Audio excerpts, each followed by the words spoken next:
Hey, all right. Okay, we don't have clear skies, but we're back. We're back. Wit.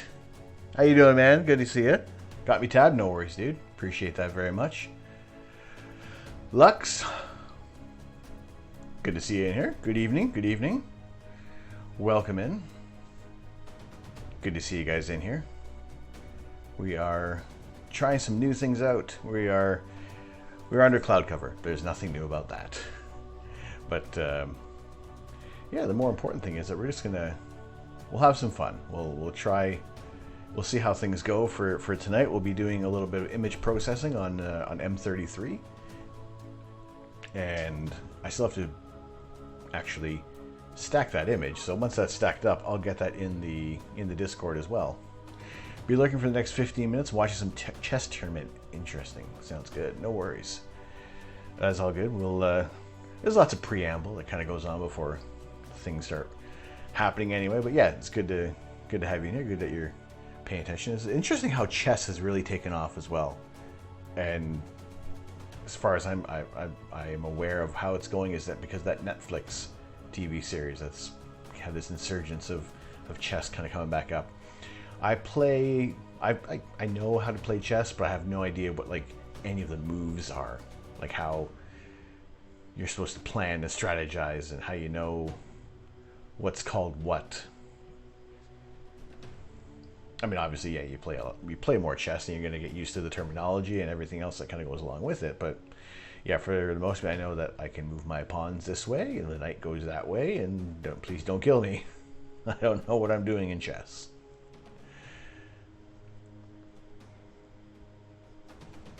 But I'm going to get things organized over here, and guys, let me know as well if any volumes are too loud for you. I know I keep my volume at usually about 50%, but let me know if anything is like blazingly ridiculous. Everything I've tested out looks to be all right. We're in the green, not really topping it. I'm the only person in here. I hope. The only thing that kind of tops out on the red sometimes is when I get really excited, such as looking at the Orion Nebula, of which we are not going to get a view of that tonight. As you can see down here, those are clouds. All the clouds in the world are there.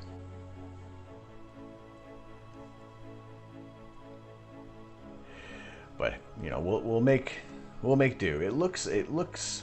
The forecast kind of looks like Friday. I know it's like a whole another week away. Could possibly be clear, but that's 6 days away. A lot of weather can change. Tomorrow was supposed to be. That's supposed to be. It was looking kind of promising, and now that's gone down the tubes. So it's very much like what's going on now. So we'll deal with that deal with the weather as it comes. As always, whenever it's going to be clear enough, I'm going to be streaming. The Saturdays are our regular rainy day astronomy. There was a chance that there could have been some good weather tonight, but again, as the cloud patron saint of clouds has bestowed us with many more clouds. Although it did snow this morning, and I was kind of expecting it was going to be cool enough to kind of get some snow throughout the day, but it was just a nice light dusting, enough that it would kind of cause some people some panic, and me some glee. But it didn't stay. It just turned to rain pretty quick.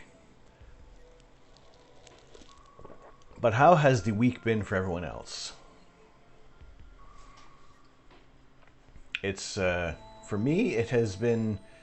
Again, still getting back into the swing of things with work, because it's just the end of the day comes and it's like I gotta step away from the screens. I need to alternate.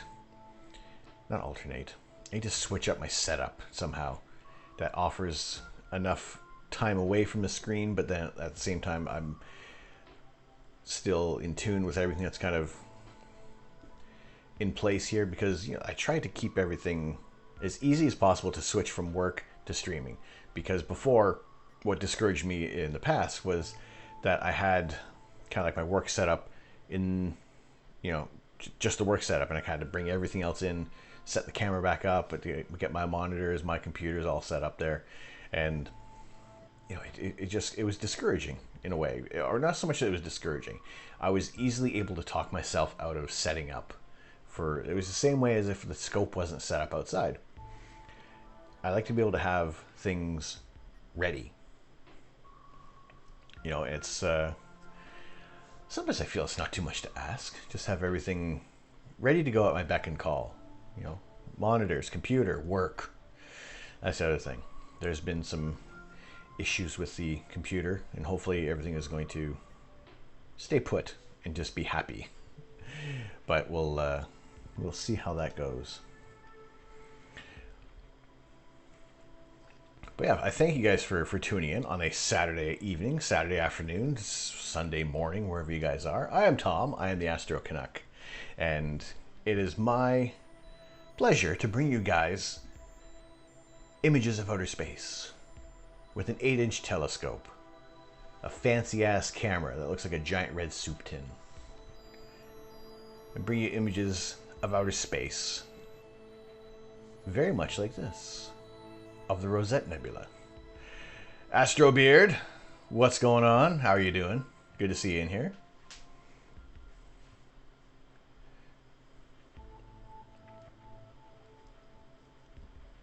Nice beard. This was our image of the Rosette Nebula from last session there. Life is good? That's good to hear. I like to hear that. It's not too bad here. Aside from the clouds, pretty good. But yeah, it's our regularly scheduled rainy day astronomy, or snowy evening astronomy. It's more rainy day astronomy now. But yeah, just trying to think about what the future is going to be about this channel and what is going to change. There's going to be some positive changes for the whole setup, the whole structure of the channel, and I'm excited for it. It's as some of you may notice, we do have new channel point rewards, and not only from that, we do have a couple of Easter eggs. They're very similar, and it's very obscure, and don't know if anybody will find them tonight. And I won't drop any hints yet of what it is. So it's, yeah, just letting people know that there is extra little tidbits on the channel now. For the most part, they are free. There's no paid rewards, no paid Easter eggs on this channel. It's just all for fun. Revamping my setup, hopefully getting to test it tonight, trying to stiffen things up. What setup are you rocking right now? Samsung, how you doing? Good to see you in here. Oh wait, sorry, no, it's more like Samsung. Good to see you. How are you? How are things? Good to see you guys in here. We're doing some image processing tonight, and I still have to download them off the ASI Air. So, Samsung, how's it going? Seriously, why shouldn't everybody feel special when they come in here? Appreciate you guys stopping by. It's good to see familiar names in here, you know? Cromer, no worries. Lurking and Gaming, good to see you in here, dude.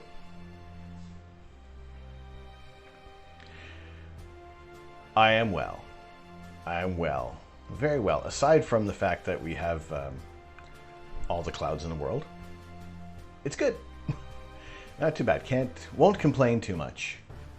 I'll piss and moan about the clouds all night long. You know I will. But everything else, yeah, we're looking good. There's, like I said before, exciting things kind of starting to... What's the word I'm looking for? It's on the tip of my tongue. Anyway, exciting things are happening. Exciting bits are evolving for the channel there, and learning some other, not essentially essential streaming tools, but working on making sure that I have expanding my knowledge base of what streaming can do and what we can do on this channel there. Honestly, if we compared Vancouver to the UK, I think we'd have I'd have more of a grievance. I mean, you guys get Vancouver is, you get more rain. I mean, depending where you're coming off for the mountains, right? You're going to get a lot of that weather. Ooh, SLS test fire tonight, or hot fire test. Interesting. Can't watch that. We know where to watch that. More rain is an understatement. I can't believe how crummy the weather has been, this stretch of weather. I really hope that we can get even 3 days, 3 nice days in a row, 3 nice nights in a row would be fantastic. Friday, Saturday, Sunday would be great, but we'll take it during the week when we can. ADCF with a 183 cooled on top of an ES Comet Hunter, Mac Newt with 2600. You're saying about that. Just set up with 5 rings, 3 attached at the top, saddle plate, Prima Luce, all a 16 William Optics Losmandy D plate on the EQ6R. Beefy.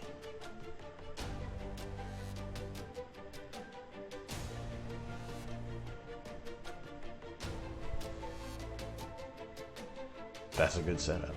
I like the sounds of that one. I think I'm still thinking about what always thinking about what the next bit of kit is going to be. But I'm debating now, would I want to do the Skywatcher Esprit 100 or the 120? Or even switch it up totally and go to like an Explore Scientific, Explore Scientific 127, something like that, I still have a little flex to get out of the 80s mounting. I'm gonna add some rings. Cool. Yeah, there seems to be a never-ending process with fine-tuning our kit.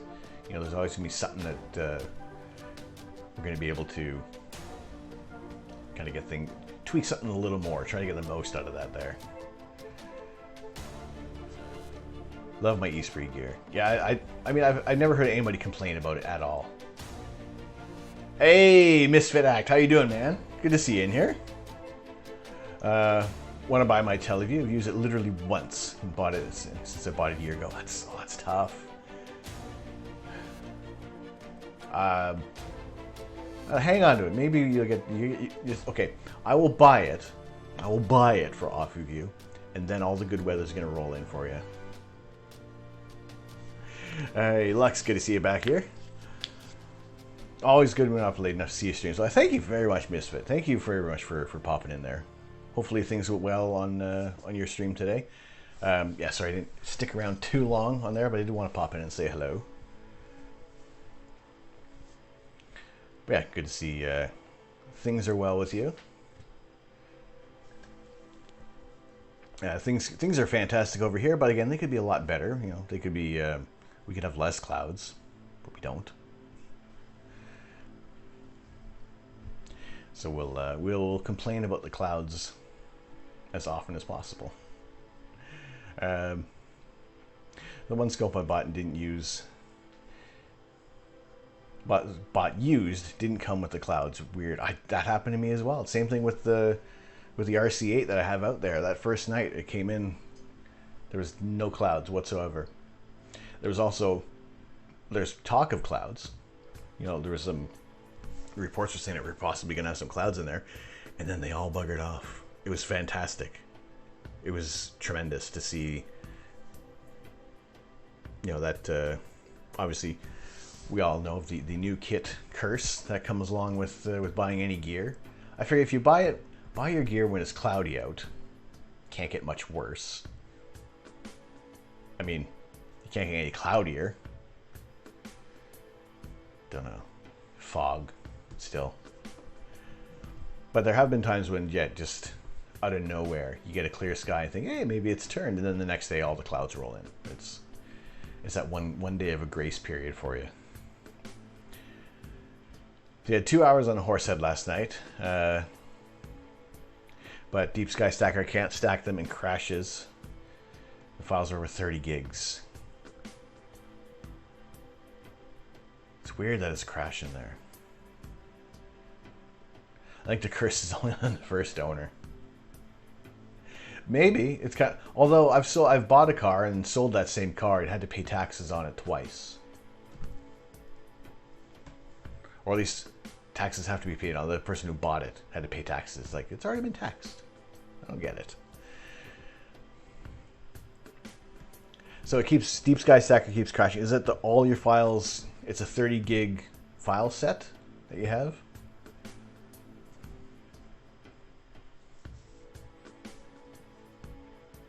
I'm wondering, do you kind of split them up and then stack the stacked files?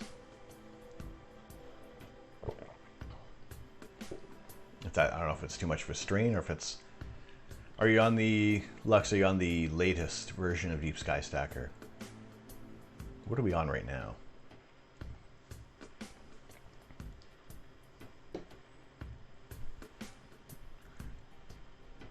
Lights are 24 gigs, darks and flats are 6 gigs. Even then, that's, I don't know. Right, what am I on right? Deep Sky Stacker 4.2.5.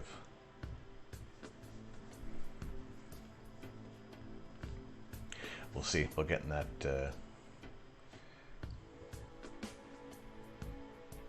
yeah, I've seen people, I've seen that it you know, you would do it with, you know, like your luminance and things like that sometimes, but I think I'm going to restack my HeartNet, my Lot 15 data, and do that. You're 2.3. I wonder if it's anything that may have to do with I don't know, something with that version. Or maybe it's stable enough for you. See, I'm mostly of the mind that for some programs I'll just update it as it comes in. They don't often wait. I think the one upgrade regret was with that ASI Air update last year, when it all went to pot and everybody was on vacation. Testing it tomorrow. Yeah, no problem. Yeah, there's also seems to be a certain time when it's like just lay off the program and just let it do its thing. Let even the computer rest. I know it's weird. It's all binary. It's all ones and zeros for all this stuff. But sometimes it just feels like, even just before I started the stream, I restarted everything because it just seemed like it was chugging along. It just wasn't responding as quickly as possible. And you know, sometimes a restart will do things good. And, you know, knock on wood. I have no real wood around here. Everything is working fine. I did have I noticed a bit of a hiccup right at the beginning of the stream. There was a problem with the internet again. That issue that crops up there. And I've noticed, watching the VODs, that it doesn't really register so much. So it's still still catching a signal somewhere. So I also need to be careful of what I say when that happens, because there have been a couple of choice words for my internet provider and my internet connection in general, while I thought that things were kind of disconnected for everybody, where I wasn't sending a signal. But no, it still goes. It still goes.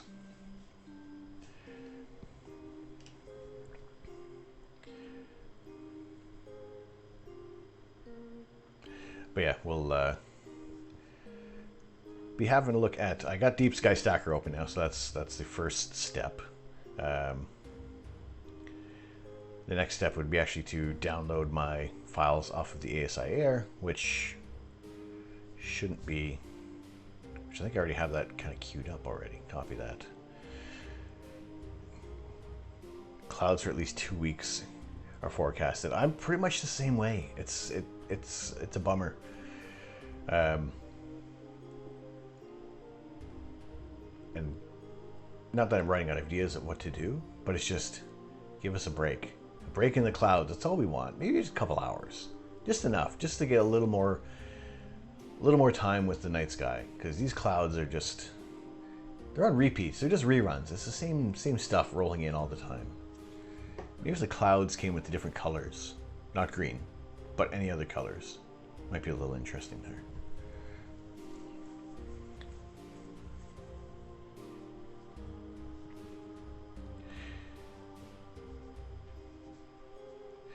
So yeah, in terms of the stream overall itself, let's say there have been some changes in the background, and you know, for those familiar with with Leorn board, I finally got on board with that program, and I don't have I can see the benefit of having a Stream Deck with that program combined and using those together, and I guess as well as using the program Touch Portal, that it can be beneficial. Although I don't have a free phone or device at the moment to warrant using Touch Portal for effects on the stream, but there are some interesting options that I've found that I definitely want to explore a little farther there. And you know, who knows what other little it's the little geeky bits, the little nerdy Easter eggs that I want to keep adding to the channel. And you know, whether or not they are discovered, that's fine. I know that they're there. They're hiding. They're lurking within the channel now. And obviously, it's not a real button click or anything like that. But you know,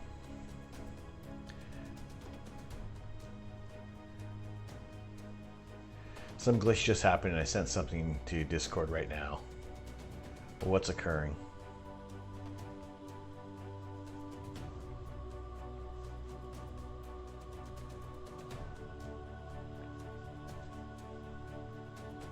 Oop.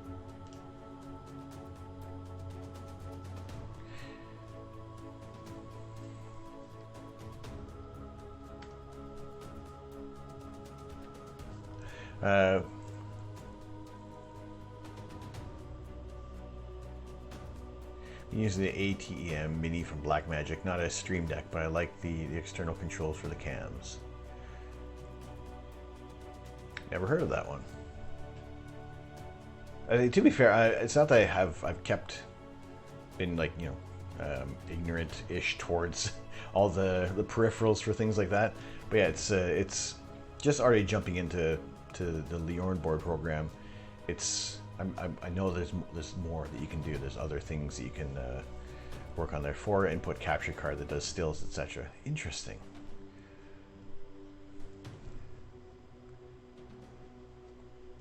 I see. I would imagine that I have the capture card I have. It's like it's a 15-pound thing off of what's it called? Amazon.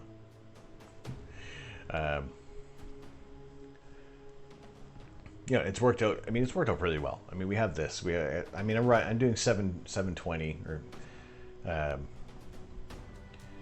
720/30 on this because I kept getting so many encoding issues, and once I dropped down to that level, everything seemed to kind of ease off there. There's cheap and free Stream Deck like apps you can use. Yeah, I did try there was the Elgato Stream Deck program on the like I have on the tablet. I got a free month with it, and there's a lot of that initial setup. Again, there's just so much to put in there and get prepared, and that's what takes so darn long with things. Yeah, that one is the subscription based, but they gave you like a free month, and even then, for me it was like what, £3 a month, and kind of using that. I can see the benefit of doing that on a mobile device that that you're not using regularly, and that kind of it. I stopped using it because actually I couldn't have my Wi-Fi connected because at the time I was using my ASI Air through the Wi-Fi channel and I couldn't have my tablet connected to the computer to run it like that. So I don't know. It might be. I still use the tablet for when I'm using like Sky Safari and pulling up info on there. So I still don't know if using that is going to be beneficial there. So with that capture card, Astro Beard, it sees it as a webcam. I'll have a look at that. See, I don't know if it's going to be something that I would use, but just always good to see what else is up there. Also, I was looking to get a keyboard just because I don't know. There's something about on my laptop just to have have the device down here and not having to reach up and over things. There are way too many keyboards to buy as well. And it's like, do I need RGB? Well, I mean, it looks kind of cool, but no. I don't have a camera that you don't see my keyboard. You guys don't see anything beyond here, really. Right. Sorry, Discord. Before I forget, before I get sidetracked, which, is very rare on here that I get sidetracked.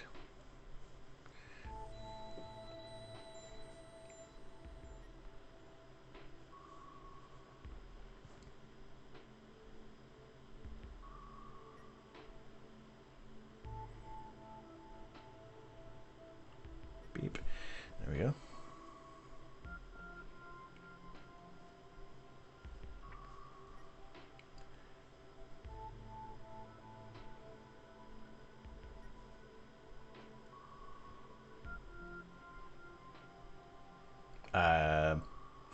Yeah, that's a weird glitch.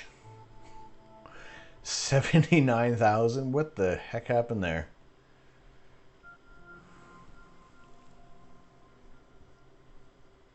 I wouldn't even know what to do with 79,000 people. I mean, I sure as hell hope not. Not right now. I like our nice little calm, collected community.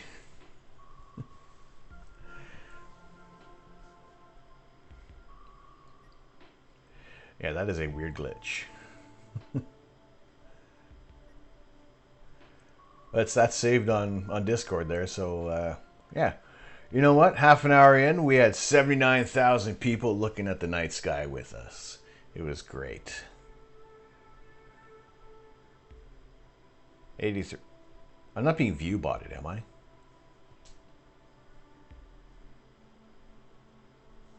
Because that's not what I want.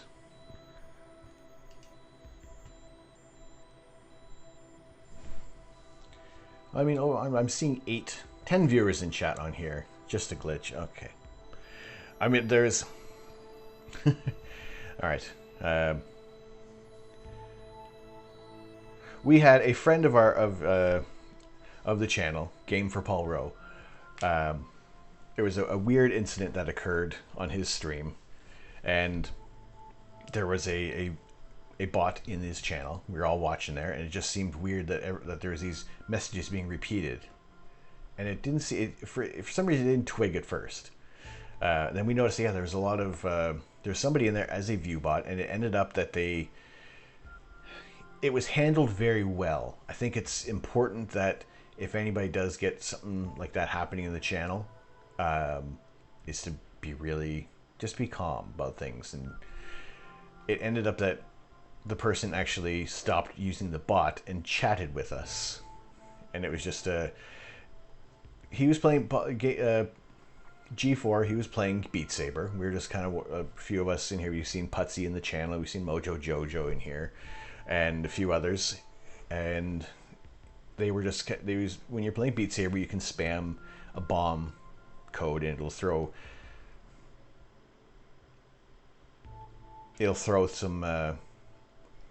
some messages up there, and it just kind of screws up the players playing. But then, hey,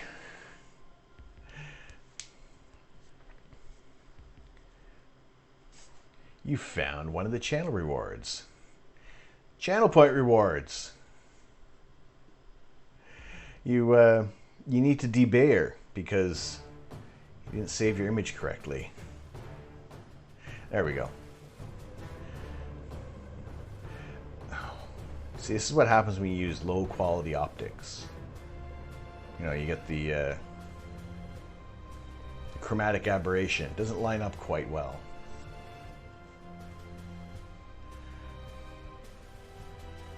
Yeah, these are the new things. Some of the new little bits. Yeah, so it was a bot who was in there, but it was just really, they were very chilled, and it ended up being, you know, they were kind of open and honest. So they were going to drop a few thousand followers in his channel, and they didn't. It was just the way how everything was handled.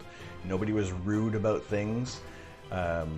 You know, we just kind of quietly started deleting the bots that were in there, and they just dropped in a few more. But it was weird that they were nice and polite about things, and they stayed, they watched the channel, and they left. It was just one of those weird moments. There's a viewer in my friend stream that I'm convinced is a chatbot. Always asks says the same lines when the question replies with, "I'm a Hungarian girl named..." Yeah, that would probably be a thing. What does TGIF do? Now I have it unlocked. I have it open right now, but that's going to be a Friday thing. But I know there are some people in here who have been collecting and hoarding these photons, these channel points, and yeah, these are now opportunities to get those used up.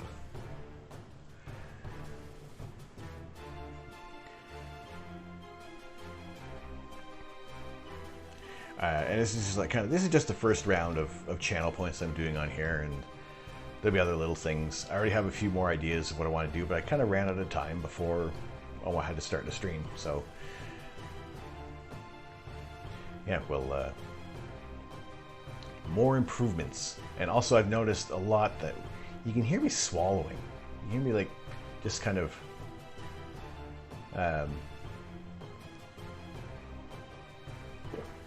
these sounds. I gotta get rid of that. And hear me breathing. I watch some of my VODs and hear me breathing. I'm like, how do you guys stand this? I really need to fix the EQ on my mic. Photons that give you VIP. I don't know.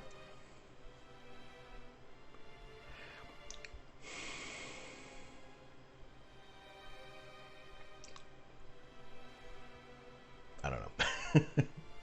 Astro ASMR. We don't know how we would do that exactly.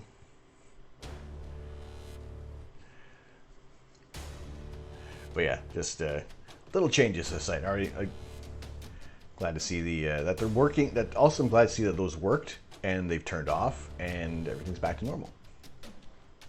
I think I've seen a lot of people have some issues with Leor on board, and I know there's new things that have been put out. And for those who are not familiar with the streamer Nutty, he's where a lot of these tutorials have come from. And even I had a lot of help from Putsy, who we see on here, and you know, it's a wealth of information from these guys. They use these channel point rewards on the regular, and they're always trying to think of something new. And I'm gonna on this one here for the debayer reward there is that doesn't exist as a default thing there. I tweaked the bits, the shader filters to make it work for me, so I was happy with that one right off the bat. So if there is already a favorite channel point reward of mine, it's that. It's the debayer. They need to debayer reward. I like that one. But yeah, glad to have you guys in here. Very glad to see you guys. Always happy to be here on a Saturday evening, because what the hell else am I going to do right now? Not going to be nipping down to the shops for any. Well, no, I ain't going to do that. Do my groceries once a week. All right, Astro Beard, you posted up that link on.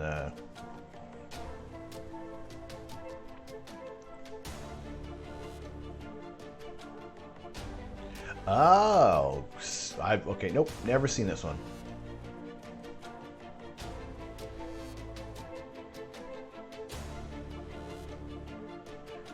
I like the idea of that. And God, what was I talking about? Are you finished with your coffee? No. Nope. Got half a cup to go. That's a cool little bit of kit. Yeah. You know, I love tech. I love things that do stuff. Oh, the coffee. No more no coffee yet, but I got the coffee on standby. So much on standby that you know, I may not even have to put it on the BRB screen. That's it. I can just I'll step over to my left, put on the kettle, get some coffee, and we'll be good. Yeah, love kit, love bits of love. At the same time, do I need it? No. Do I want it? Yes, yes, I want it.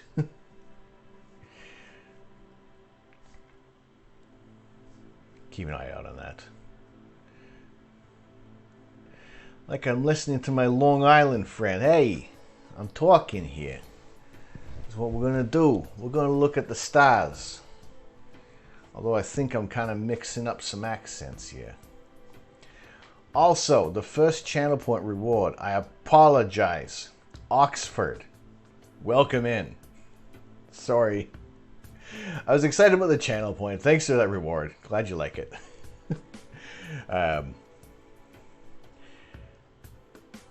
And also, I couldn't remember how to say your name. I apologize. Oxford. Oxford. Oxford.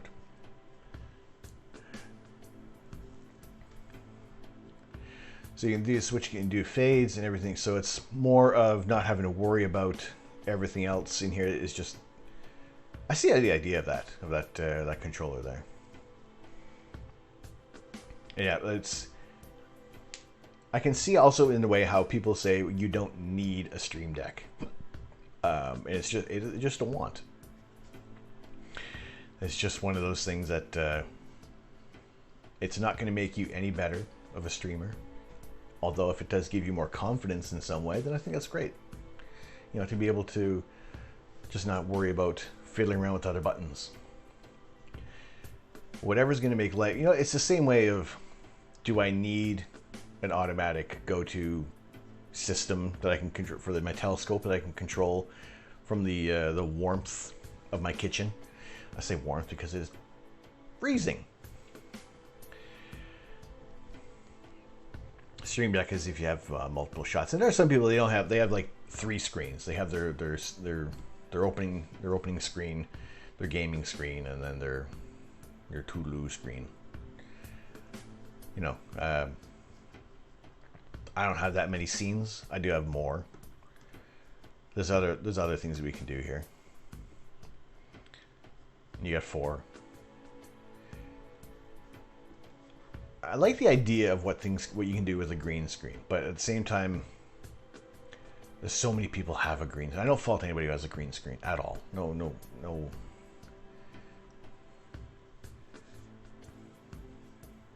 By no means. I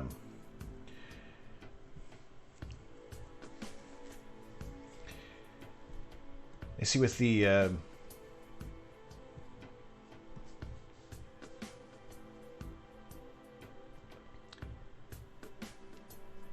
what was it? It's something about the blue and the green screens. It's just more that there's less. It has something to do with like skin tones. If you're better off using a blue or a green. Can't remember what it was now.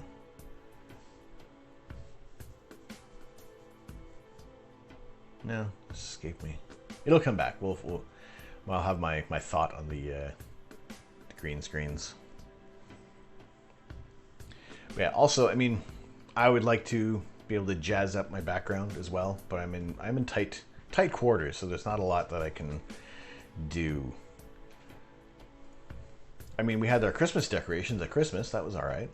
That was something.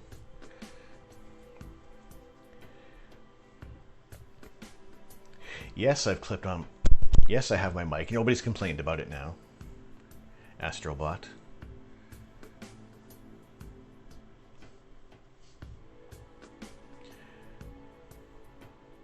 I want a high refresh, but my fast is 60 hertz in the newer system build after I moved this summer.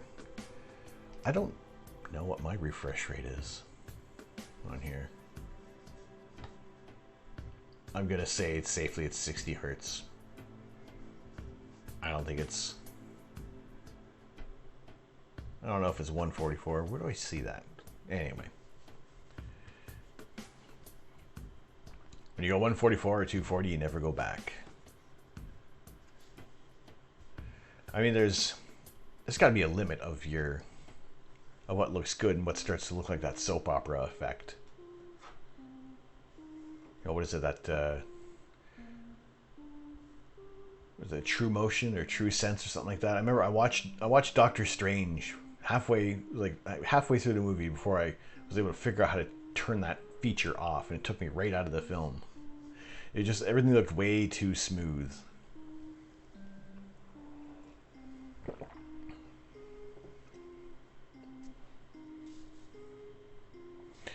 More hertz, the better.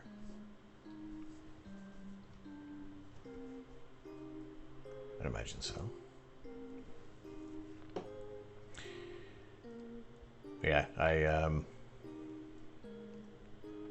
your phone is even 90 hertz.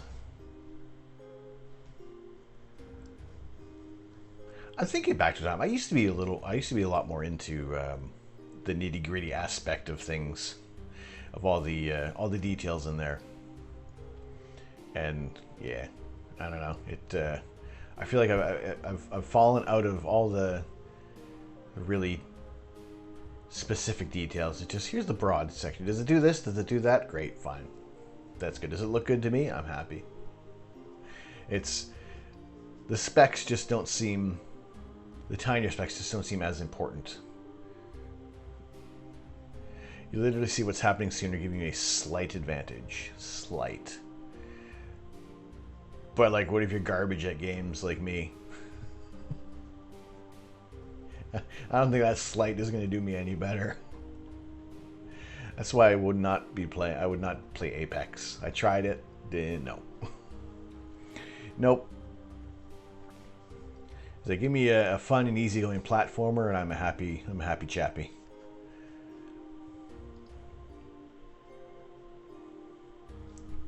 All right, the files for M33. Let me get those in there.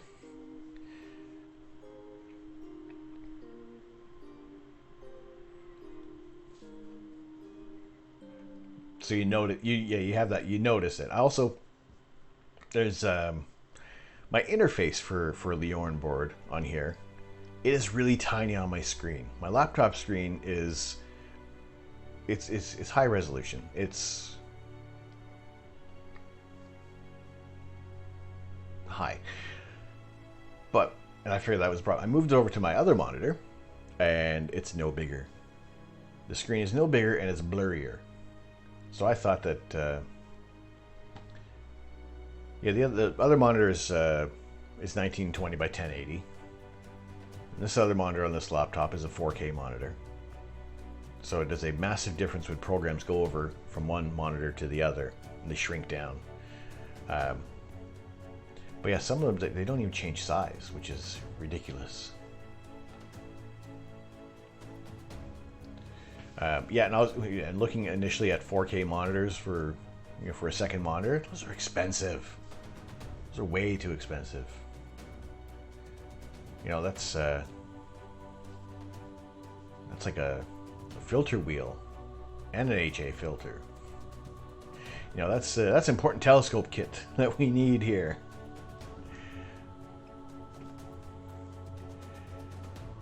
Game for Paul Rowe. G4, how you doing tonight? How is it going? We were earlier on. We were singing your praises of how well you dealt with a bot, because there was a glitch that kind of came up that looked like I had 80,000 viewers. It was really it freaked me out for a second, thinking, uh-oh. Putsy, how you doing? How you doing, dude? Good to see you in here. No, I am not famous. By no means am I any famous Amos. But when this cropped up, when there was a screenshot of this, oh, what the heck was that? No, it was there was nothing else in here. It seemed like it was just a glitch going on with the displays, because nothing in here reflected that I had any extra people in here. Now, it doesn't say that I have that many elsewhere, does it? Because it's not what I want. Oh, shit. Am I being view-botted then? Is it still doing that? And it's back to 12. Okay. Then there's glitches. There's glitches.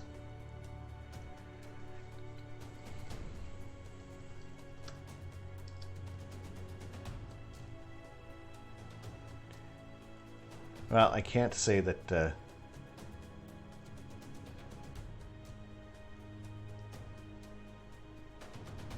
that's weird. Why the heck would I shout myself out?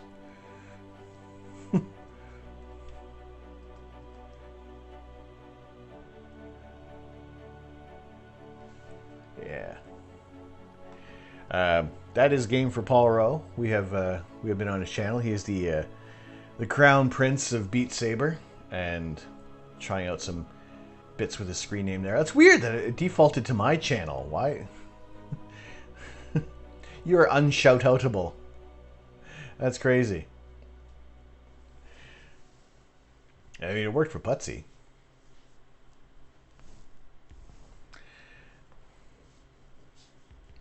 Interesting. But yeah, also that shout out for Putsy. Check him out, because he is way better at doing channel point rewards than I am right now. For now. But Putsy, I do thank you, dude, for your help last night, this morning. Actually, it was this morning. It really was. With getting the Orn board set up there. We've I think I've taken to it pretty quickly. Able to even make my own shader filter effect. So that was it's kind of cool. No worries. I got it sorted out. It was I was like 90% of the way there, but I think it worked out. You slept through the whole Saturday, so well, you just got up now.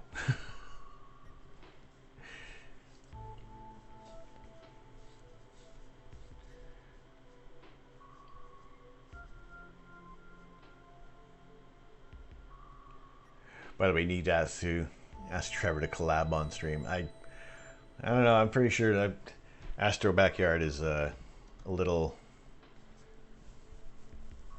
too far. He's as nice as it would be to work with a fellow Canadian like that. I don't know if that would ever happen yet.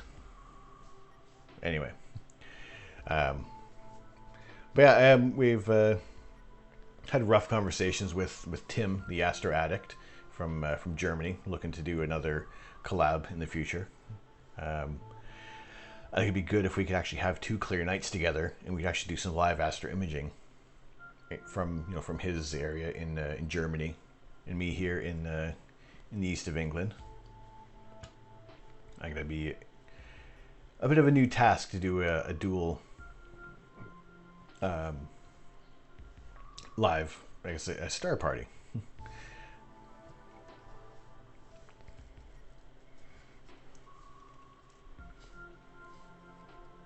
But I am you're inflating my ego a bit here. Stop. No, go on. No. Yeah, if we could just get some clear skies sorted out with a few people and try to do a little larger Um, more of a star party where it's more than just me, more than just one view, where we can have some interesting shots kind of coming in there.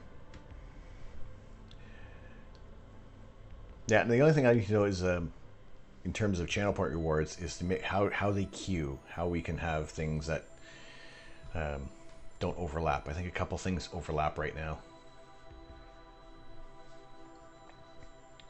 but we'll see how that goes. Try this with 3D glass. I do wonder if I can actually tweak it to is just the red and the blue.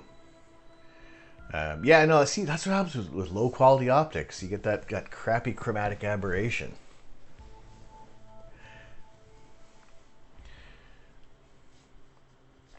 There's only so much you can do with that. And also some of the rewards are kind of high for starters because, you know what, I haven't had... Those of you who've been sticking around and watching, you're collecting these photons, and they can be building up, you know?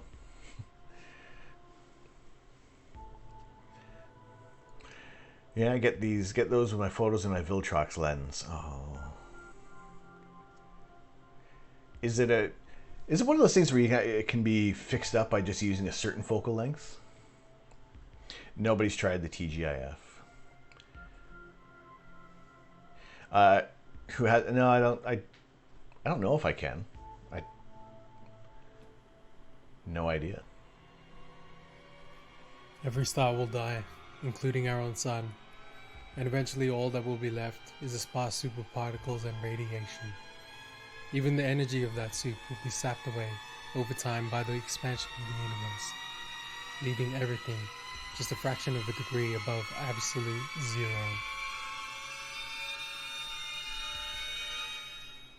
But TGIF, am I right?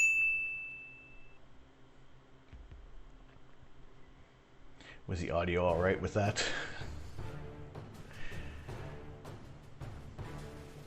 That is our Australian friend Jay Tenko. If you're not following Jay Tenko, you should be following Jay Tenko. He made that little one for me there, and I appreciate that very much.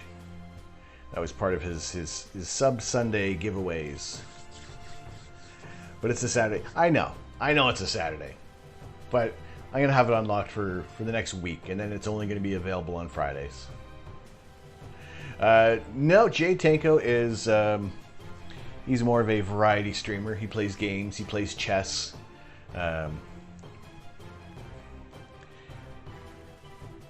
He does workouts on stream. You know, he does everything but astrophotography, and he's got some really cool channel point rewards. So yeah, check him out if you can. He is a friend of the channel. He is in Australia, so we don't often see him on here, but it's always nice to see our Australian friends kind of pop out. Then he get no follow. I wonder if I could actually have it to...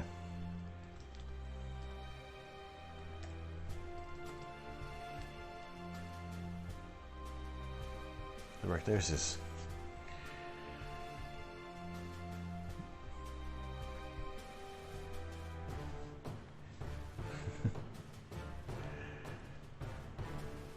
That's it, yeah, Patsy, that raid from Night, that was cool to see.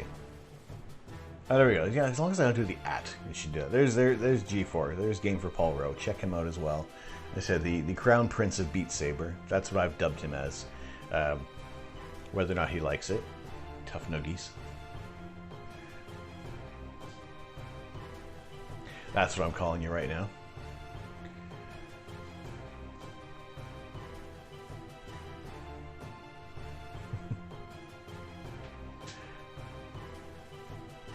I mean, we can also click on your name as well and just drop you in there.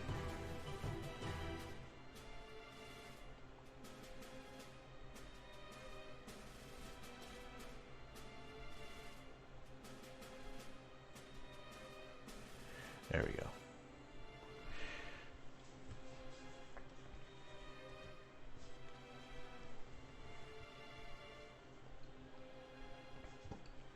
Yes.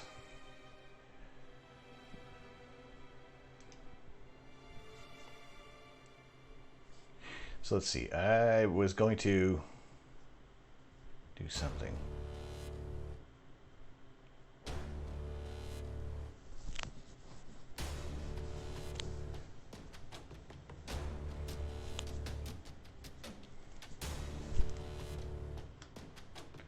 €240.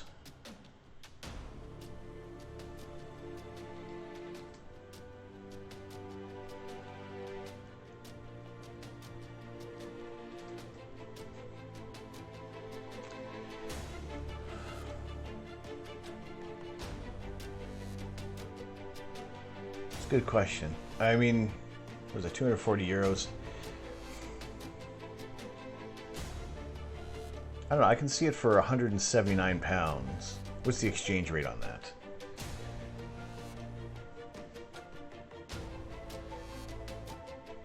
Because that's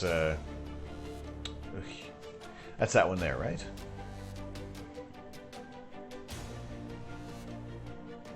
Is it new or used that you're looking at there? Because I think it's... I mean, if it's comparable to that, then... And if it's in stock as well.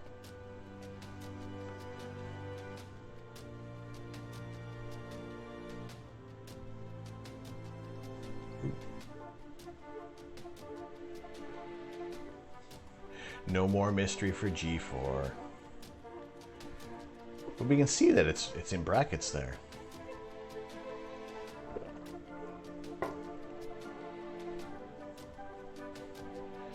£150 used. I don't know.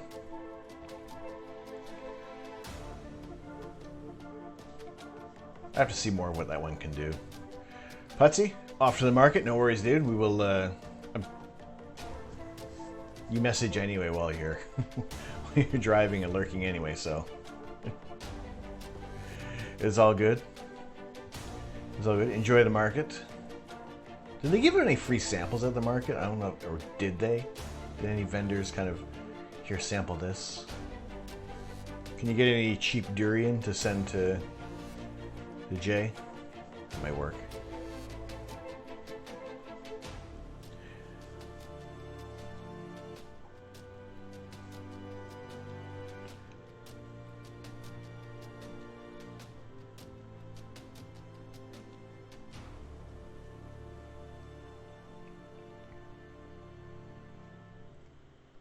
Hello, Mother.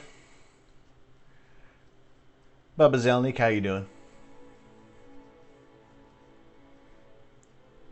But you need the coma corrector as well for £120. See, that's where it's like, so why not just sell it with it? If you need the coma corrector, if you have to have it on there, just include it in there. Bake it into the price.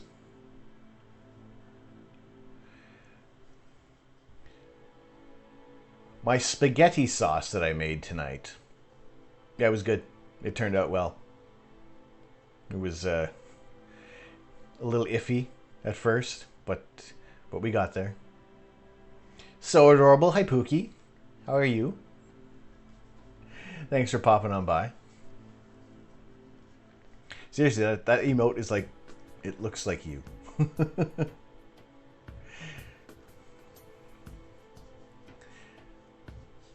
Little cute thing pops up in here.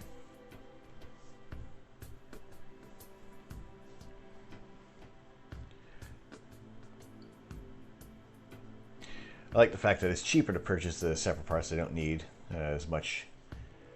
Don't need as much cash at once. I mean, I get that too. That maybe it also is something that you don't have those, or you maybe already have something like that that's going to work. So. But it's also just the annoyance of, to get certain things to work right, you have to buy these extra bits there. I'm looking at your rewards and trying to figure them out.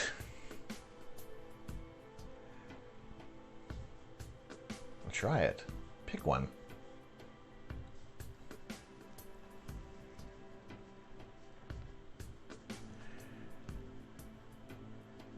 I mean, I'd like to be able to not have to get a flattener for every refractor that I buy. I like that. The Radiant Raptor now kind of comes ready to go out of the box there. If you have a bunch of newts, you only need one. That's true. I will we'll go with the counterpoint on that. They say you're having a problem and you aren't.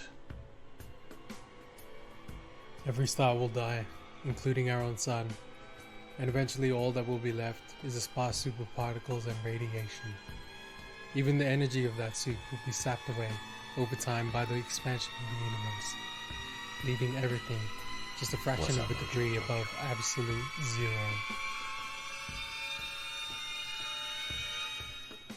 The TGIF, am I right? Who's that guy? That is Jay Tenko. That is our Australian friend. And he was kind enough to do that green screen video for me. It was one of the... On his channel, he does a little more rewards. A little more giveaways. And my name cropped up through his little giveaway there. And one of them was to do something for your channel. And that's what he has done for the channel. And it'll be more of a Friday reward.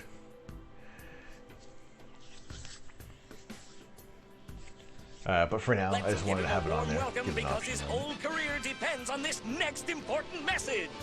Well, I've been thinking.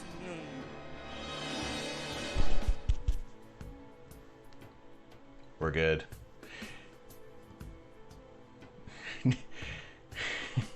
DJ Billy, good to see you in here. How are you? Third Rock, doing the hot fire engine test.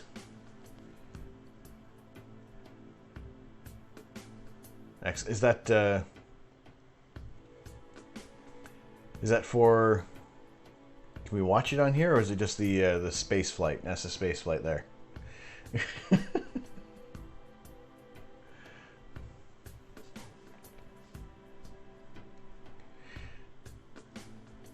So when you take a FITS file, you get an image that looks like this. It's all black and white, and it's a lot of little squares all over it.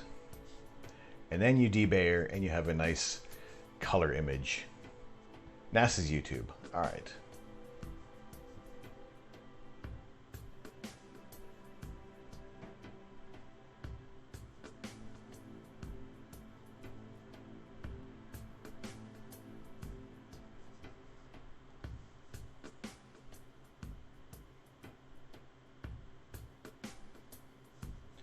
All right, or NASA. All right, I have it on YouTube here. Third Rock. I have no idea what this latest one is for this rocket. There's been so many.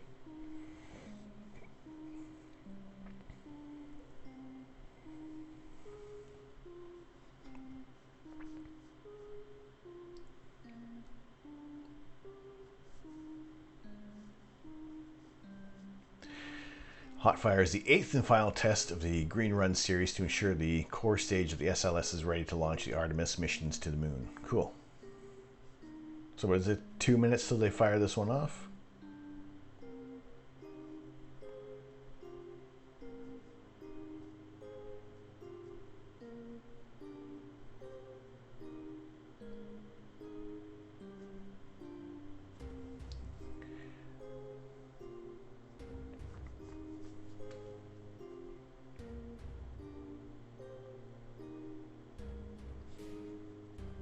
Are they just kind of doing a series of tests on this one?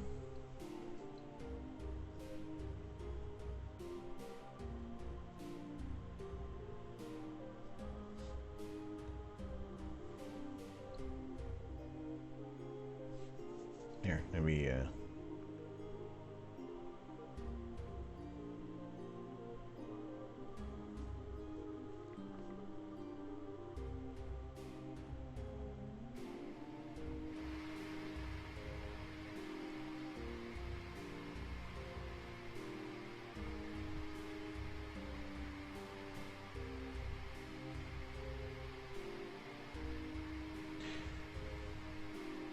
it was interesting watching the the SN8, the SN9 rockets. Right, all personnel, we're going to be picking up on phase The MC on whiff sounds. the T-minus 40-minute time mark event. Step port at 61. SCE, let's go ahead and initiate the terminal count sequencer IOC for substep alpha. Let's go ahead and enable TCC user underscore hold. Let me know when that's enabled. Copy. It looks like the old space shuttle engines. User hold enabled in green. Copy, and then please enable STC. I know, it just looks, you look at it wrong and you need a shot. STCTR 48 enabled in green. Copy that. Takes us to step port at 62 sequencer. Let's go ahead and perform the stage controller terminal count sequencer setup as follows. Please ensure the countdown timer is open. Yeah, that doesn't look like the... And ensure your display test commit criteria is also open. just seems like it's not as a remote area with the trees, you know? I don't know why. And we're going to go to substep Charlie. If you would... Like, it looks more like a... terminal count sequencer that the IOC has been... It just looks more like a nuclear reactor than anything. Copy and verify. Engine configuration is hot fire. Engine configuration is hot fire. And verify display configuration is hot fire. Display configuration is also hot fire. For substep 4, please record a version of the GLS events table being used for... Hello, Internet. What you doing? Why you buggering up? Hot fire version R90. Come on back, Internet. Did you copy that VQ1? No, sir. Engine Internet? configuration being used today is hot fire version R98 Rev 8. Internet, hello? Version hot fire R98 Rev 8. Correct. Hang on. Copy, it takes us top of... Hey, is that out the right? Hot fire R98 Rev 8 copy. Okay, that takes us to the top of page 328 for substep 5. Verify that the engine configuration is the desired version of the GLS events table that you just mentioned. Hello, Internet. Are you working? Confirm. And verify the display configuration is also the desired version of the GLS events table. Really need to get this sorted. Okay, under your TC... We'll get it sorted. It will be sorted. Activate sequencer is selected and displayed. Alright, we'll keep an eye on that. Copy that. Okay, per the note there, TCS will automatically stop at the T-minus 10-minute hold point. HEA, if you're on 16, step 4.63 is yours. Copy that. NTC is HEA. Good. There we go. It looks like everything is back to normal. Old Ball, Pops, how you doing? Get a second, here's come to 16. Go for NTC. NTC, can you please verify and or perform helium Good to see you in here. activation for DOP 11 to provide 1,000 to 1,300 VSIG to Capus? Roger that. It is set up. Copy that. It is record a UTC on that of 016 21 17 07. Copy 016 21 17 07. Copy that to NTC. The next step is yours per step 4.64, please. Taking notes on this. And in BTC, let's go ahead and prepare the deflector for test configuration. And he's on the phone, but he's been coordinating with... Well, they got no Wi-Fi, shortage of so camera angles. Get the bypasses open in just a moment. Copy that. And then NTC, per our discussion, we will we will maintain the current timeline and the current countdown time per our discussion. Roger that. Sounds good.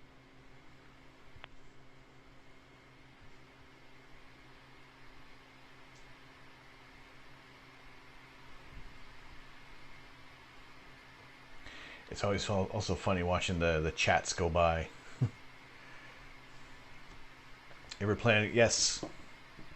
Yep. Cherry Springs, Neef. As much astrophotography and astronomy events as possible there.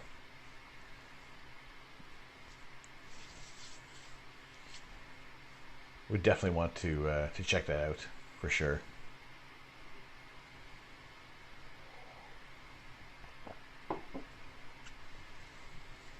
I mean, there's all sorts of plans, and it all kind of hinges on just the world going back to normal as well. I want to go to Meteor Crater just to see that, and then maybe nip over to Las Vegas for a little bit.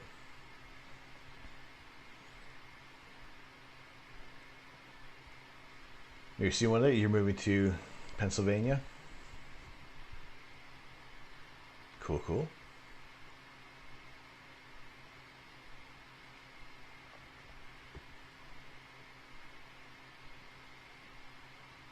How big? I do not know how big that exhaust is. There may be some others in here who might have a better idea. A lot of these, the specifics of this, I would definitely leave up to EJSA. Have him he does a lot better coverage of these rocket launches. He has a lot more insight to these. The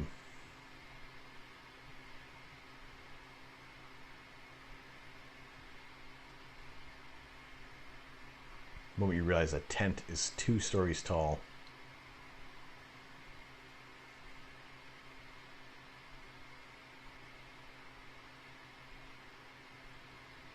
They need more bananas. That's what they need.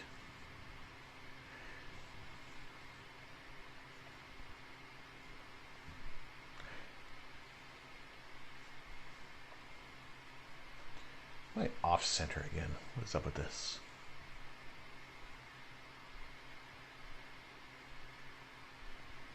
This is they got a test fire for this, which will eventually be the next step into going to the moon. Green Run hot fire test here at Stennis Space Center.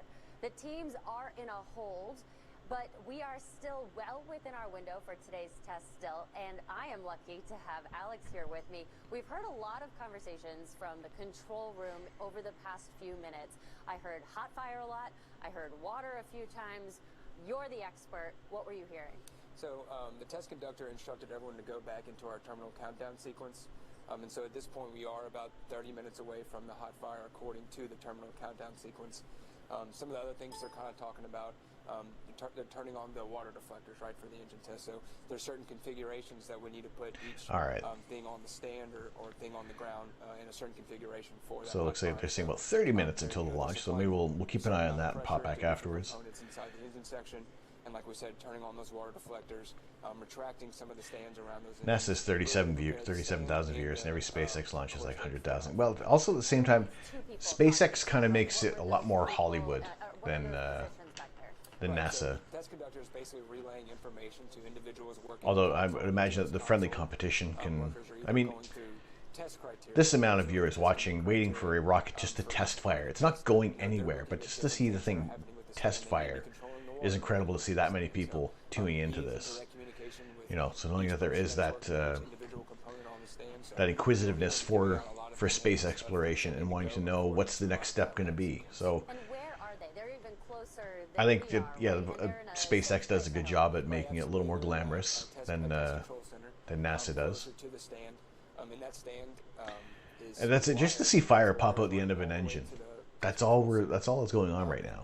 Test control center, they can see everything going on. They can see all the cameras, and they're each. Next Starship launch will be spectacular. Either way it goes, yes. So, you know, they're sitting in a building. It's fully blasted. Yeah, look. What is the? Again, I've been this whole week. I've been out of the loop with Starship. Working through it and working towards hot fire. And those 2 people we heard. I think for the test fires, they don't burn a lot. From what I've seen, it's at least how it was going with the Starship, SpaceX's SN9. It was like about a second or less that they burned these rockets at, so they kind of got their information from that.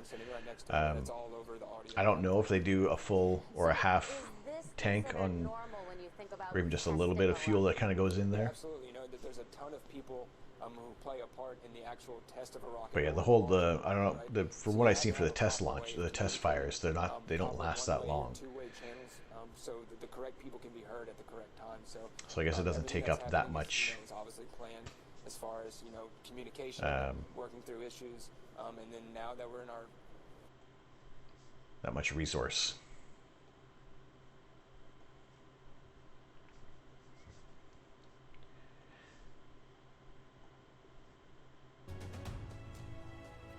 to kind of get yeah, it's not going to going. It's not going to be going anywhere. So they just need to get that.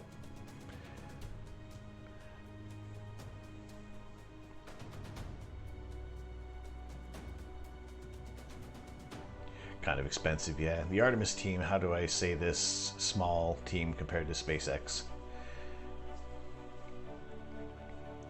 I mean, everybody's gonna be kind of small. Well, I don't know. It's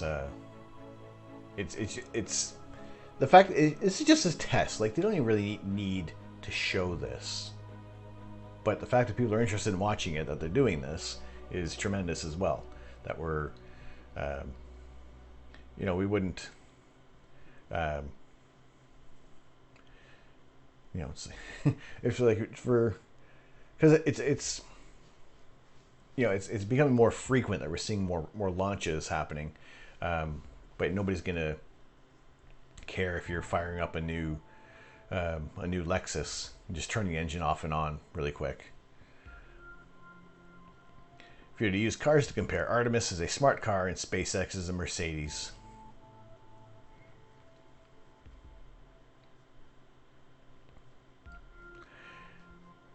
That's true. NASA's budget is just, you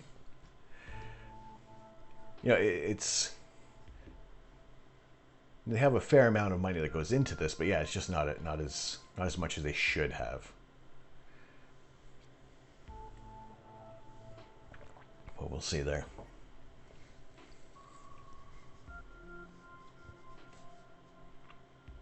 Nope.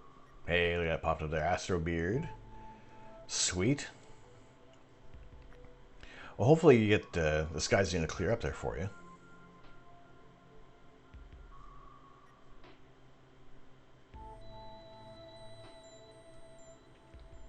That is a nice looking setup, though.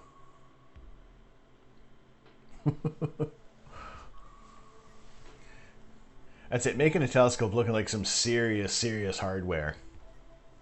That is cool.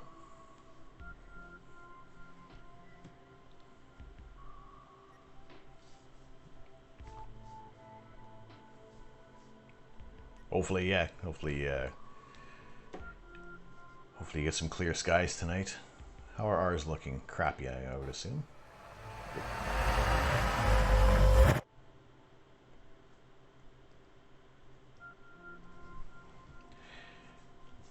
Wrong mode.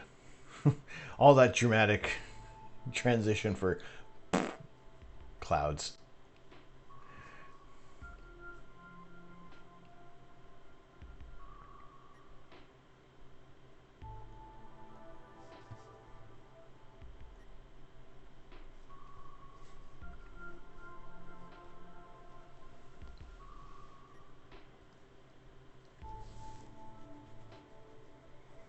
But yeah, no, it does look, for the practicality, it still looks badass.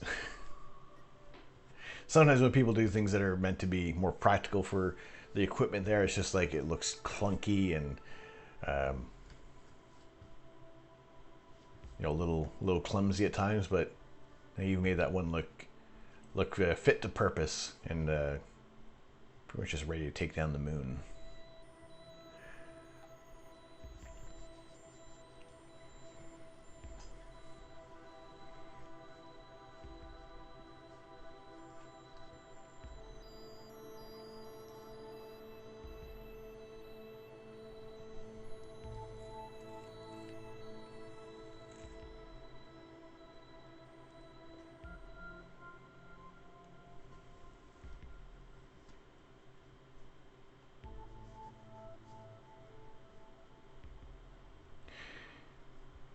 Signing of a massive 2.3 trillion coronavirus relief package by the president triggered a 180-day countdown in which the Director of National Intelligence and Secretary of Defense must provide lawmakers a report on what is known about UFOs.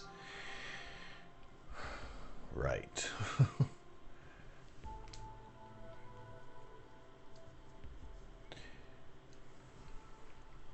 You know, to be honest, it would be like, nah, all right, that's fine.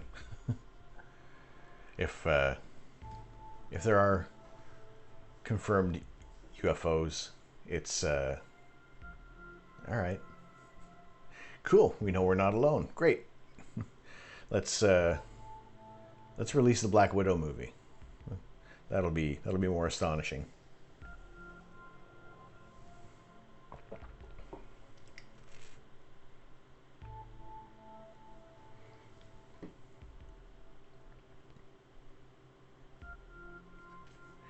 According to a stipulation buried within the committee comments in the section of the Intelligence Authorization Act for fiscal year 2021, a report must be sent to senators on intelligence and armed service committees regarding any information surrounding UFO sightings and whether they present any potential threat.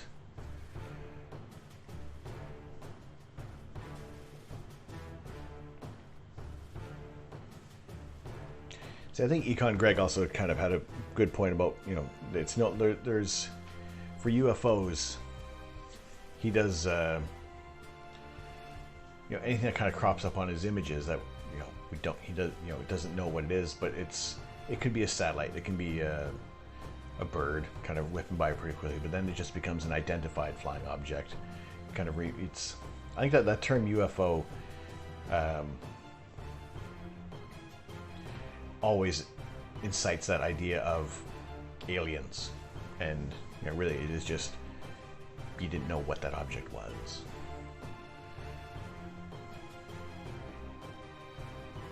But yeah, just to be able to identify what things are and remove any mystery, I think that's one of the things just kind of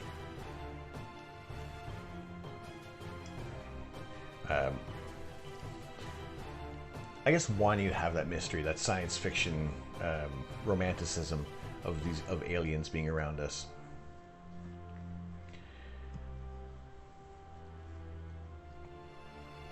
It's kind of one of those. It's again looking at how small we are in the solar system, in this little area that we're around. It's just how you can easily miss. You can easily miss things. So it's not so much that I've given up on aliens, but if it is ever confirmed 100%, to be like, cool. It's just one of those things that at this point wouldn't faze me. Too much for almost 11 p.m. We're just getting started. I just start getting started around 11 o'clock. I always feel like the most creative time for me is like between midnight and like 4 a.m. and that's the problem because usually you should be sleeping at that point.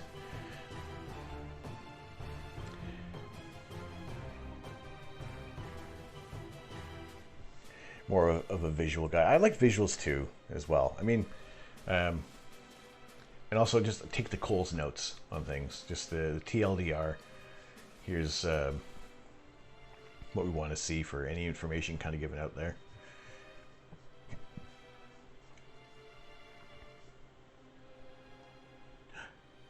Encoding, what are you doing? Why are you overloading? Don't overload encoding, please.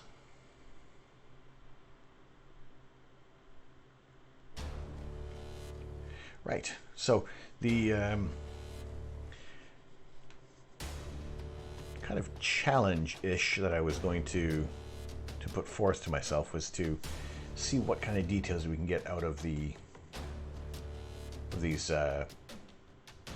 10-minute images that we've got of M33. Trekker Kev, how's it going? Got clear skies? Absolutely not. Nope. No, as the theme keeps going on for Saturdays. We had snow this morning. It was snowing this morning, and I was kind of hoping it would have continued on throughout the day, but it got just warm enough. It just turned to slush and rain all over the place. I mean, a foot of snow wouldn't be too bad. I wouldn't be adverse to that kind of dropping down right now.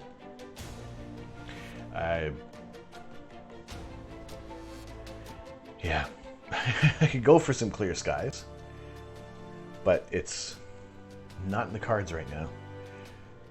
And that's the other thing. It's just crummy enough weather that we're not getting anything. We're not getting any imaging going on. But it's not terrible enough weather that it's like, oh, I totally understand. I totally get it. No, I want the clear skies.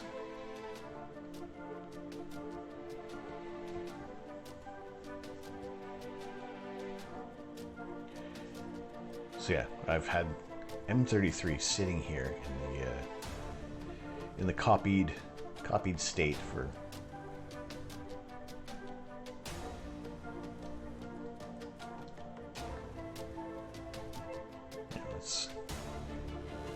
let's overload things right now.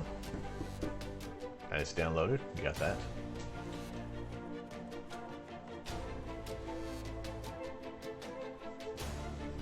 Yeah, I need full screen. Oh shoot, I do.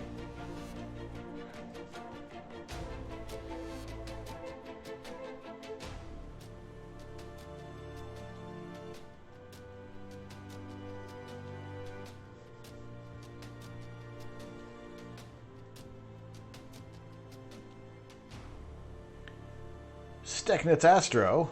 How's it going? Good to see you in here. Retro.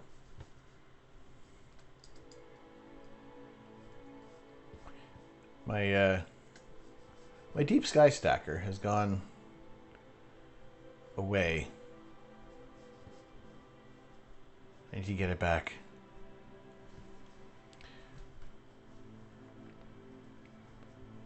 So yeah, Steknitz, how are you doing tonight? Good to see you. How are things? How are the skies in your area? Are we all gonna pack up and head around by you? Get some imaging done?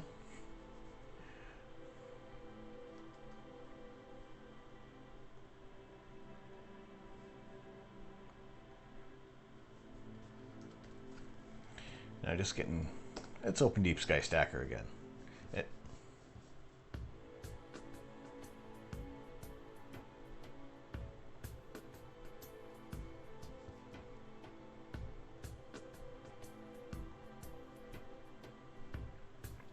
There we go.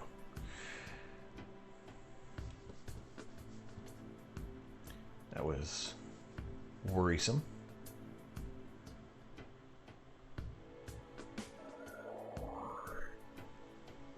Right, so.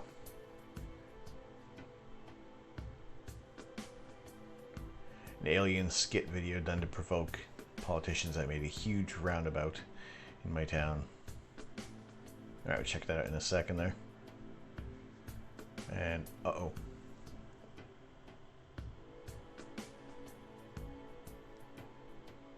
We good? Okay. OBS just said not responding.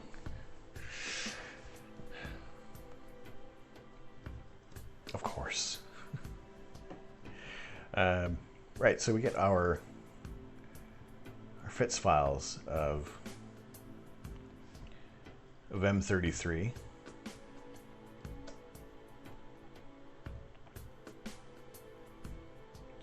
So we have 7, and it looks like it is. We got 65 minutes on this target.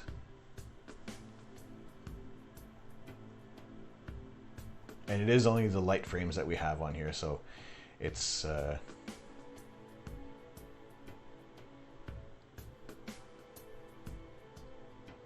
won't be the best. But I mean, having an hour on a galaxy, it's not too bad.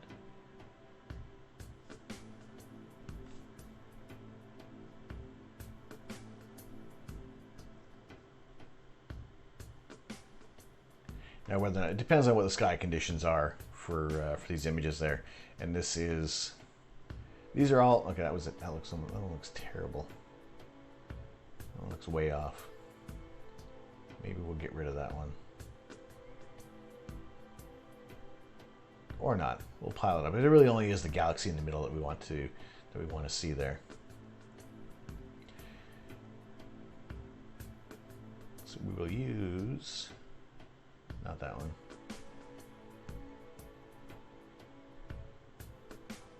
Use that one as our reference frame.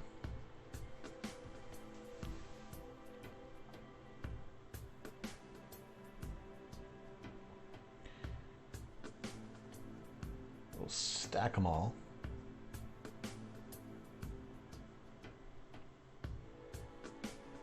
Also make sure that they go in the right folder because it happens way too often. We put them in the wrong folder, then I got to run through this all again and find out where the heck we left it.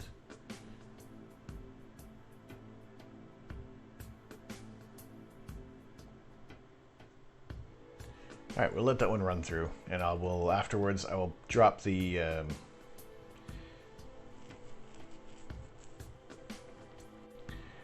reference file into the folder for Discord. For those who are subscribed to the channel, there is that subscribers channel that has the file folder where you can download this, and I will put drop the TIFF file in there, and you can have a go at that as well with the limited amount of data. So at least we're all working from the same TIFF file. If you guys want to put your processed image in there as well, see what you guys can come up with. Doesn't have to be today, doesn't have to be tomorrow. I got 55 minutes. All right. We're at no lol. How you doing? You want our no? I have enough clouds. Got enough clouds. If you go to Discord, there is the tab for subscribers.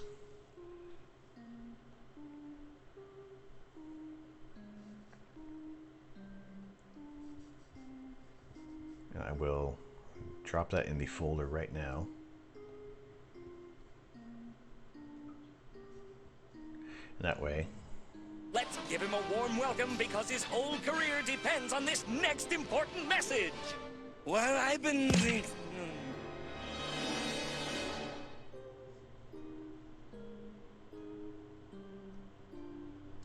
You echoing? I'm echoing? I'm echoing, or did that alert echo?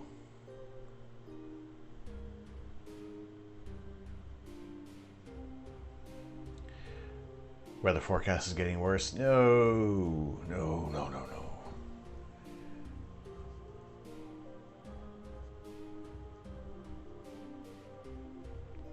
Did that mic check?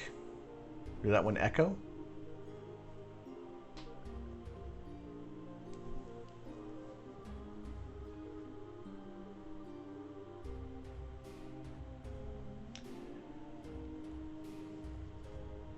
Hang on, let me see here.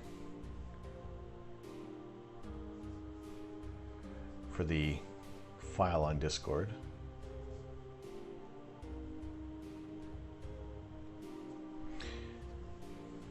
You see what dropping that in there?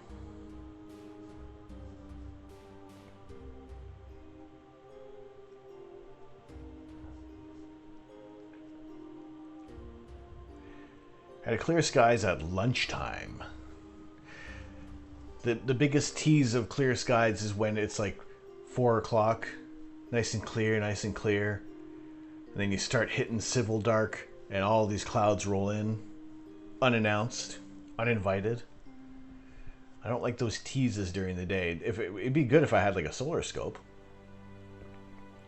We'd be able to at least enjoy that. But for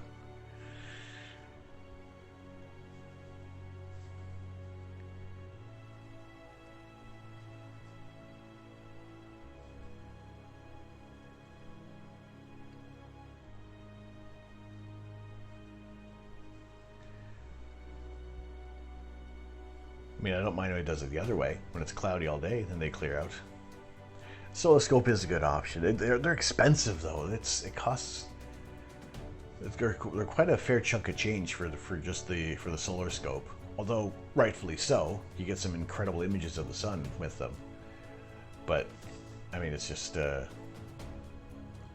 it's a high price. I mean, you know, you get the solar filter just for the white light filter that goes in front on the objective on your scope there.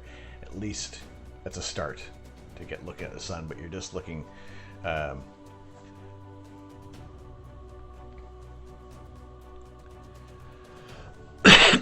pardon me. But yeah, you're just looking at the at this photosphere, at the photosphere of the sun with the white light there. Right? Yes. You just need to sync Twitch and Discord. All right, cool. Good. Glad that's up there. Yeah, I bought my just the film for the other scope. It was like £20 for the attachment that went on the 127 scope. It worked out great, but it wasn't. It was just there was very little activity on the sun when I bought it, so it was kind of, here's a giant ball of white with a couple of little dark spots, and that was about it. You know, looking at seeing what Econ Greg does with his scope, and just getting some incredible images of the sun with that HA filter that's on there.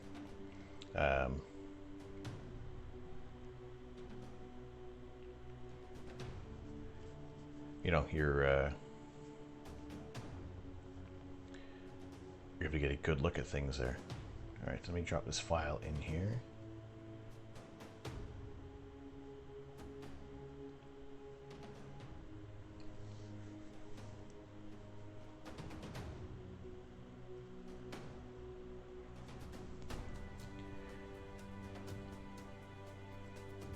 Yeah, it doesn't do what a quark.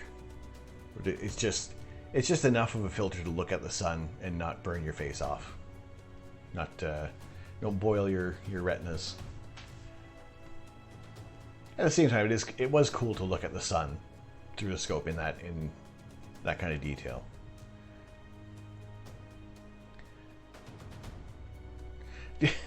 My solar scope, 100,000 channel points for clear skies. Wouldn't that be nice? It was all down to me all along. I just had to get that channel point reward set up. And then we can have our clear skies.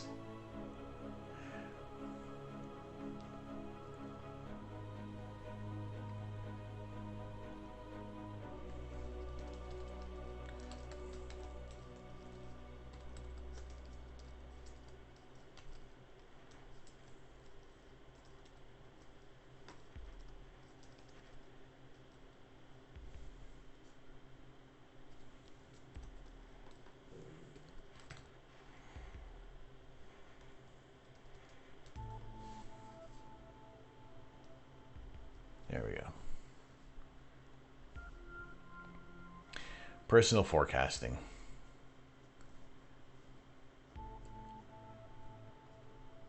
And like how you can use multiple scopes for different seeing conditions with the quark too. Yeah, I mean, I guess that's beneficial then, using just the personal telescope. The personal solar telescope.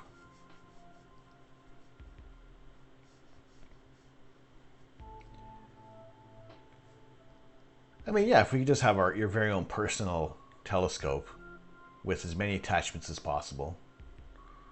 I'm sure it doesn't cost that much to get your own scope up there. We could see what's the situation with Space Fab, how they're coming along with theirs. You know, having that more of the community scope.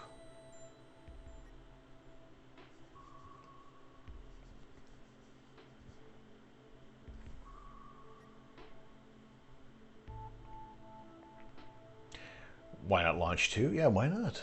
Get as many as possible.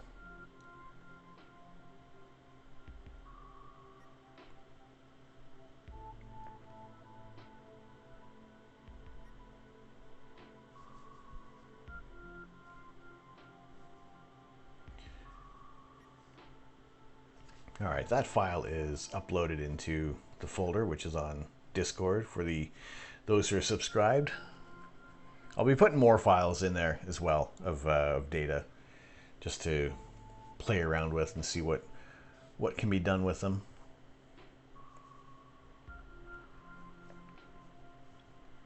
That is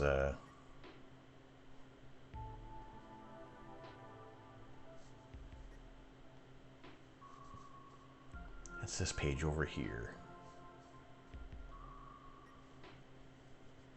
That's should be that section there for subscribers. I believe all the permissions are on for the folder.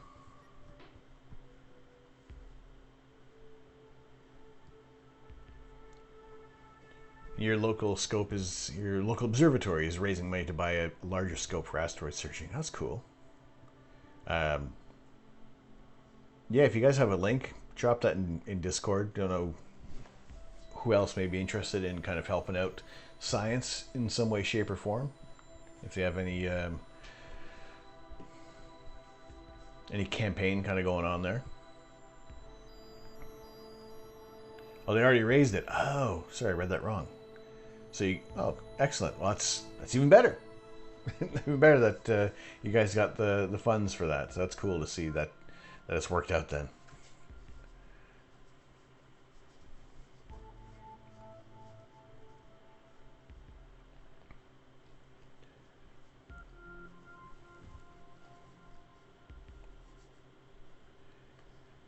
I know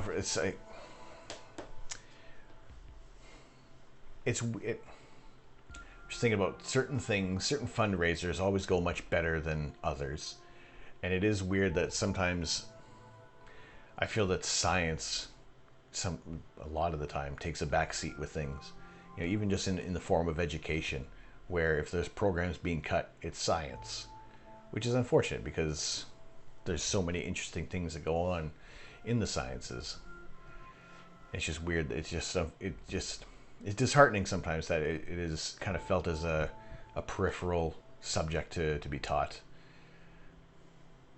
And I can see it in both ways that, yeah, you got to have, there's certain courses and certain fundamentals that need to be placed in schools, but at the same time, it's like there's a hunger for science that, you know, people have. And yeah, it's just a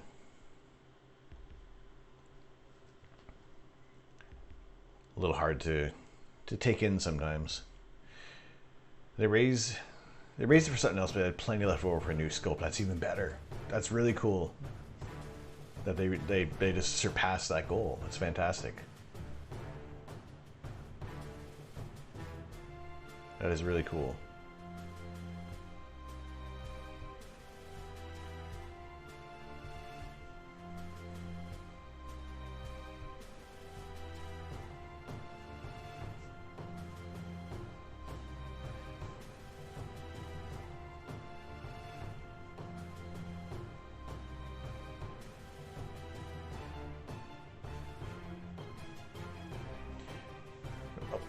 Internet, what are you doing? Stop this.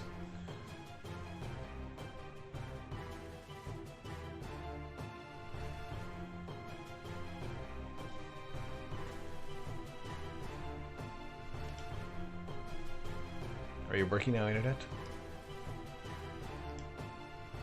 Are you happy, Internet? Causing me all sorts of grief. Is it working?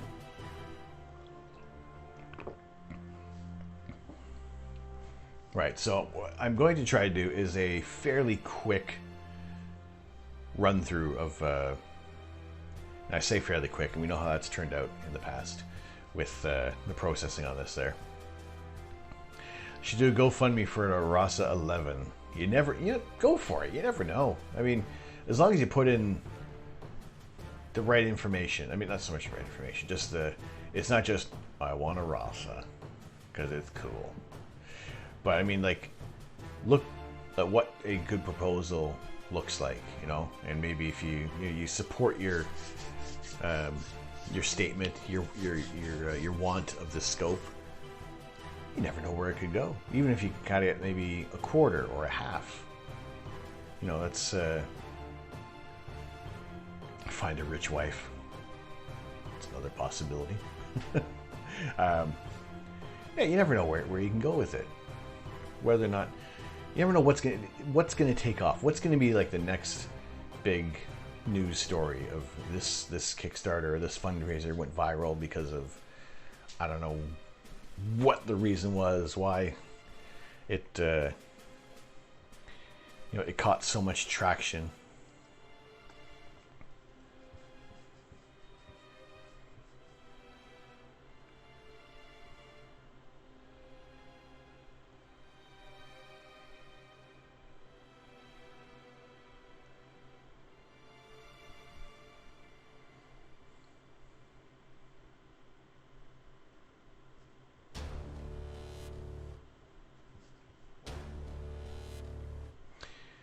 Alright, just wait for Photoshop to fire up here. We'll close Deep Sky Stacker because we don't need that right now.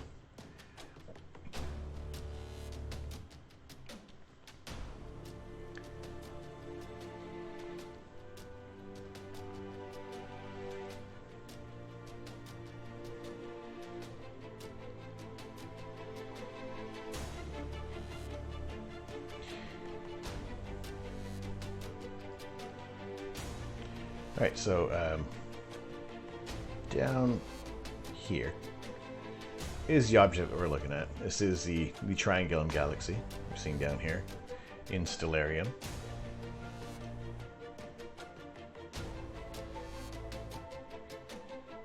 Keep going the wrong way with that. And this was our field of view that we had.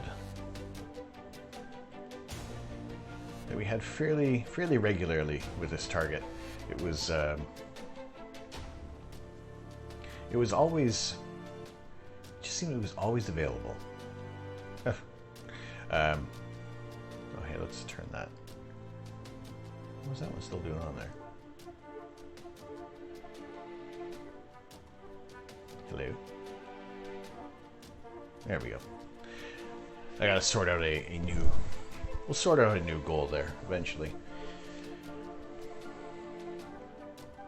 The original scope was self-made, and better than a 200,000 euro scope because they had some new technologies and fancy mirrors that cost them like 30 grand. That's not too bad.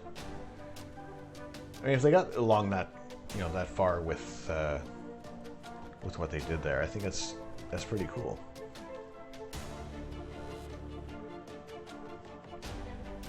So yeah, this is about the field of view that we had with the Galaxy. So that's. I think it's pretty good for the scope. It's just it fits so nicely in the target. It's a complete galaxy, and yeah, we'll give it a stab and see what we can get out of this thing. So we'll open up things in Photoshop and try to do a fairly quick and efficient process of it. It doesn't always turn out that way. And we don't often do galaxies. There's been a lot of nebulae that we've looked at. So to kind of see this one come together will be a little more interesting.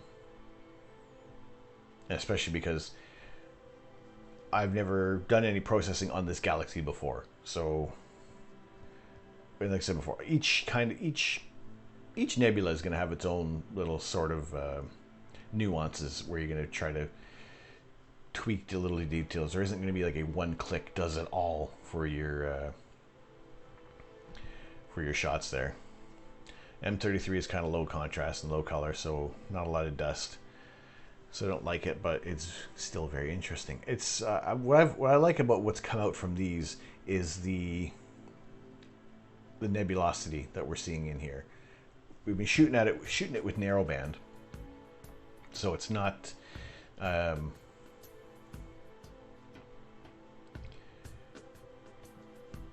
We're really generally seeing just more of the nebulosity than anything there. Yeah, so seeing the reds, that's what's cool about this. This would be more that we'd use as a luminosity layer for your broadband shots.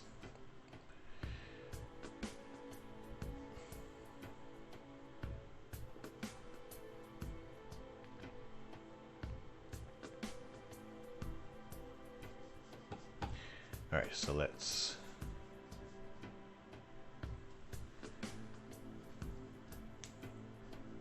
wait for Photoshop to calm down here and open up, unless it's going to not.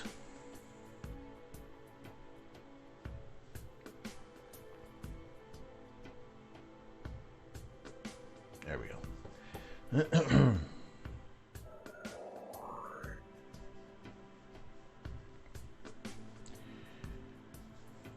All right. Already we can see that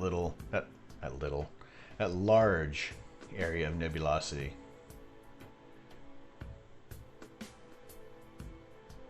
Which, let me get the details on that there.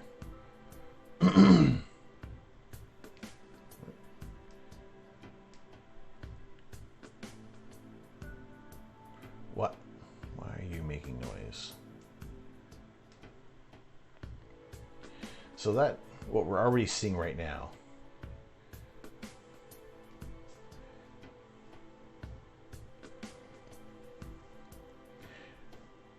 that area of nebulosity is NGC 604. It's about 3 million light years from our solar system, and has a physical diameter of 1,500 light years. So this little patch of nebulosity is it's massive in that in that galaxy there. Have I tried? No, I have not. At most, I mean, the combination of the data from my Lot 15 is broadband and narrowband, with using the tri-band filter. But yeah, other than that, I haven't ventured into that. And like I said, making the fake, not the fake, but the pulling out a luminosity layer from within the data, just to try and bump things up a bit. That's about as far as I've gone into doing any of that kind of imaging there.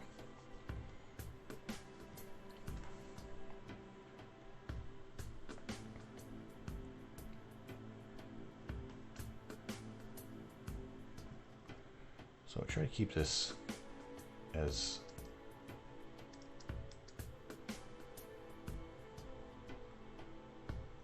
square as possible. I mean, you probably have to crop in fairly tight.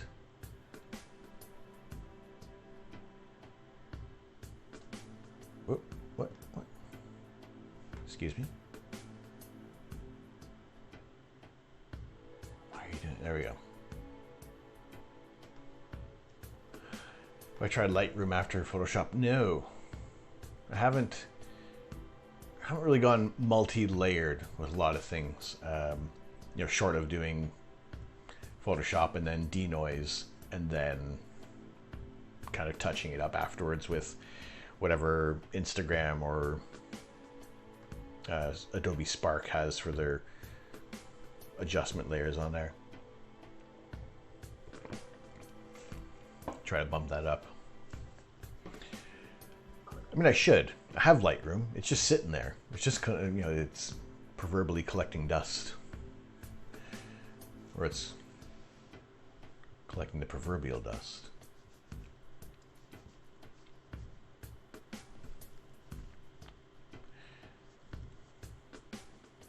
Now, we probably won't have much of an issue with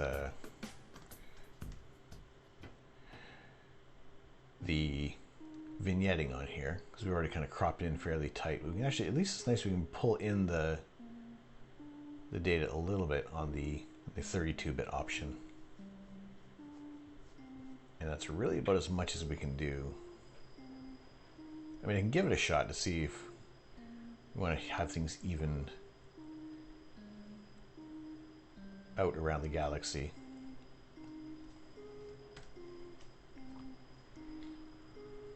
And also because I've paid for Gradient Exterminator, so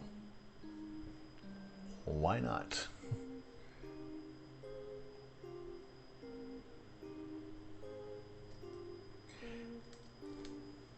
And we'll see how that works out for it in a little bit there. Any more levels? Now believe that where it is.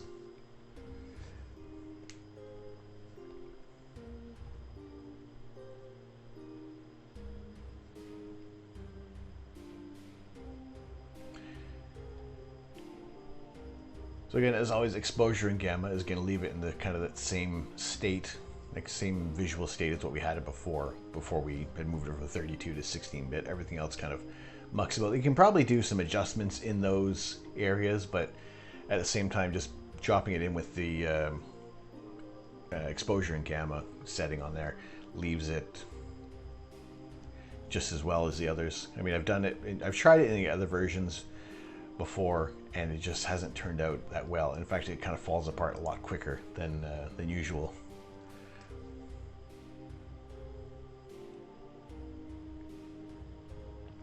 So let's have a look at how much are we clipping? Where are we starting to lose some data?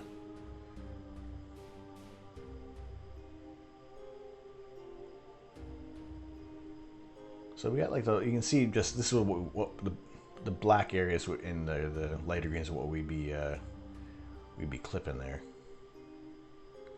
But I might have, you can see that hard green line down the bottom there.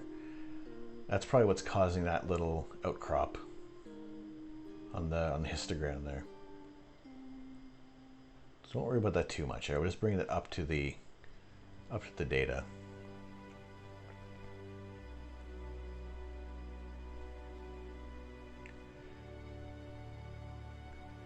And that'd be the core of the galaxy there, which is, in a way, kind of looks like just every other star that's in the galaxy.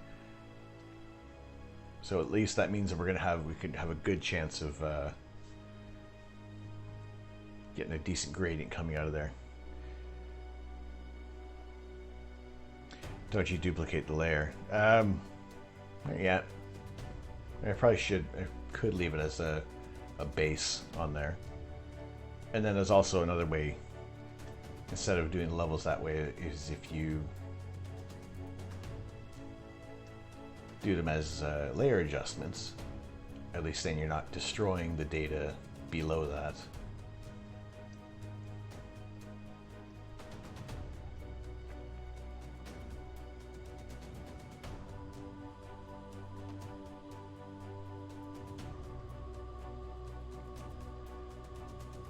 Two Central, how you doing? We have some data from the Triangulum galaxy based off of the 10-minute shots that we've been doing over the past few weeks, past few sessions really, and just kind of trying to see what kind of data we can pull out of this thing. We do have this TIFF file is available in the on our Discord channel with in the subscribers area, so I should be able to download that. I think I turned on the sharing for everything. It should be fine.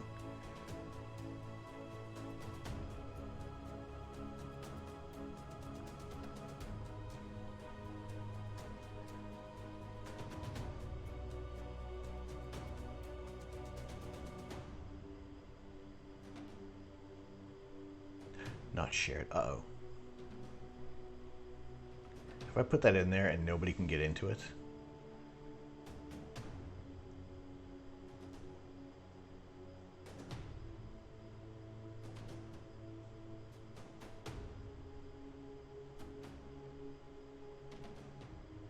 Only people added.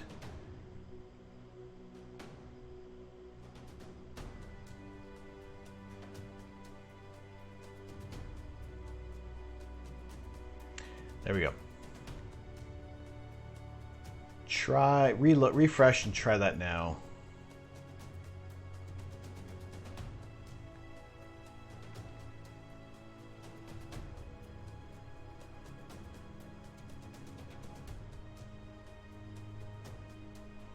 Let me know if that works there.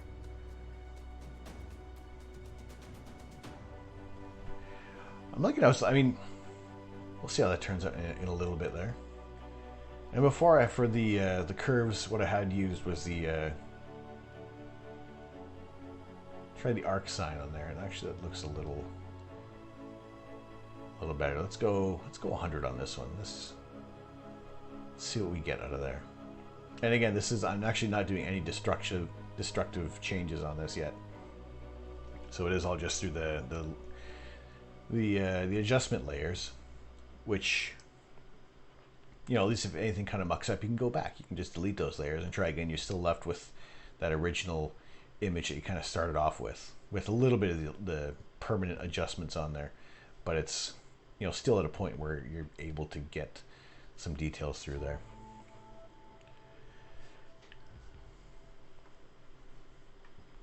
Don't have access to the Google Drive.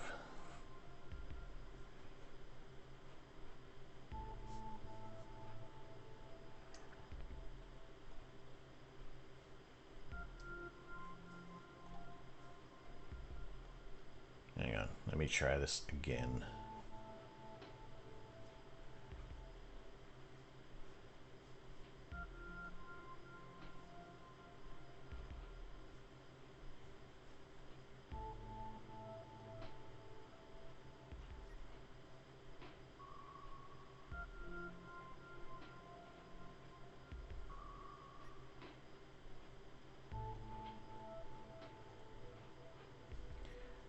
Okay,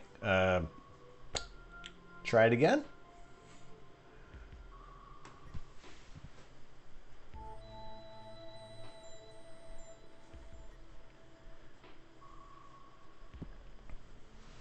Otherwise, I have to figure out a different way how to share these images. It says I sent your request.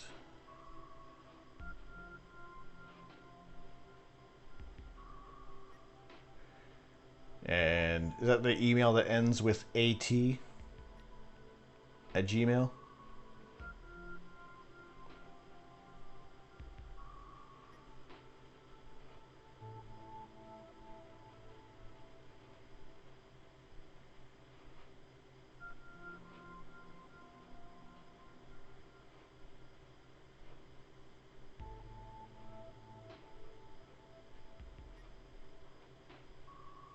All right. Give it another go. Oh, sorry, the message there.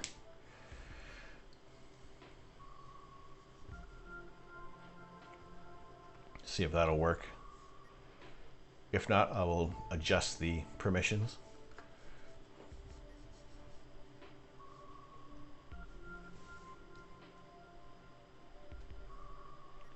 Huzzah! Excellent. Okay, so it looks like if I'm gonna figure out a way how to allow access as kind of like a those with the link. Thought I had it set up that way. I do apologize.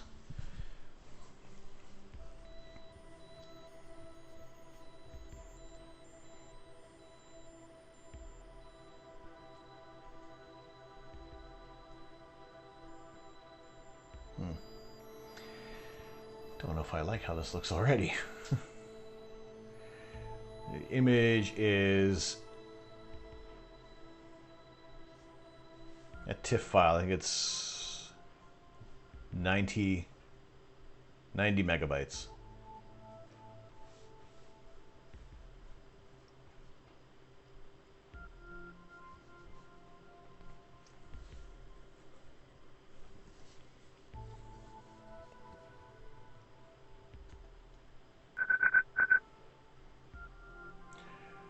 Mars Aspen. Hello, Mars. How you doing? Welcome into the observatory. Thank you for joining our community. Appreciate that. How are you doing tonight? We are currently working on an image of the Triangulum Galaxy M33, based off of a lot of the data that we've shot over the past few weeks. Hello there. How are you? Good to see you in here. I am Tom. I'm the Astro Canuck. And most of the time we're taking live images of space. However, we are under clouds here in the east of England, and it's crummy weather, as is almost always for our Saturday sessions. And we kind of do some image processing on these days when we have some time free, when we're not able to use the scope.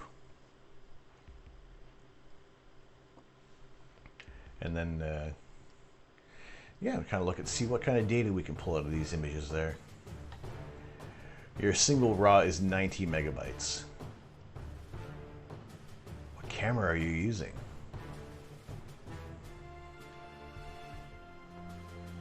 What's the resolution on that there?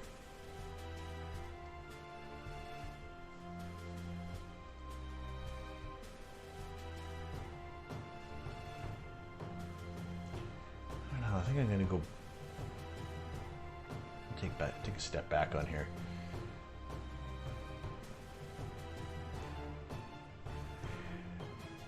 This is about, what is it, we're 55 minutes on this target. It's just kind of based off of when we're doing our images. There are 10-minute sessions for the targets there. It's just based off of that. So it's just one of those areas of the night sky where we've taken quite a few images of it, and just trying to see what we can get out of it, what we can see.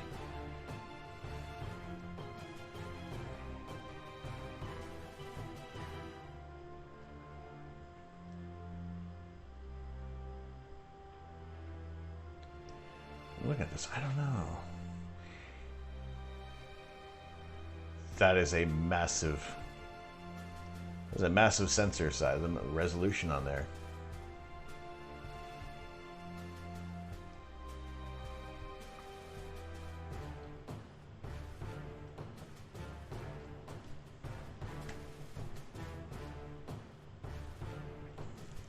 .50 megapixel sensor. Is it split? Or is it just, or do you have like your one, is that the final size there? James Vade, how you doing, dude? Good to see you in here. Finishing building a rig, and a little curious about the auto-guiding solutions. Anything to look out for or to avoid? I'm currently using my Orion 80ED and a Red Cat. So using the Red Cat as your guide scope. Right, yeah, it's the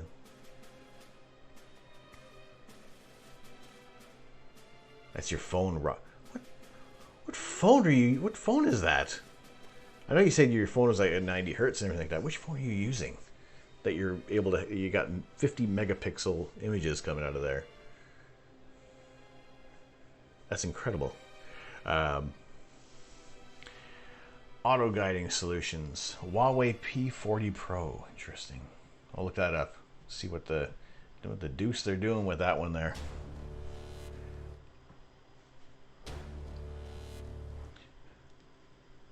Oh, Red Cat would be used for wide field, not auto guider. I mean, my experience with auto guiding is limited at the moment. I've been using a Skywatcher 50ED Evo guide, and that's worked out really well.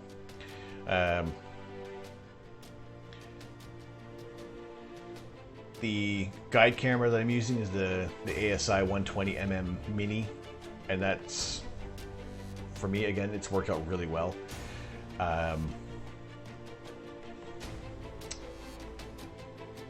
9 minutes until test fire. All right, cool. We'll keep an eye on that there. And we'll jump back over to the YouTube in a bit. What else? There was that Astrophotography put out a video with the ZWO guide scope. It was like a little 30mm guide scope and the 120mm Mini, which seems to be a fairly popular choice. It's a bit of an upgraded version from their original 120mm. And that one has the USB-C connection on there, and it's worked out fairly well for me. I've used it as primarily just as my guiding. I've done a couple of images with it. Where I have it saved, I have an image of the Crescent Nebula that I took with the guide scope and the camera just for fun, just to see what would kind of turn out there.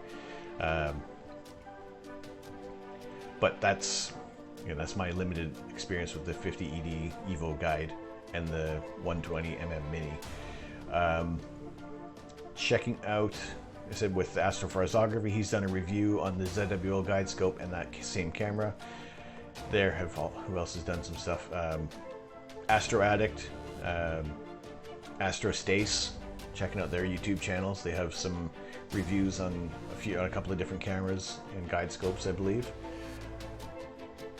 But yeah, for the most part, there's a new version of the Skywatcher's 50ED that has come out with a better Vixen style, or a dovetail clamp. It's easier to mount that guide scope. It's not as cumbersome, and I've been trying to get my hands on one of those, at least just that adapter for the for the 50 ED to try and get something on there.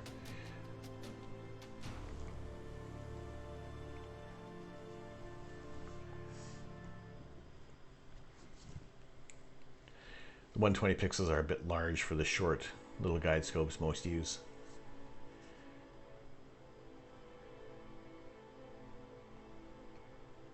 For the yeah, I guess some of the you don't really need a whole lot for your guide scope as well. I mean, like I said before, with what I use, with what I've been using right now, it's served me well. It's been very little issues that's kind of gone on. I think the hardest thing was finding focus, like basically the first night, and that was part of the issues when I was using the PhD2 guiding, was that it just, I think almost making a bit of a video on that would be an idea. That would also mean sacrificing a clear night, which I may have to do, just for the sake of kind of, if it can help out at least one person with setting up a guide scope and a camera and letting them know any problems that kind of arise there. Because unless the guide camera is like in focus, or at least close to focus, you're getting like nothing, no images kind of coming through there, and it can be frustrating because it's such a tiny little area of where you're going to get focus. At least in my experience with those, with the guide scope and camera, it was just a headache for a night and a half getting that thing working.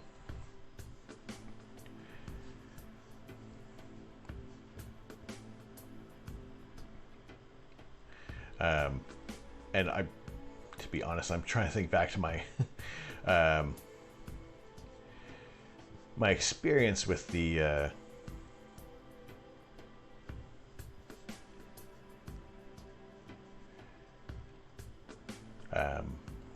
with PhD2 guiding.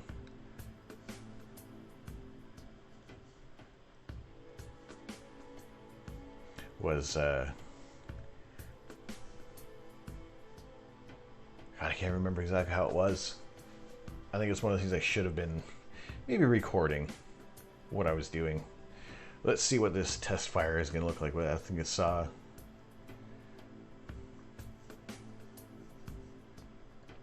it 4 minutes, someone said?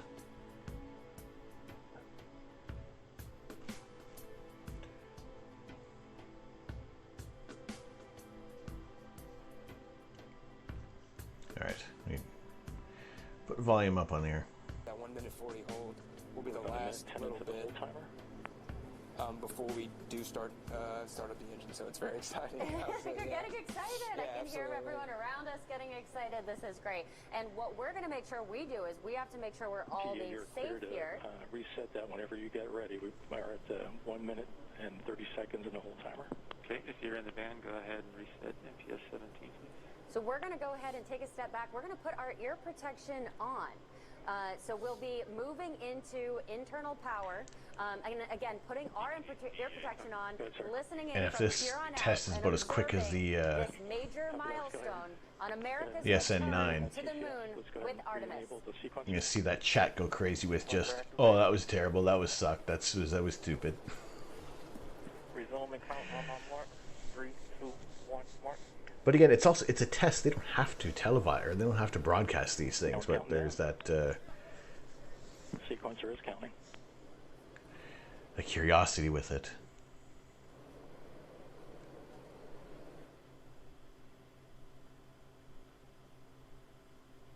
Although maybe it's a bit of a different kind of test that they do with this. I don't know. I'm expecting it just to be a little, and that's it.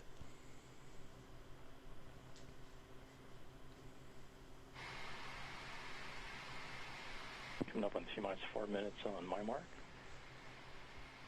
Probably do another hour and a half, 2 hours. Probably till at least midnight, my time. So we're at 10:30 right now.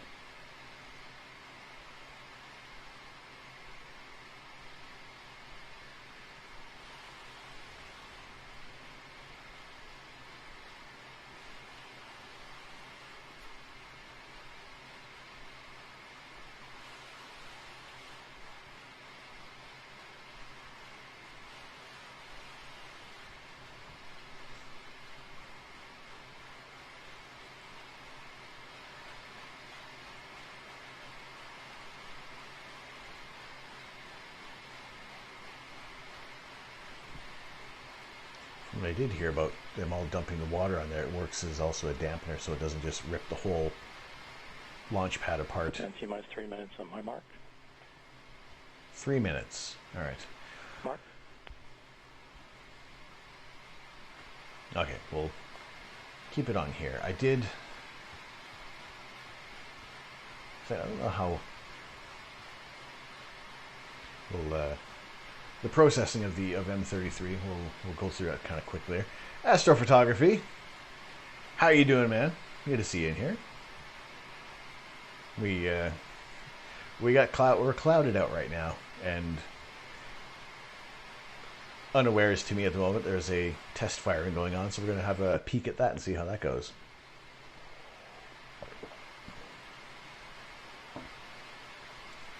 But how you doing tonight?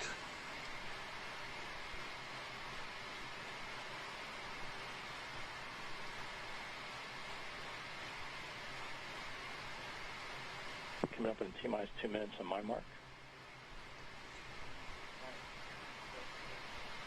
Mark. Good to hear you're doing well. Yeah, we're doing good. Doing good here. We're under clouds. And yeah, guys, if you're not following astrophotography, give him a follow. Turkish streamer. Amazing looking images, a good community as well. They'll break off into English every now and then for you. But yeah, good to have you in here. I'm interested to see how this test fire goes, if it's going to be as quick as SN9.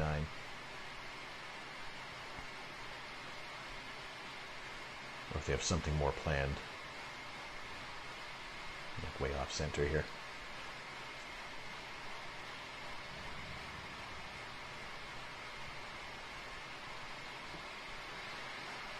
Coming up in T-minus 1 minute on my mark.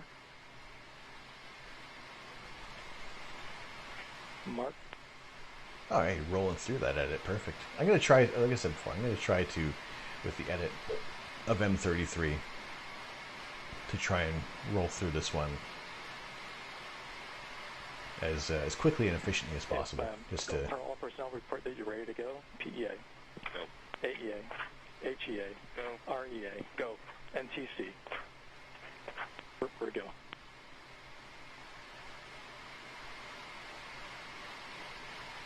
All right, we're in ALS.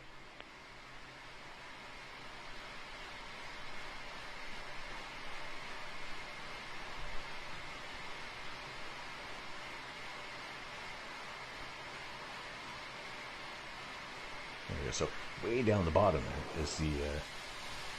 Nope, forget it. Rockets firing. We're going to engine start.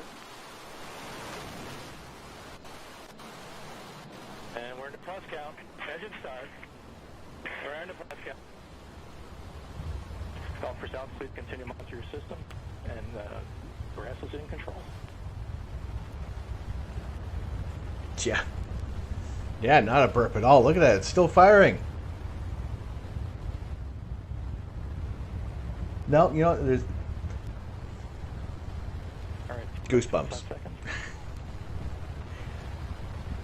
Something about this, it's awesome. Alright, this one's more impressive than SN9.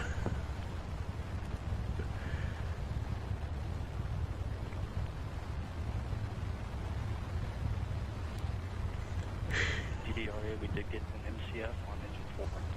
Copy that, but that is impressive. Okay, that's... That's right. Got that. What about that?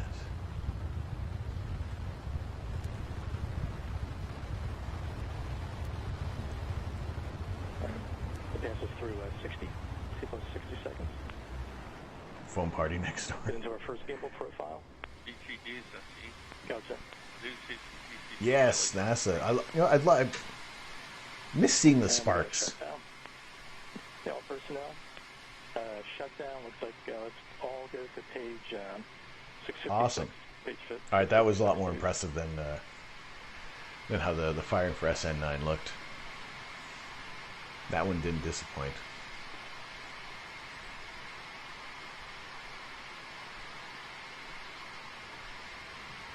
Yeah, all personnel. It's going to be post-hoc. Guys, 59,000 people watching that. just on NASA's channel. 656. BTD, I need you to verify with the engine guy. Yeah, sorry about that. Down standby. Yeah, personnel, that does take us to the last. Yes, I mean that's gonna be that's gonna be a tremendous launch to see. Step 4.241, please verify. And that one's gonna be engine 1s and 4 have shut down for that step. like every time there's a launch, it's always nerve-wracking. I mean, even when they did the SN9 test or the SN8, there was absolutely no payload on that, but it was just to be able to see it do as much as it did.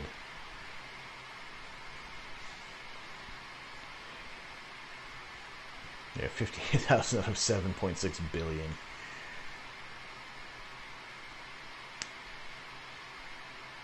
Oh, internet, what'd you do?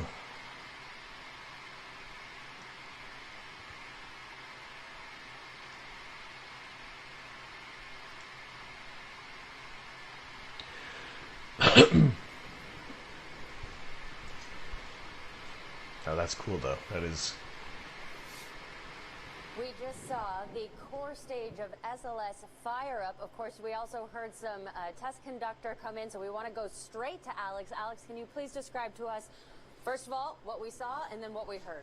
Yeah, absolutely. Obviously, we had a very successful initiation of the engines. You know, the beginning of our thrust profile there when we were firing for the first minute or so.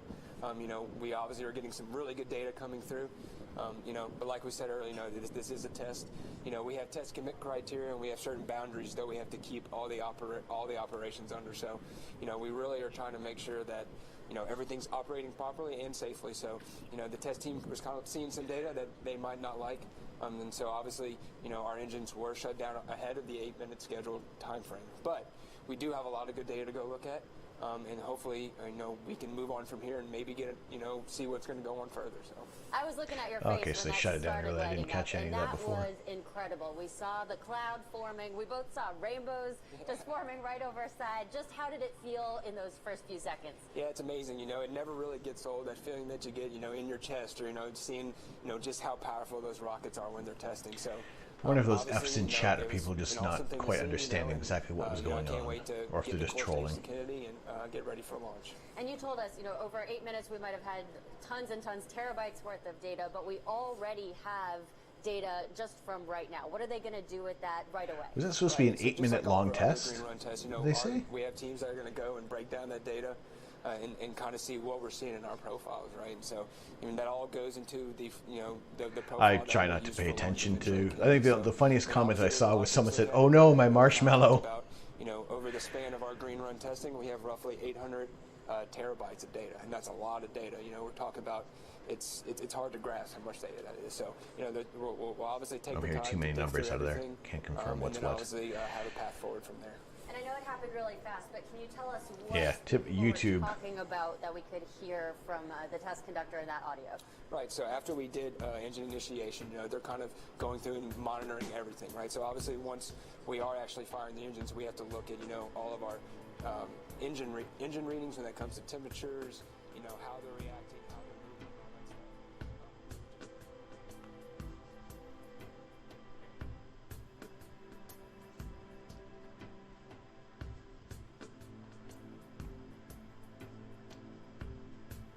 That's cool. No, that's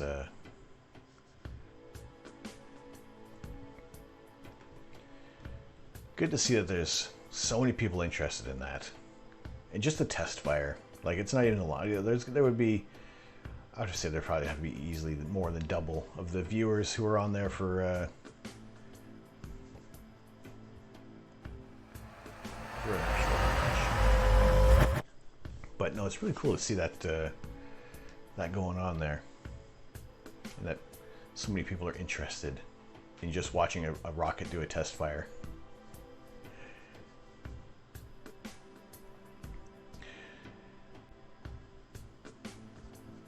So get that sorted out there. We will go back to our image of M31, which is the not M31, I apologize. M33, the Triangulum Galaxy. We have shot it many times before, and this is just a collection of the data that we've imaged.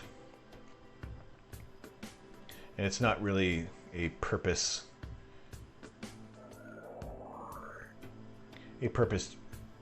shot that we've done of this. There isn't like the integration time on here is about 55 minutes. So there's not a whole lot of data. There's no subframes, there's no flats, no darks, or anything like that. It's just pretty much the straight data that's come out from the camera. And really, I mean, I'm liking how it looks already. I don't know how, again, the contrast is always different on my screen and your screen there.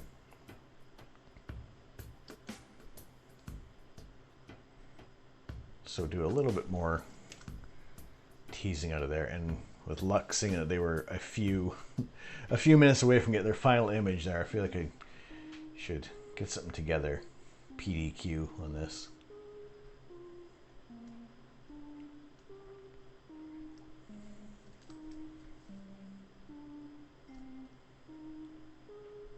So it looks like there's some extra little bits of data that I want to sort out here. Give me 2 seconds. I'm just going to get my phone charger. I realize that I'm running on fumes at the moment. There we go.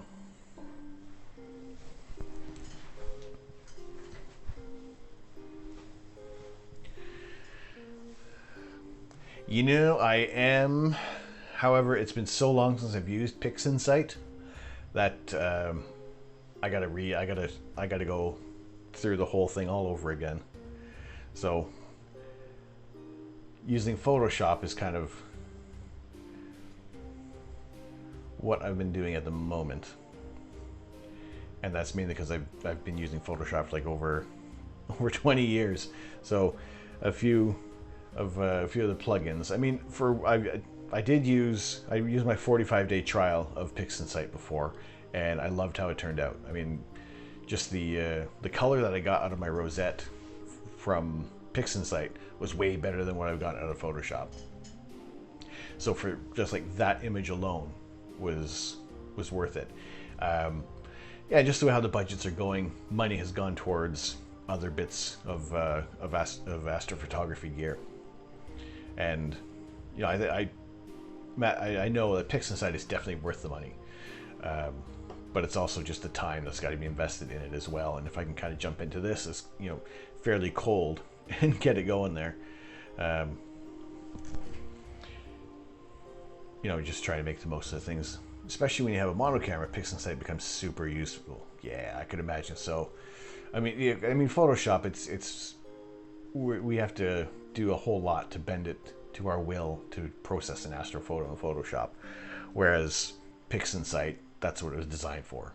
So, as some people say, a lot of it doesn't seem as intuitive, but at the same time, it does the job, and it's much more powerful than Photoshop can be. But you know, there's still a lot of other people who do some great work with Photoshop.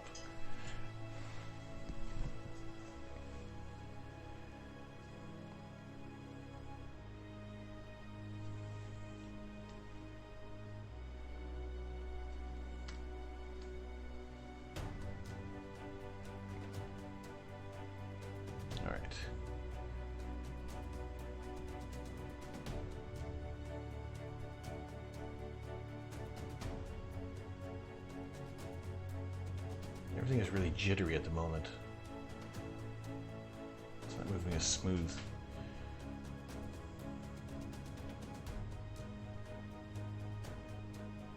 Alright, I may be pushing the data a little too quickly here.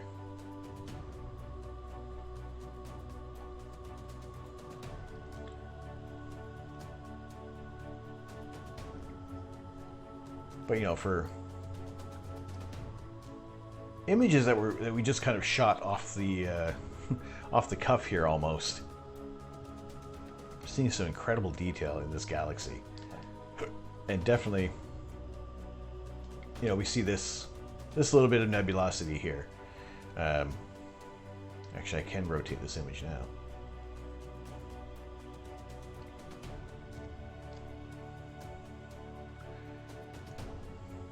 This space frog, the giant space toad. that Econ Greg uses as one of his emotes. You know, that's it there. There's the there's a little space toad down here, and there it is out in space. I think that's a cool little bit of lore that he's made up, that he's come up with on his channel, and made it into something interesting, an interesting story of a space toad. So this nebula that we're looking at right now has a physical diameter of 1,591 light years. So as we're looking at this at just over 2.5 million light years away, that this massive nebulosity complex, and there's been images from Hubble that are obviously way more detailed than what any backyard scope can get.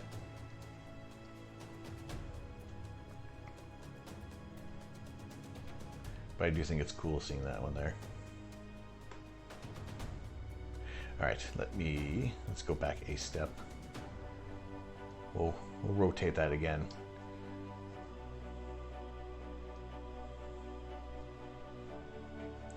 What I think I'll check out is the colors on this. Actually, that's not too bad what I've kind of picked out there. Because I was shooting with a narrowband filter, we're not getting as much star detail. It's more of the areas of nebulosity that we're getting out of this target that's more impressive. It's much more of it's a smaller galaxy. It's much more active than our galaxy, than the Andromeda galaxy, and it just allows itself to be that much more photogenic, that much more interesting to look at. While the Andromeda galaxy is wonderful for its size and just the impressiveness of its structure is one to behold, but also just everything in M33 in the Triangulum galaxy. There's just so much to see in here.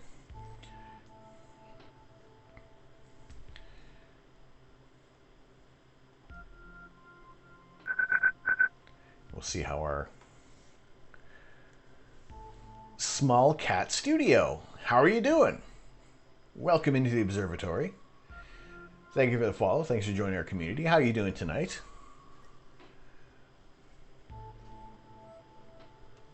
We are currently editing an image of the Triangulum Galaxy, which is a galaxy within our local group, 2.5 million light years away. And we're just trying to pull out as much detail as possible out of here. And what's more interesting about this red channel is that all these little areas of nebulous areas are what make this galaxy really, really attractive.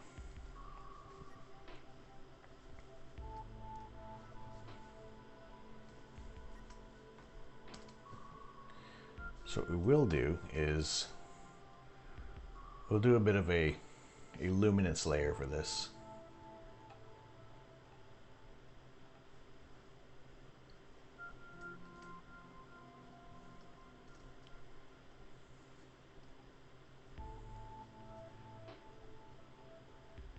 Like I said, just to try to clean things up a little bit, make it as interesting as possible. I will try to run through things fairly quickly, although sometimes it doesn't always work out that way.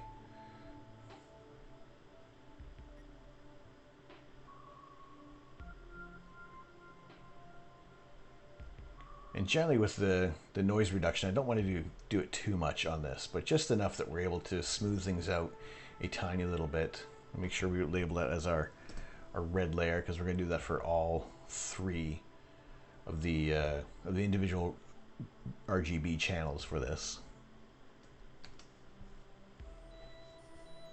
And if you move them over into a grayscale image there, you can start to do per channel processing processing on these things, because that way you can pick out the individual channels, clean them up a little bit, make it a little prettier. And then when you drop it back in with your color image, you can make a fairly decent looking luminance there. Now there's also, you do star reduction on these as well, but it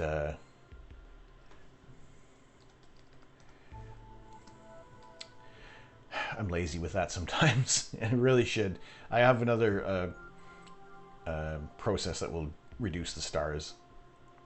It doesn't work that well on the... There's another one for the diffraction spikes. It's another plugin that's available that you can get from RC Astro. It really helps with the star reductions on there. I think it's a paid one. I think it's about 50 bucks US or so.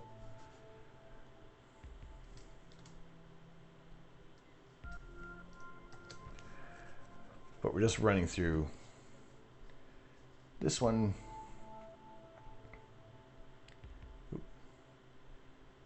A little quick. So we try to get something at the end of this.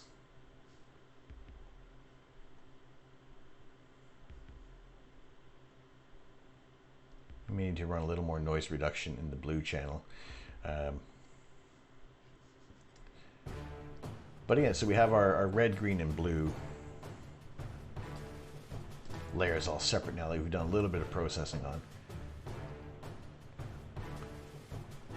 But if we drop the opacity on the green and the blue, we just really want to kind of keep a little... The green is going to be like the cleanest channel out of everything. And that is just because you have more of the green. For the Bayer matrix, you have the red, green, green, blue. And I had an image of that, and it has disappeared.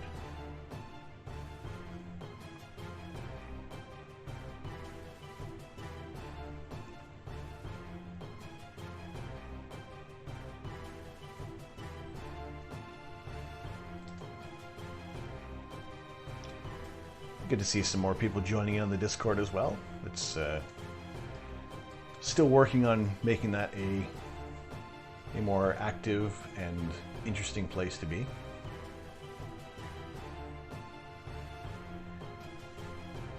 SCNR and Pixinsight is great for removing the extra green. Did I use that?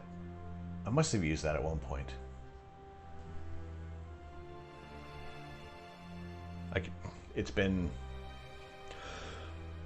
it's been months since I've used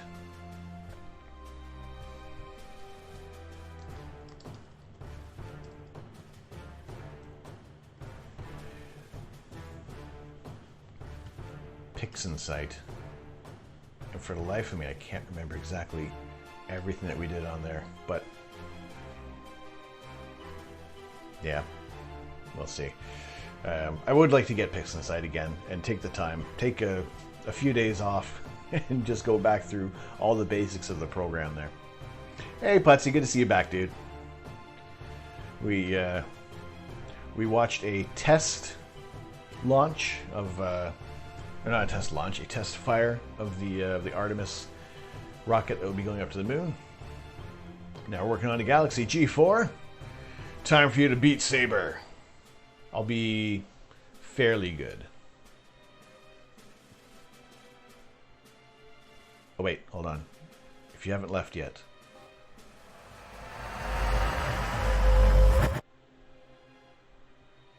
That's for G4.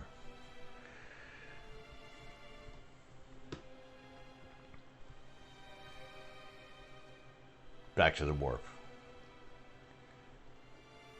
I hit the wrong button.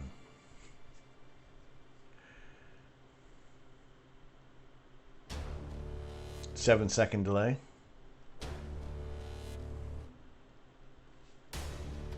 Not too bad. You know, it's no... You usually get like 2-3 seconds with yours.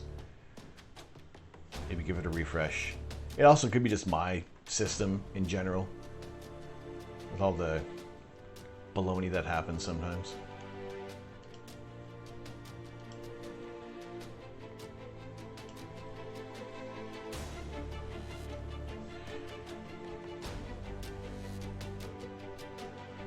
Discord, testing again.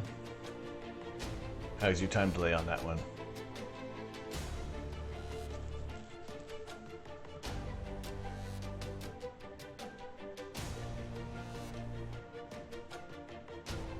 Eight seconds, it got worse. No, that is weird. I'm going to blame it on just my system entirely. Nothing to do with Twitch.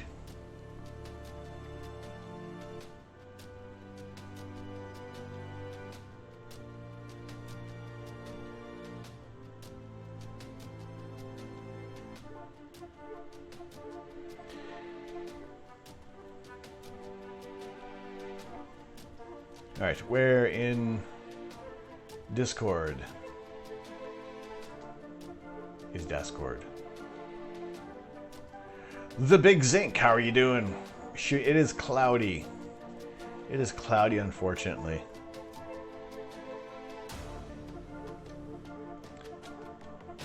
Oh, you're writing it. Okay. Yeah, we're clouded out at the moment, but we have we are working on our image of the Triangulum Galaxy right now. But how are you doing tonight? Good to see you in here. I was hoping the weather was going to improve, however it didn't. Story of an astrophotographer's life, right? I know, but this galaxy down here, this is one of our past images that we've taken. This is our 10-minute exposure of the Triangulum Galaxy. However, now we are doing a little bit of processing on that there.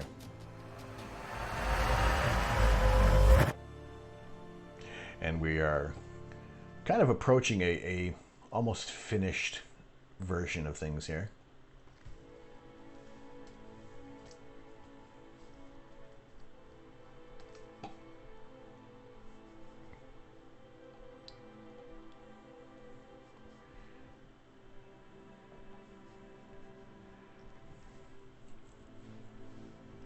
Doing great. I'm a beginner. My Star Adventure should be here soon. Excellent. I love the Star Adventure. I had one myself. I sold it to fund a new telescope, but you know, I do miss it every now and then. What kind of camera are you going to be using with it there? I'm interested to see hear of your setup there, because it's a great little tool as well to be using that there. I got some images I really liked with it, and I think I started going a little too far beyond what I was doing with astrophotography. And I tried keeping 2 mounts for a while, but it just, in my tiny little back garden in England, it's tough to get even 1 mount in a good position there. So would definitely want to have a larger garden to be able to get some more images there. EOS T7i and with a William Optics Z61. Cool. It's all right. I originally started off with a Canon Rebel T5i and had a Astronomy CLS XT clip filter in there. Mainly using just a 70 to 300 millimeter lens for the longest time. And I was happy with a lot of stuff that came out there. I've been lurking. I've also been doing stupid homework. I agree with the sentiment that homework can be stupid. However, it's it can be necessary, it can be unnecessary. What is your homework? What subject are you working on? I've over-sharpened it a bit, but live and learn. As long as you've over-sharpened it enough to be APOD material, then that's cool. Quick edit on M33 from my data. a creative eyepiece POV to mask the clipped blacks. And a bit of over sharpening, as I see now.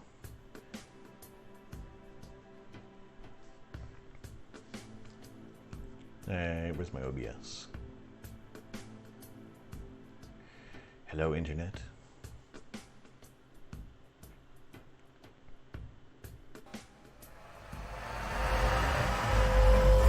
Geometry. Well, I mean, I guess if you're getting into, if you're going to do astrophysics, geometry can help. Or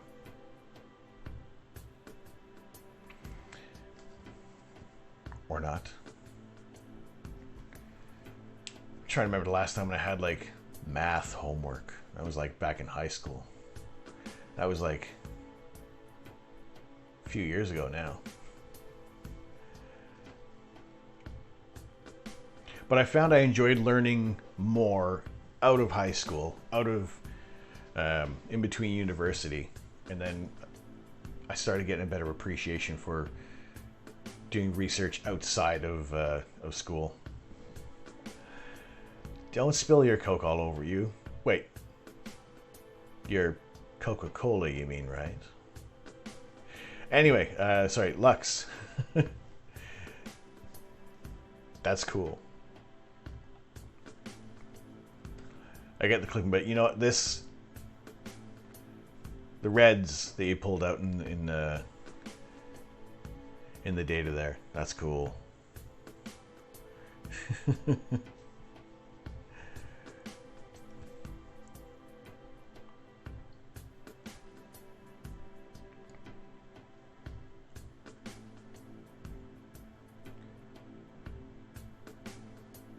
Nah, I think easily for it's like, you know, Econ Greg's story notwithstanding, I feel like this is like my favorite part of the whole galaxy. Yes, I'm zooming in. We are pixel peeping, because quite frankly, mine isn't going to be much better. It's no, wait, hold on, that came out wrong. That mine is going to look about the same. I feel it's going to be, but it's the reds of these nebula that's really cool. And it's also interesting to see somebody else work on my data. You know, it's and you know, I appreciate the creative effect to hide any clipping of an eyepiece view.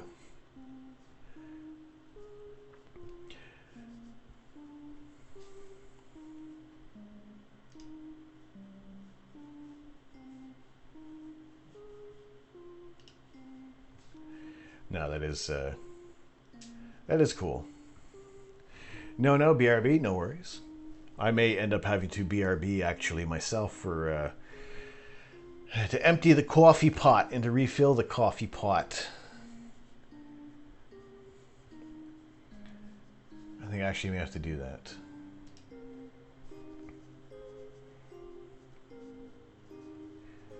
Let's see, do I have a BRB screen?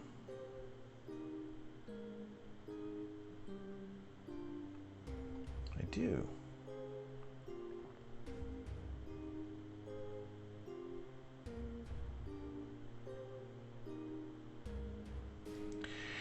How do you sleep drinking coffee? That's my superpower. I can drink 6 cups of coffee in an afternoon and still go to bed at a decent hour. It's hard to remove the greens and not to overexpose. Yes, it can be.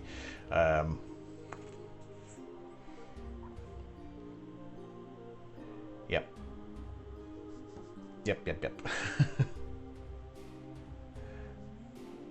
That's insane. Well, I mean, we're, what are we at? 11 o'clock now. Coffee is done for the moment. So, let's move over to... If I drink 6 cups of coffee, I'll be like that rocket engine we just watched.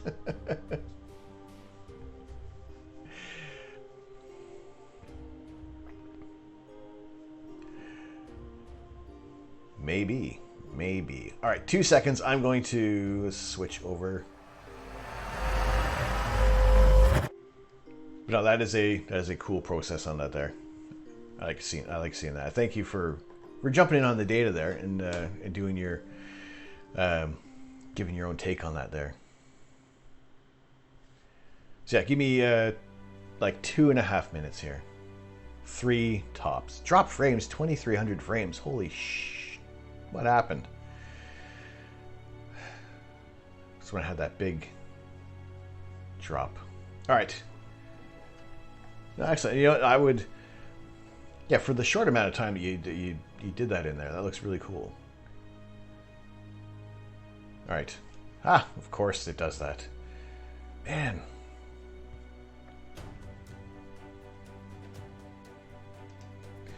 Internet, come back. Come back, internet. There we go. All right. 2 seconds. I'll be right back. I'll even leave this on so you can see that there is a empty chair. I will mute my mic though. So 2.5 to 3 minutes. I'll be right back. It's I think it's a combination of my side. But Twitch does that too. But like I said, I think I'll have that sorted out in the next couple of weeks. So we'll see. All right. Pee and coffee. Be right back.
Huzzah, huzzah. Hello. Hello, hello. How are you guys doing? I have coffee, I'm happy. It's not as good as a clear sky, but we'll take it.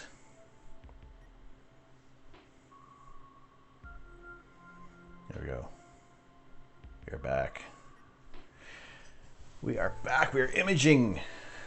We are not imaging. Sorry, we are working on an image of the Triangulum Galaxy. Just a quick one. I am Tom. I am the Astro Canuck.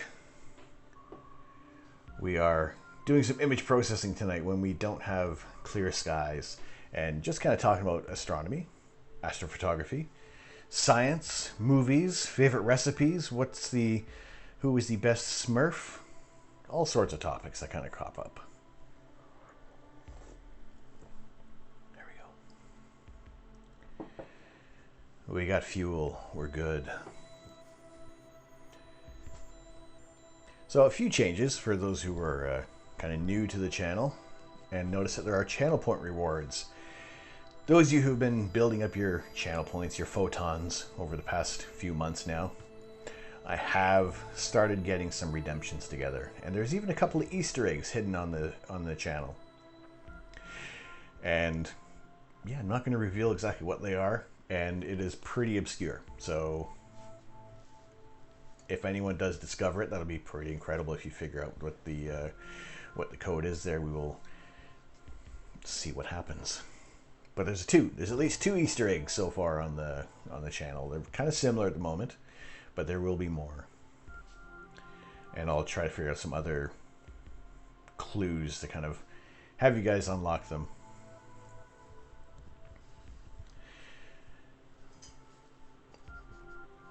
So yeah, it's little fun things that are kind of hiding around on the channel and just beyond the channel points there.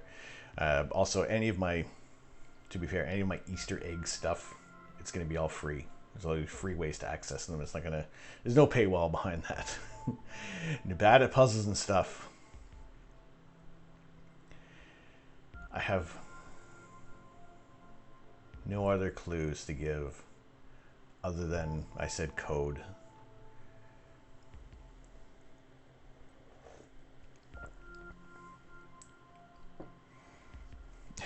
Indiana Jones had become. There you go.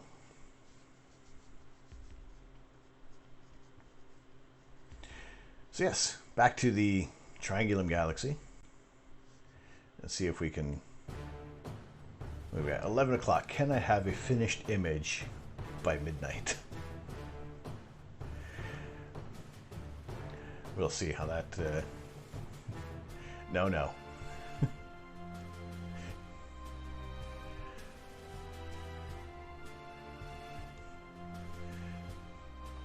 No back to M33 or no back to M33?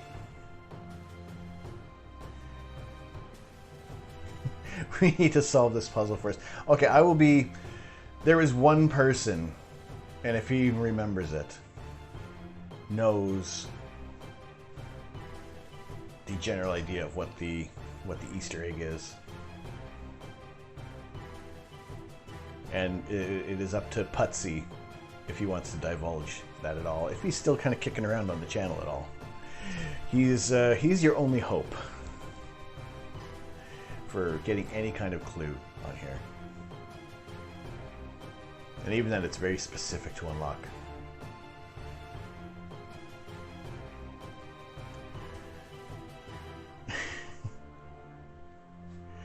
You're doomed. Well, I mean, you can always tag him and see if he's willing to give up any information, or also if he remembers. It was a late night when we were talking about this. And there's so much other stuff. He's not here. Is he not?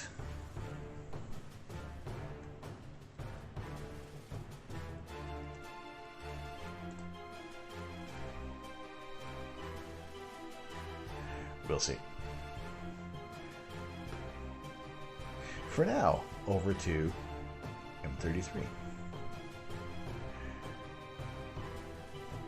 And to be fair, the code will work on any scene. Are you going to shave your beard? No! No! No! No, no, no, no, no. No. No. No. No. Maybe we'll do, no. No. I'm not going to make any suggestions or promises or anything like that that may come back to bite me in the butt. So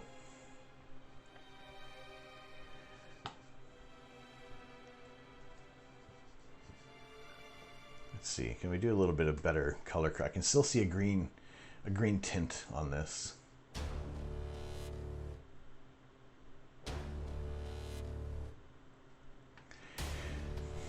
A little too purple.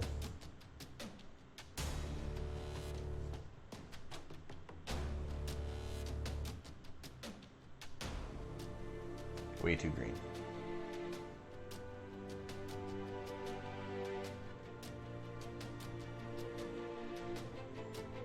Yeah, still got a bit of a green tint to it.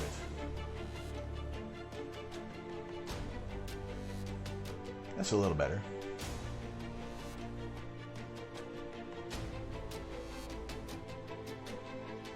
Yeah, it's a.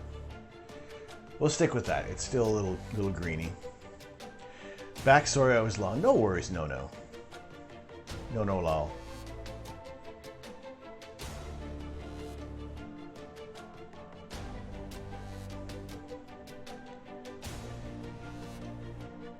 No, wait. We should change your name just to Actions and Sounds.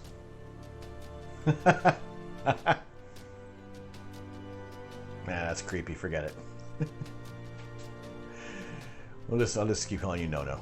You got to go at 12. All right, then. Like I said, I'm going to try to have this image completed before 12. So that is my bit of a time scale on things. And that kind of brings me up to about 4 hours in stream length, which works out to be the general time frame for what we do on here. On these sessions there. Sometimes they go a little longer. Sometimes it's a little shorter, but always have a good time no matter what length of the stream is with you guys. And now that Lux, you gotta, well, not just Lux, but everybody has a challenge to find out what my Easter egg is on this channel. And I said the only linchpin right now is Putsy. He's the only link to possibly finding out what this code is, if he will even tell you, if he remembers.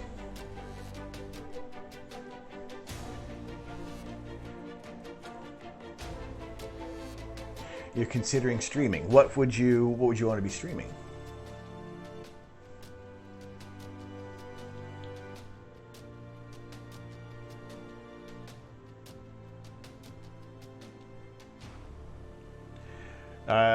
It is okay. Yep, it's a chat command.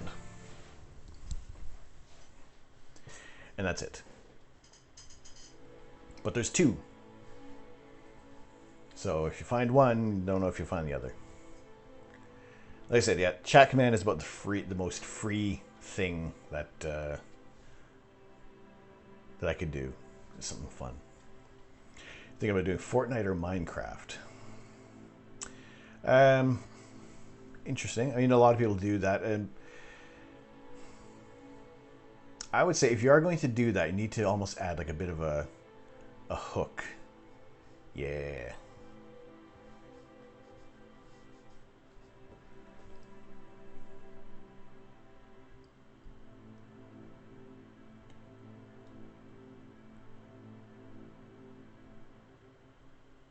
I'm just going to delete that one message. Not banning the word. I understand the frustration. But just that one. I even try not to say it. I think I've said it maybe two times on the channel. Have I? I must have. I try not to swear too much.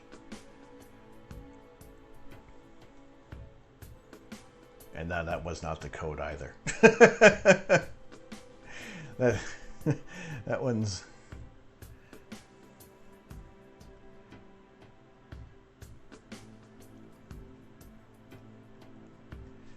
yeah, also, no, if you are going to be doing streaming, in terms of doing Minecraft or Fortnite, I would say, no, Lux, it's all good. It is cool. That's it. That was your test. You're going for the extreme on the end of that one. If you're streaming like Minecraft or Fortnite, or try to have like some kind of external gimmick, something that also makes you more personalized to what you're doing, rather than a lot of people are kind of sitting there, in front of their screen. Add a hook. Add something that's going to draw people in to be entertained by you playing the game, and that's I guess the biggest thing I can say about setting yourself apart from anybody else who's streaming is just try to be as personable as possible. Pardon me. I need a burp counter like Putsy. That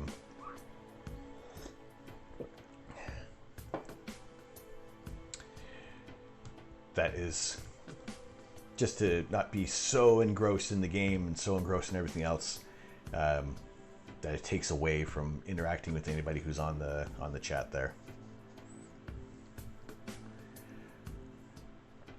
Art, just talking, education. I mean, I think like right now, Twitch is a great escape for a lot of people doing everything and anything.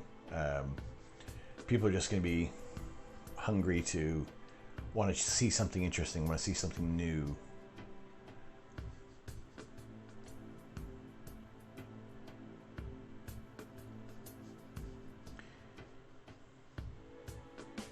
If you do a Shift 7, you can't see what you typed in. What do you mean? Like if you put the ampersand in there?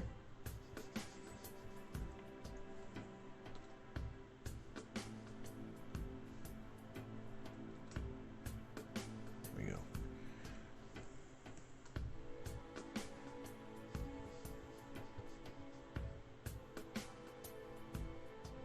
Is it if it's like any like the special code, like the, something like,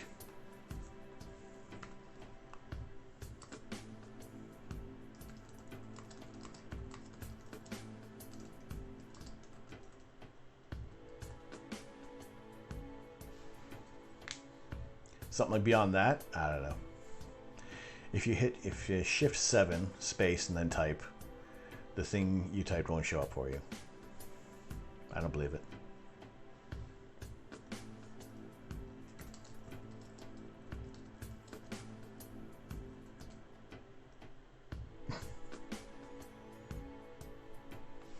No. I don't believe it. That's also not a code. All right, Astrophotography. Thank you for stopping in. Appreciate it. We will catch you soon. If not mine on yours, maybe another night when we have clear skies. Hopefully you get some as well. Take care. See you soon.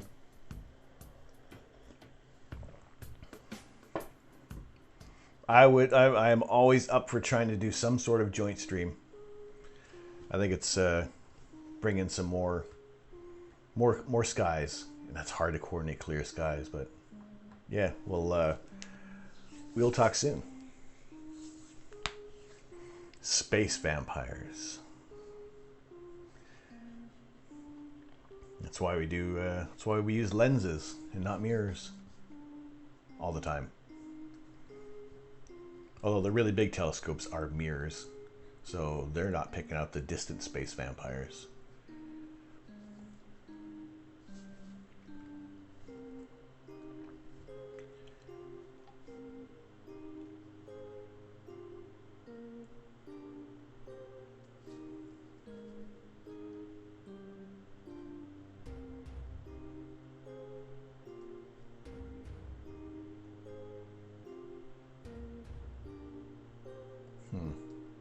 Sometimes using it as a luminosity layer just doesn't always do it for me.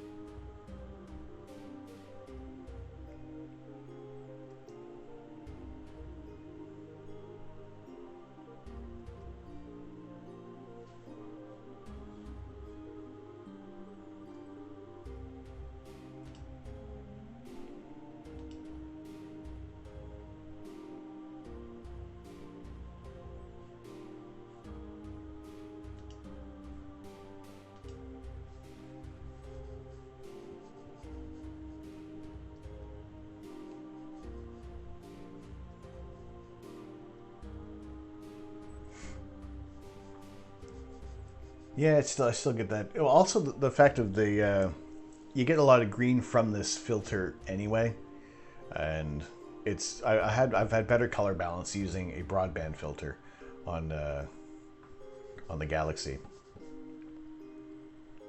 Yeah, let me just go back to just a quick hop over to my comparison image, and it does just come down to the color balancing of the ASI Air and the ZWO ASI 533.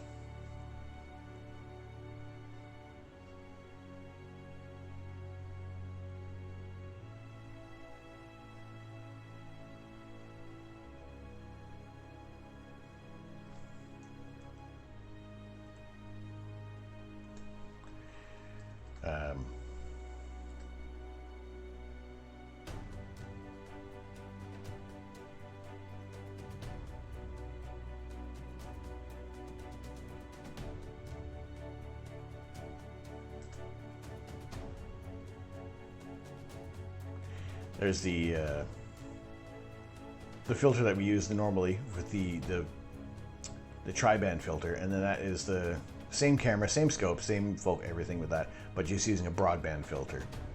So you see that does I do get rid of the green with pardon me, shooting it broadband.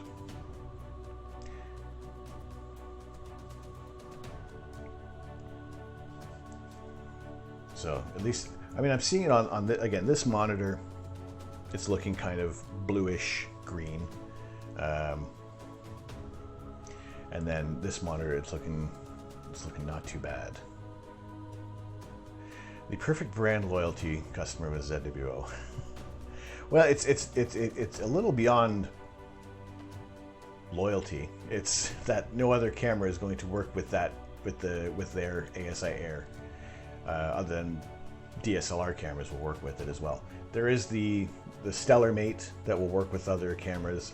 The Eagle Pro, Prima Luce Labs with their remote systems will work with other cameras as well. But it was just one of those things where, in Europe, in the UK, it was hard to get a hold of a Stellar Mate, and it was easy to get an ASI Air for the most part. So, and that's why also just everything that came down to which camera I was going to get. The 533 just seemed perfect for what I was doing. Yeah, wires, no. I think I liked the idea of being able to have the scope out there doing its thing, and I could actually be inside where it was fairly warm, although it's not incredibly warm right now. I'm resisting turning on the heating. With what I was going to do was fix my microphone EQ so I could actually have the heater on and have no extra noise. And then I discovered the Orin board and made some cool stuff, and then it was time to stream, so I had no time to work on the EQ for that. But tomorrow, maybe tomorrow, or even after the stream, I'll get that sorted out so we're in place to have something workable.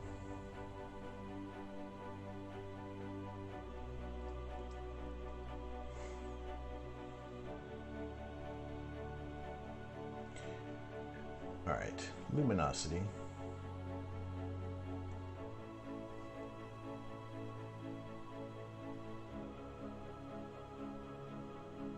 Start to bring up some of the color in here. Oh my gosh, it looks bad on this one screen. Maybe that's a little too much.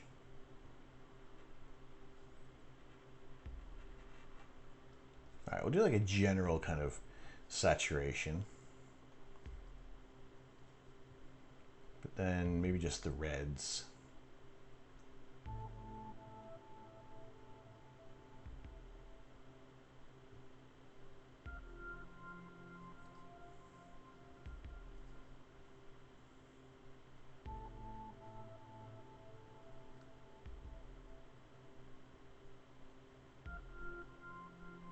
Boost that up just a little bit.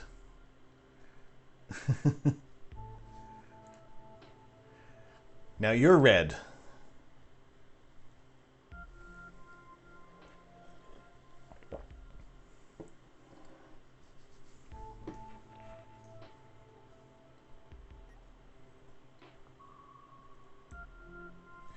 right, let's stamp visible on that.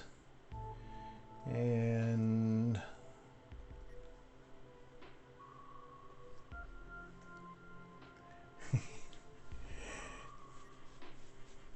you found the El Dorado. Well, that's Twitch's thing. I think you can actually change your name color by typing in /color. Yeah.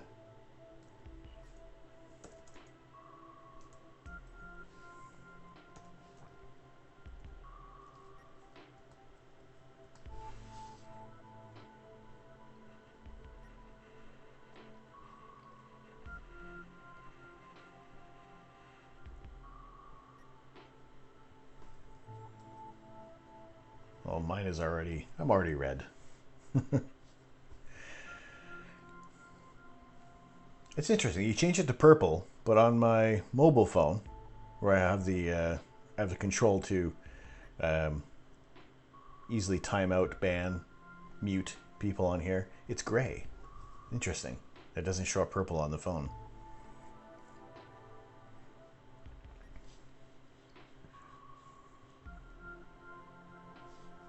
You put blue? Looks purple on here.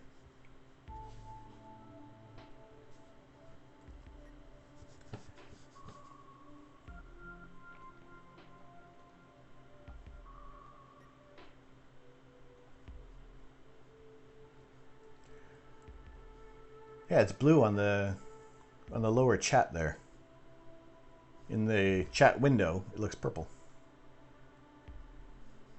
Twitch doesn't handle their colors that well. I see like a kind of a golden yellow.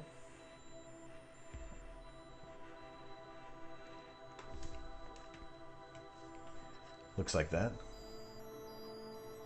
Now you're El Dorado.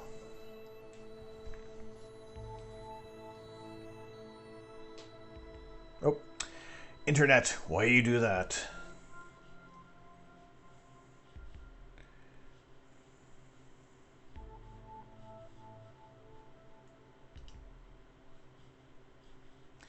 Please come back, interwebs. Internet, are you there? It's me, Astro. All right. Image.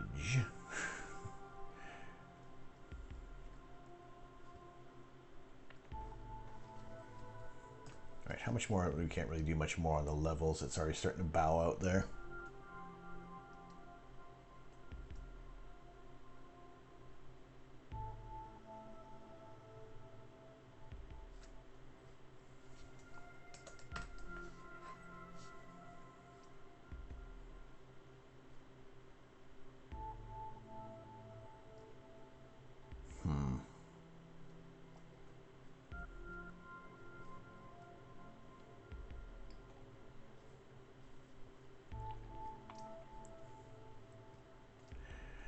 Sorry.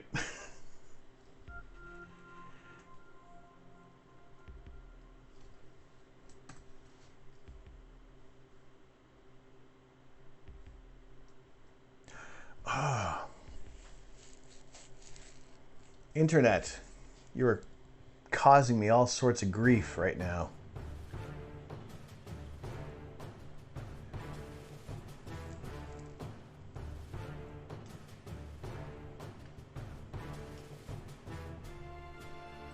Come on back, Internet. Why are you doing this?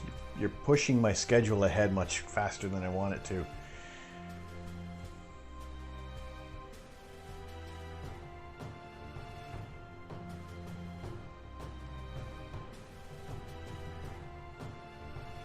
The lag, I see my connection drops to like nothing. It's not exactly what I want.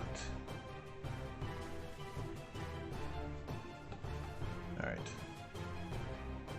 Like I said before, it kind of accelerates things a little bit.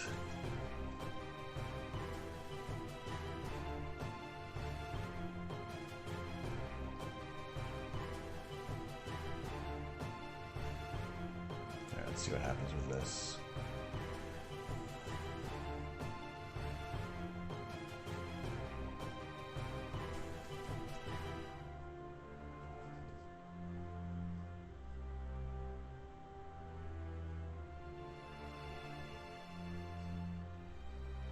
A little less green. I'll take that.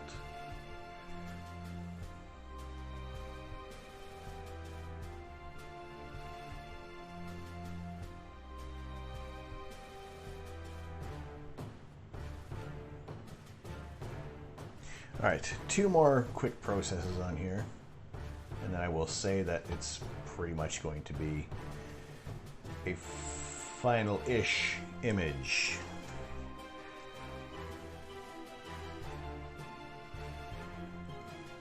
See, I see it more as a gold.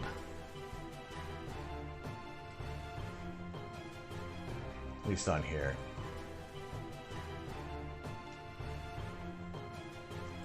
But hey, we are a short. I can say less than half an hour till I have to have a final image on this, and that's just more of a personal challenge for me to be able to get this image in a attractive looking state. You know, we started off with, that's what we started off with, and here's where we're at right now. So there's just a couple of more quick processes that I want to do on this. We'll see how this goes. If we make stars smaller, how well is that going to work out? Because sometimes it'll do a good job. It's really great with nebulosity, but with a galaxy you might get a little bit of a different result.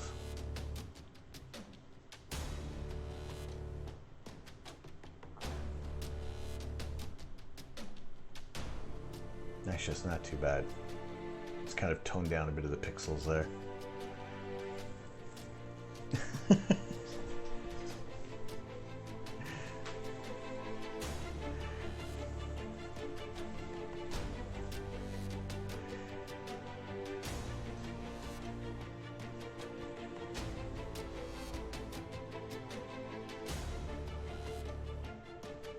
Oh, you're showing about the stream.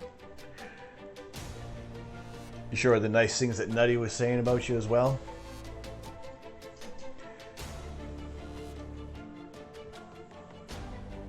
And yeah, guys, if you're not following Putsy, give him a follow, because not only does he have a fun stream, he has a tremendous singing voice, and you can't deny that at all. So follow Putsy for some great singing, some good fun. Pico Nico, how you doing?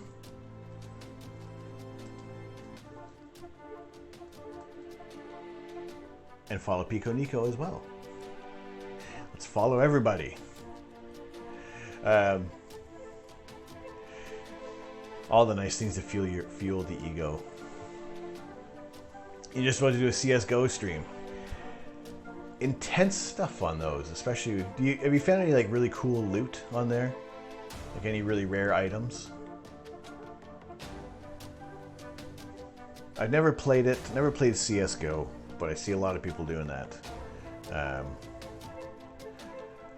was gonna earlier, but I took a depression nap to postpone it. Well, if you're a little bit more rested and a little more into doing CS:GO, then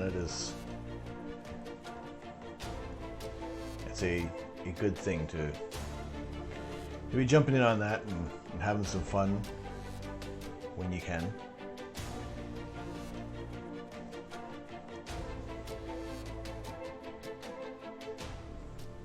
Rested or not, I still suck. I don't play those games anymore. I think even when I did, I never played anything multiplayer online like that. It was more just Halo with friends, and even then, it wasn't always the best. I would well, because when we did multiplayer with Halo, you're on the same TV, so it was cut in 4, so it's easy to screen snipe your friends.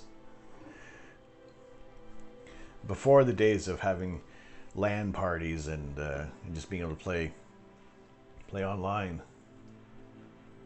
you had to sit with your friends. Although at the same time you could hit them if they were annoying you right away.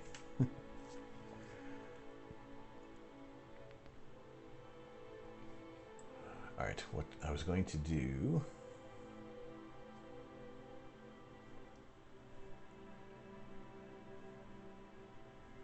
Let's do one more local contrast enhancement. And I'll do one more curves adjustment on here, which will bring down a little bit of the sky, not the sky, just the space in general.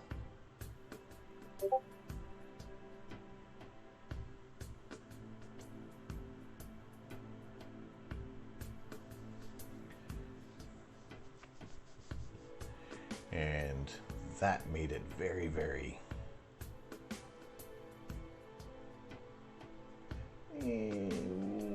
I'm on the fence about this. This is like as sharp as I'd want it to go, and I can get rid of some of that in we can fix that up a little bit. All right, curves, we want these areas to stay dark.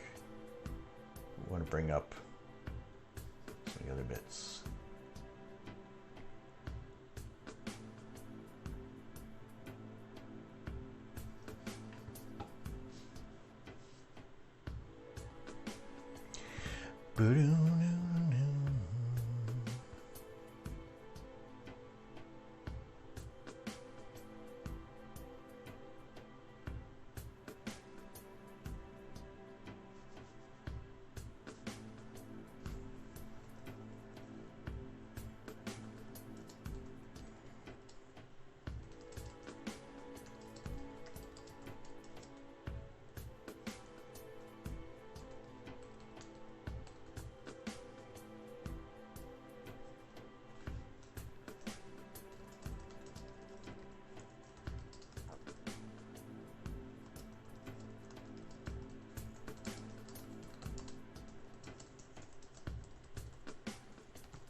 I was looking at a clear one night, and my fresh off the shower ass went down to the balcony. Vega was barely visible. My hair froze at minus 30. Holy smokes, that's pretty cold. Still suffering the consequences. Like, the coldest I've ever felt was minus 52 degrees Celsius. And that was a different kind of cold. It was like beyond dry. It's like you just look at the weather forecast and the boogers in your nose would freeze.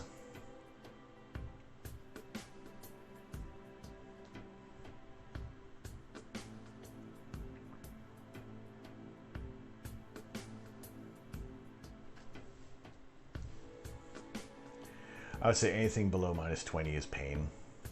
It was interesting to have something that cold occur across your face. It helped to have a bit of a mustache.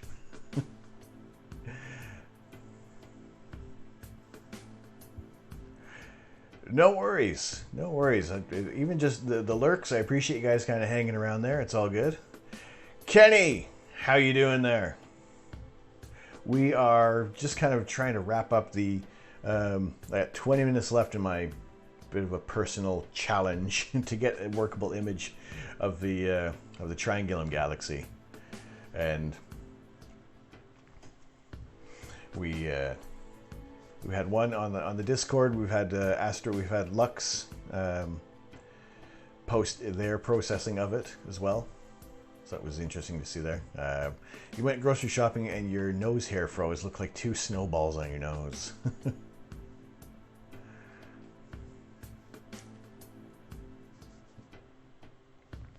So yeah, we're trying to get some sort of workable image out of this here.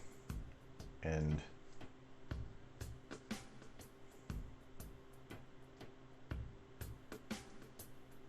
let's see, that's happier with that. That's good. All right. Next is I'm going to see what this looks like with less crunchy, more fuzzy. How soft it makes it look. Do I want to have that as the kind of the last look to it?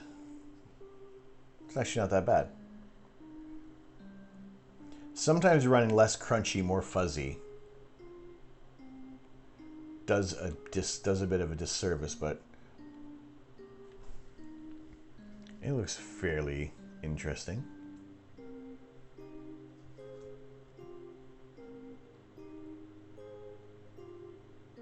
Does take away some of the harshness. And the last thing I'm probably going to do with this one is run it through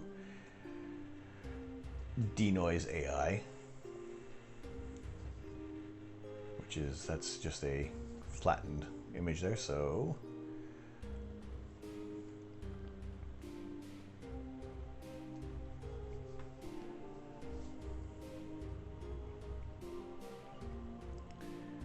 we'll get that loaded up. Denoise AI, it's there's a free trial with this program, and it is fairly awesome. Does a good job of cleaning up images.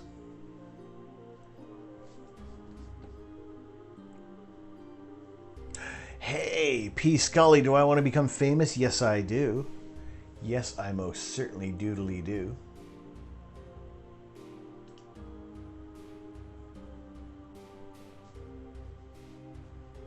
Oh, that's poor timing.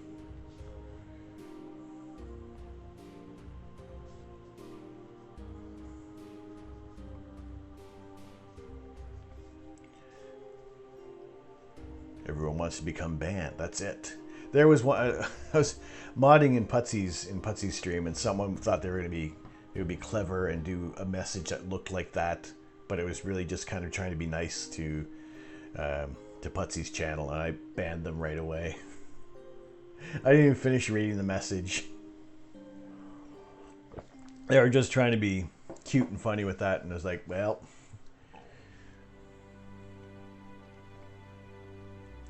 That didn't work out too well with them.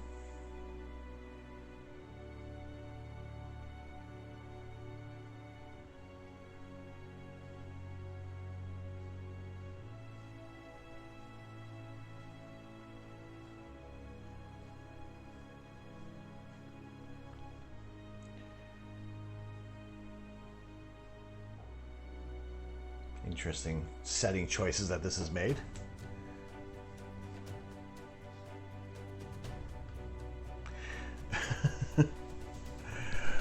Talking to Lux about a business deal regarding your stream.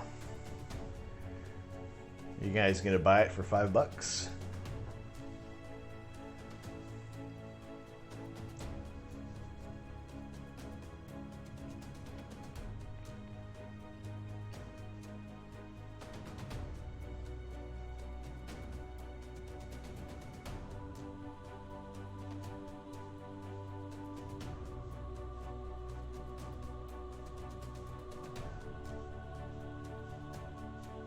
Alright, let's say yes to that and see how. I offered 69 gifted subs, but he'll get back to me. He'll counter with 420. We don't even have 420 of us here.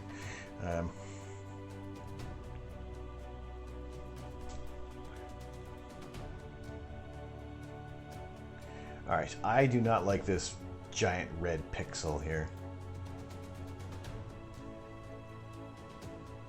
That would be something that would kind of come out later.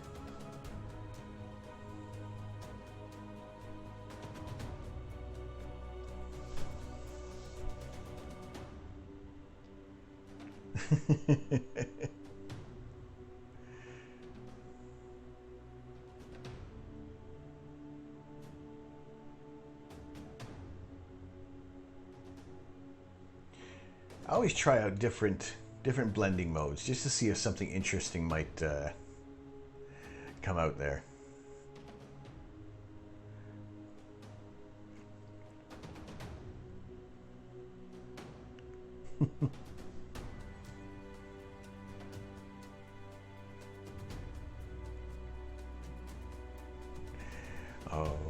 Oh, hilarious.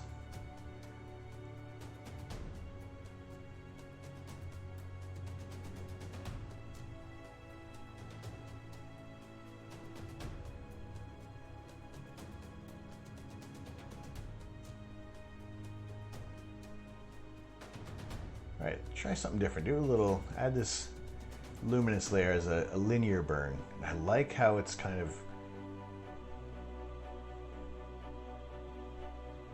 adding a bit more contrast.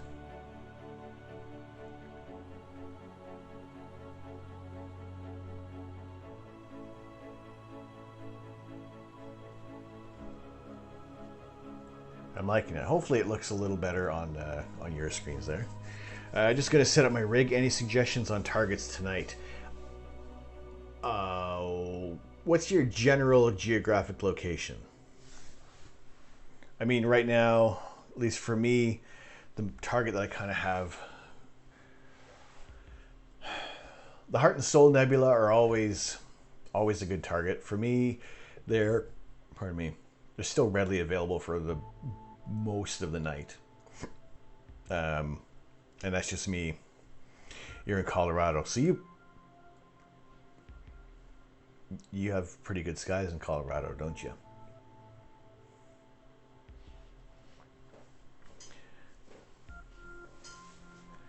Because you're nice and high above sea level. Hey, James Vade's following Putsy. Excellent. Love seeing some more inter-community interests.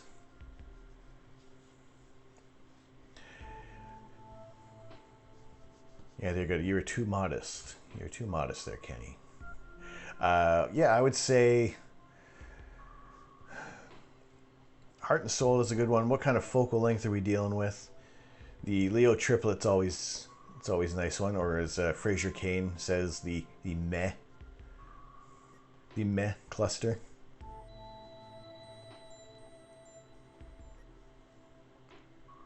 Obviously, if you have a good view towards the south or the west, Orion, any area in there. But I say as long as the closer towards the zenith that you can shoot is always going to be a better image there. 200 millimeters on a DSLR.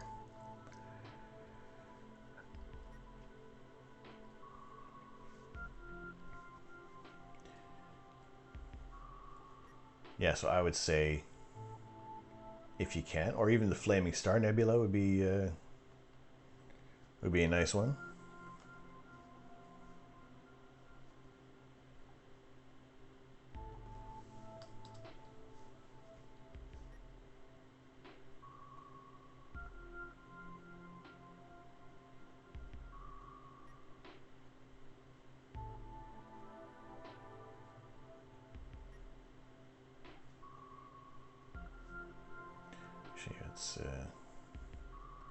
I mean, you could probably even possibly get Heart and Soul as well.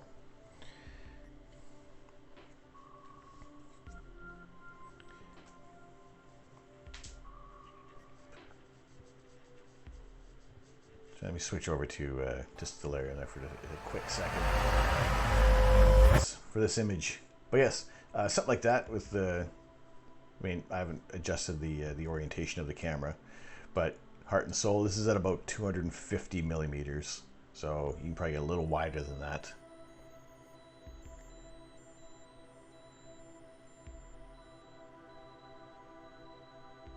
And even, let's see, around Cassiopeia, shooting around the area of the Bubble Nebula would be an interesting area to shoot. And there goes my internet again.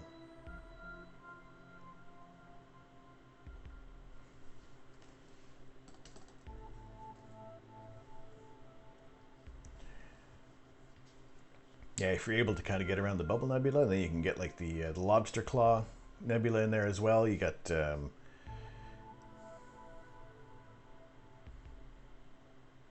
M52 in that shot as well. So yeah, if you got anything to the north is going to be an interesting one to look at there.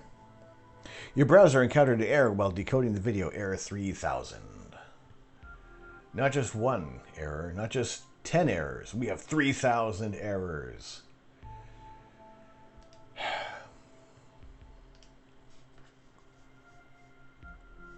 Like I said, hopefully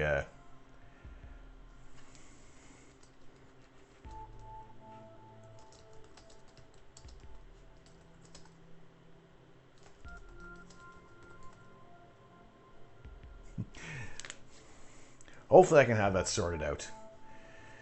And we can get things rolling in a more positive manner for the channel. But yeah, let's 8 minutes. 8 minutes to get this image that I want to have sorted out just for the sake of posing that challenge. And I don't have much north visibility. As long as it's above Polaris, I can see it. They would be, the Heart and Soul would be kind of like northwest-ish for me at this point. And then, yeah, I think if you do, like, the Bubble Nebula, that's a nice wide field shot because there's a lot around. It's not just that area of nebulosity. And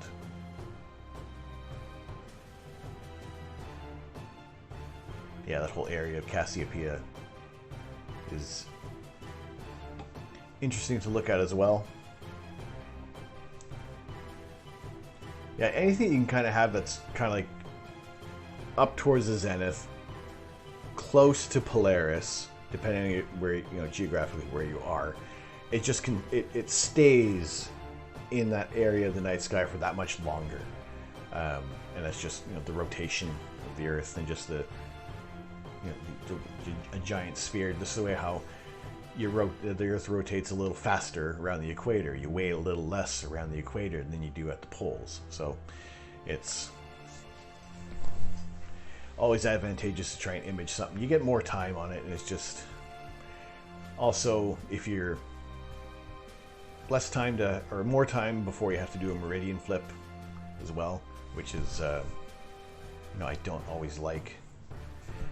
I don't like the idea of an auto meridian flip.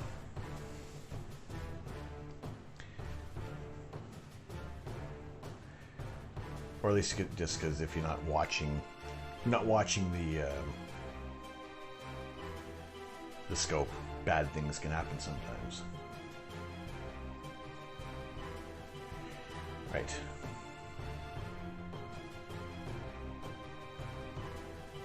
So I think maybe just let's bump up the reds.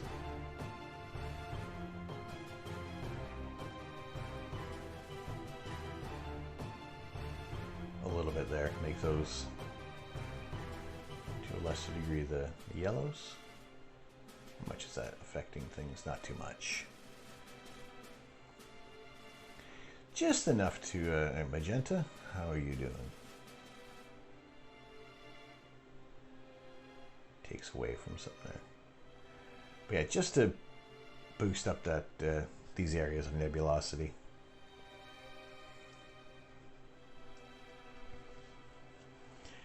Is the bubble pretty easy to find without a go-to mount?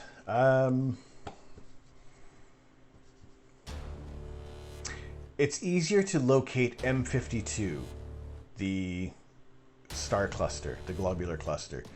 Sorry, the open cluster. A cluster of stars.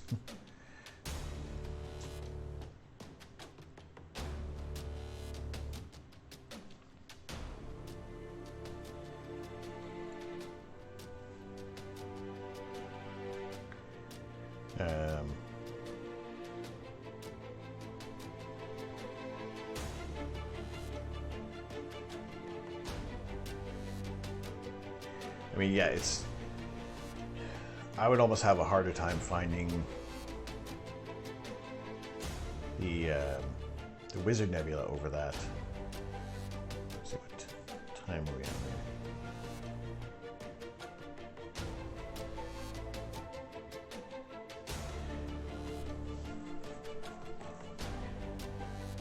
there. I mean, if you're looking at 4 minutes.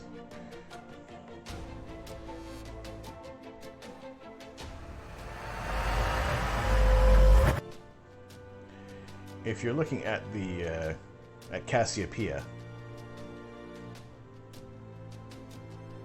and you're kind of following, like, obviously a star chart's definitely going to help you. Following SOF or CAF, sorry.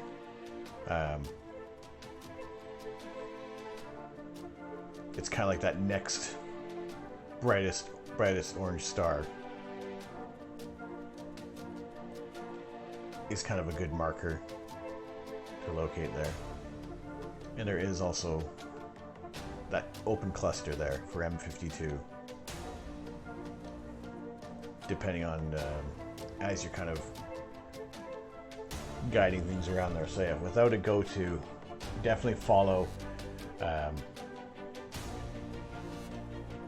soft going back towards where's Polaris at this point.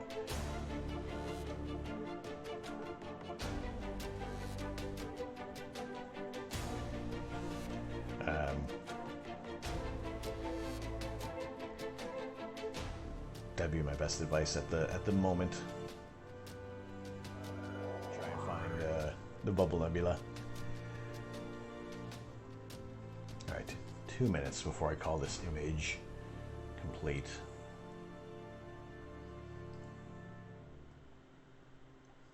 Now, also bumping up the red really amplified a lot of this noise.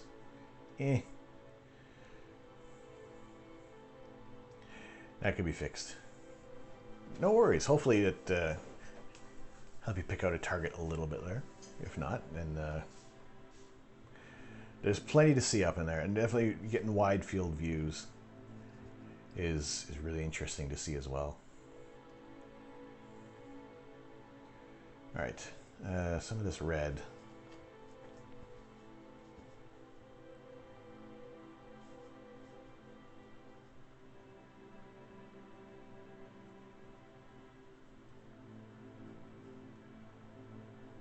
No, there's way too much, way too few images.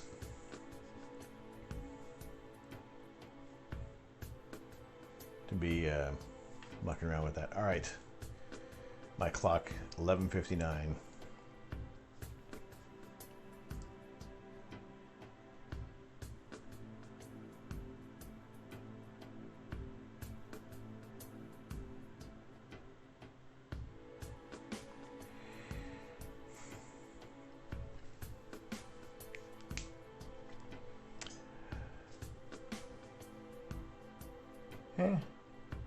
I'm gonna call that one done.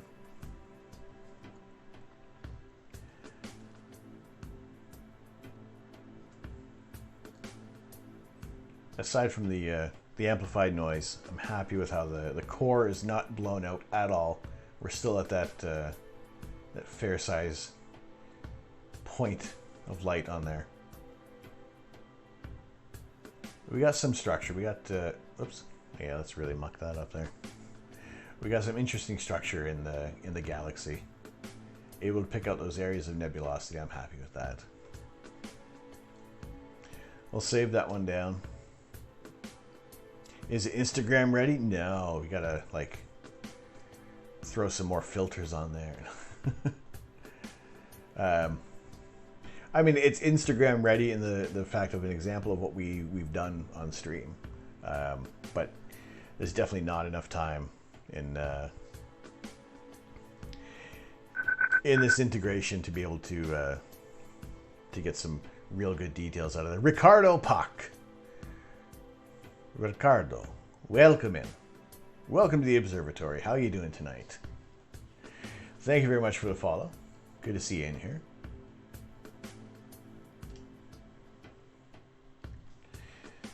So that was with about 55 minutes worth of data on the Triangulum Galaxy.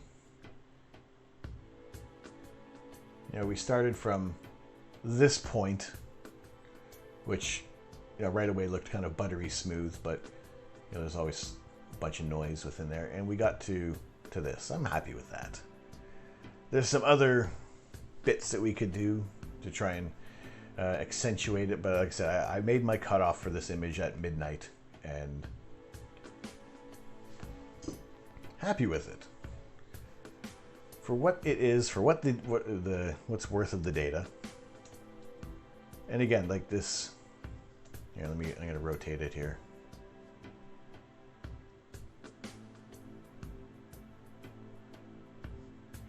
Obviously the interesting bit is the intergalactic space toad. Ignore these red dots.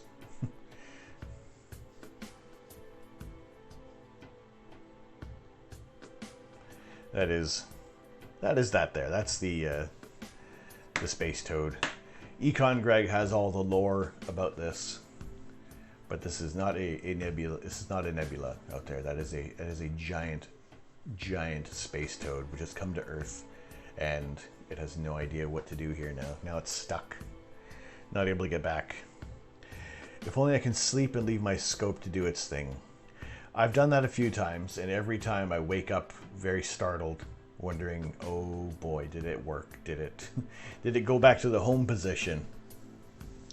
Did the guiding freeze and it just kind of hung there and didn't finish the auto imaging session? All sorts of worries crop up when you're leaving your scope to do its thing unattended, and it can be risky at times. I've heard many horror stories of just mounts continually spinning, never finding the meridian, constantly doing a flip, and just tying up cables and snapping the connections as well. So yeah, it can be nerve-wracking at times to be dealing with stuff like that.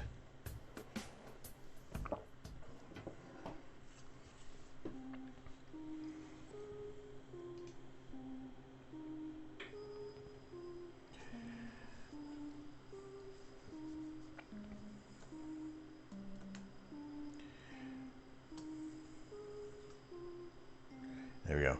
I'm done code breaking, off to bed. No worries, Lux. We'll see you soon. Thank you very much for tuning in. Thank you. Let that code breaking kind of marinate in your head there for a while. We will see you soon. Baba Zelnik, hello. Now this is this is images that were comprised of our live astrophotography sessions, and we've shot enough of the Triangulum Galaxy to actually get a workable, stackable image together. So this was kind of my challenge for tonight, was to try to come up with some kind of an image. And I'm turning on my heater as I can't take it anymore because it is chilly in here.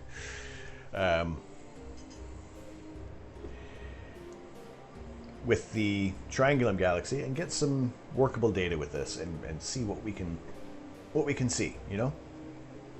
And for the most part, I'm happy with it. Aside from all these hot pixels that I've really exaggerated, but it's these little pink and red areas of nebulosity that are really interesting, because these are star forming regions within the galaxy.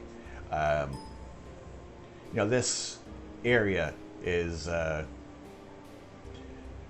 this is 1,500 almost 1,600 light years in diameter. This is a large nebulous complex. The lines, what do they call it? Like these little bits in here, these like dust lanes of molecular clouds of dust that are kind of blocking the light that's behind those areas. Our Milky Way has the same kind of deal with large clouds of this rocks and dust and molecular dust that's in the, not like what we find under our tables in the corners of the kitchen and over there too. Not like that kind of dust, but they do block out a lot of the light from behind there. These lines here, those are stars within the galaxy.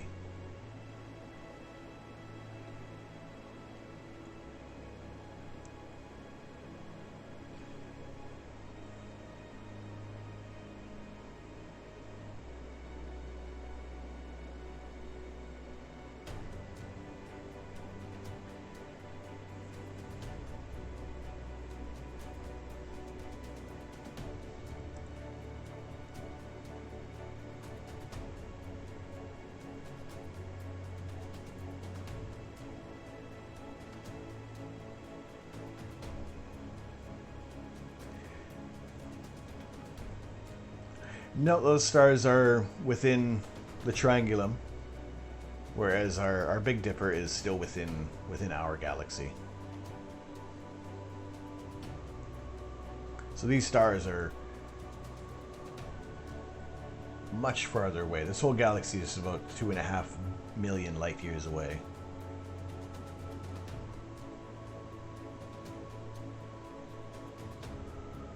Astrophotography. Razine, how you doing, man?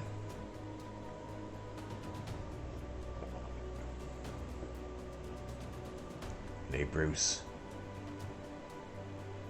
You calling me Bruce Wayne? Do you think I'm Batman?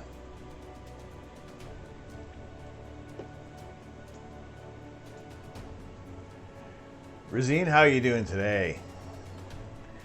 Not too bad, not too bad. Mentally preparing for a very long recording day tomorrow. What you up to? What can you divulge? What's causing long recordings?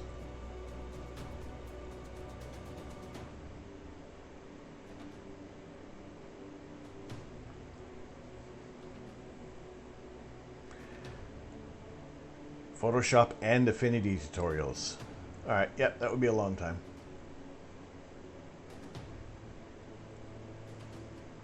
I was about 2.5 hours rambling on about this.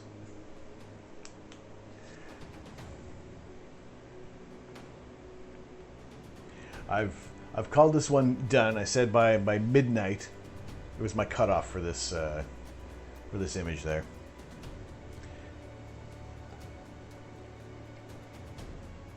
New overlay? No. No. Sorry, just the photo. New overlay is in the works. Probably be a little while. I've added some channel point rewards on here at least. Trying to fix things up. Trying to make things, get you guys spending your long collected channel points, your photons. I like the nucleus on here as well. It's like there's like no blowout in the core. You know, don't look at that. Don't look at those. Just stop looking at those. Gornsey, how you doing? We are looking at the Triangulum Galaxy. Shh, you do not see dead pixels. No dead pixels.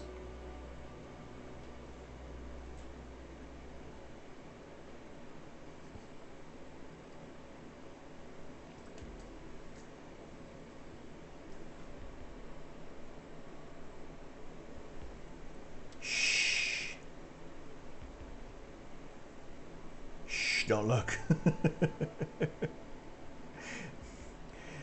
Oh yeah, sure, that's fine with that, but what about what all these? No.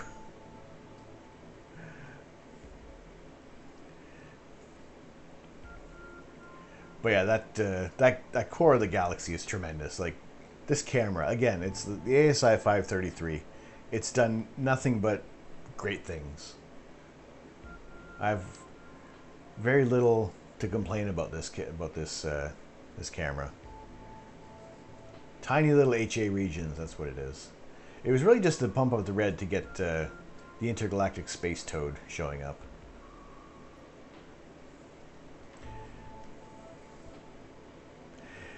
You are personally responsible for me buying this camera as well. Not only you vouching for it. Don't just take my word for it. Take Astrophotography's word for it. Also struggling as heck to try and update the ZWO EAF because I can't seem to get it to update the firmware. And because it's an old firmware, it starts malfunctioning below 0 degrees Celsius, which is a pain in the ass, and that sucks. Hopefully you can get that sorted out. I've heard a lot of people, you're using the ASI Air Pro as well, correct? Because I've heard a lot of people having issues with that combo, with that, yeah, with the Pro and the EAF, which is unfortunate because we're kind of going through this whole palaver again with not everything responding the way it should with their kit.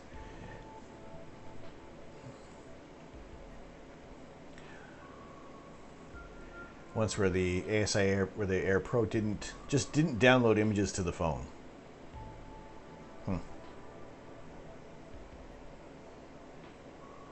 Yeah, that's annoying. Which is kind of making me think, like, do I want to... do I really need the... Do I want the ASA Air Pro? I'm hearing so many things that are cropping up with it now. I seriously am lamenting not having that camera. Sag, sorry. I'm tempted to get one for the smaller sensor and have alternatives, but hard to justify it at the moment. No worries. Probably tasty. Could be good. Yeah, a little sweet, little sour. How you doing? Thank you for the follow. Welcome to the observatory. For those of you just joining in, my name is Tom. I am the Astro Canuck, and usually we are taking live images of the night sky. However, we are under some heavy clouds in the UK, in the east of England, and we are looking at some older images that we have taken live. We've stacked them up together, and we have come up with the Triangulum Galaxy, M33, 2.5 million light years away. Much like the Andromeda Galaxy, this is on its way towards us as well, or we're on our way towards it. It is within our local group of galaxies, and we are all gravitationally bound, and we will have a wonderful star party in about 4 billion years. Give or take a half billion. 4.5 billion years, give or take. But yes, good to see you guys in here. This was a bit of a challenge that I kind of posed to myself to try to get it completed before midnight. You'll be there, perfect. Mark it down in your Google calendars. We'll all pick a place to meet up. You telling me we're going to be the Tri-Milk-Dromeda Galaxy? Yes, we are. Yes, we are. It would be spectacular.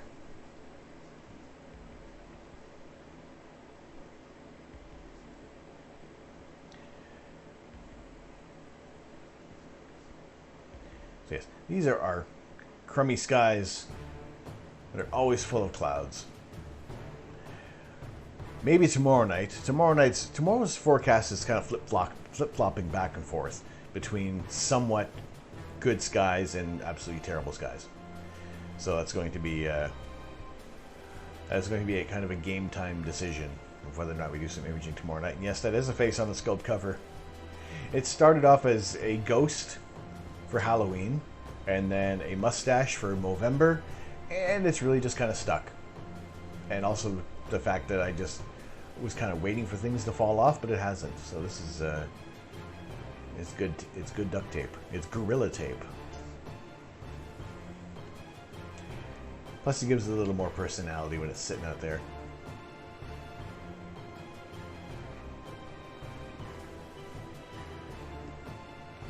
But yes, those who are on Discord, those who are subscribers, to Central, how's it going? I said hello to you, but hello again. Can't wait. Imagine what an awesome sky we'll have. It would be, yeah. Why would it not be amazing to look at, you know? Just gotta wait just that few billion years and probably move off planet somewhere else. Maybe Mars will kind of work out at some point.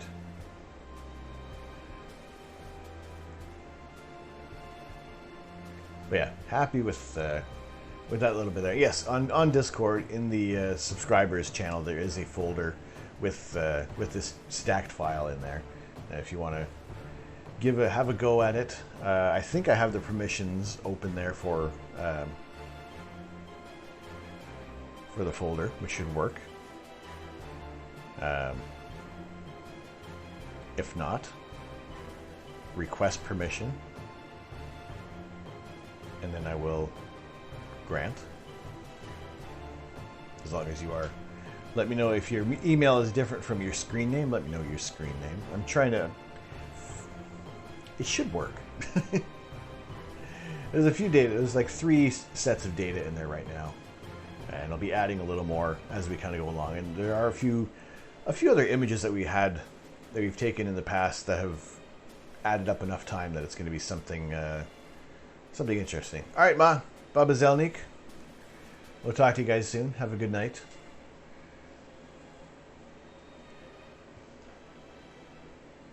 thank you for stopping in as always. Love you very much.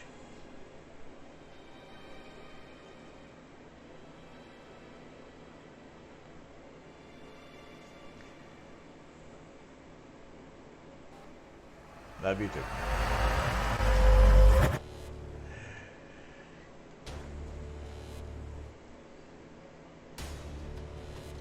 Gornsey, are you out yourself or are you just saying goodnight to my mom?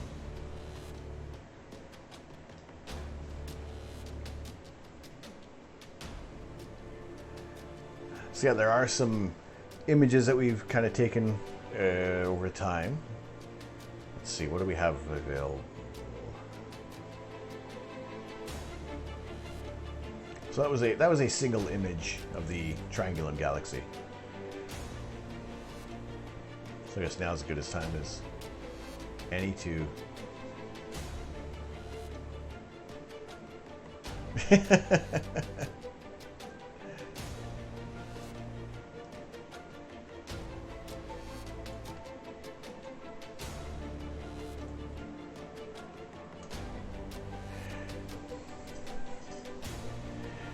Now we start swearing.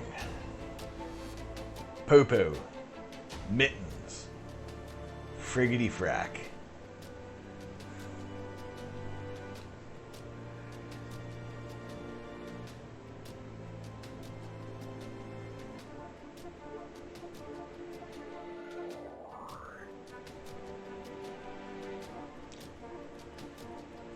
Where's my... Yeah, close enough. We'll fade that over there. So a stacked image and a single image. Largely, good thing, we get rid of that gradient. It's fantastic. Streetlights cause a lot of that baloney. Managed to make a fubble palette without using any extraction software, which is pretty sweet.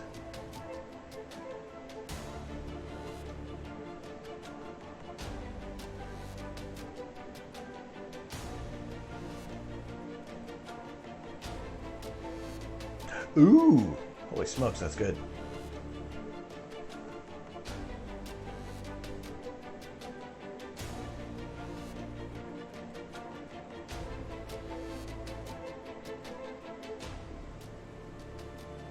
That is cool.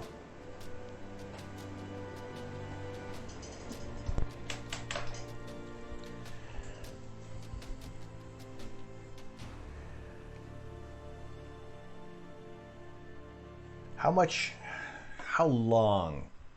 See, I managed to kind of come up with a bit of a fubble by accident. And I was just picking the wrong gray point. Doing yours on purpose. How long did that one take you to do?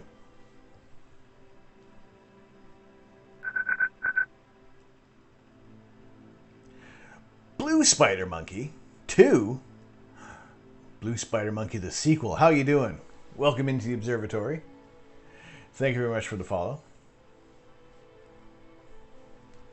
Appreciate you being in here. How are you doing tonight? 1.5 hours perhaps, but it wasn't really timing. But in fairness, I've been messing with that data quite a few times. I think I got to go back and do my Heart Nebula as well, because I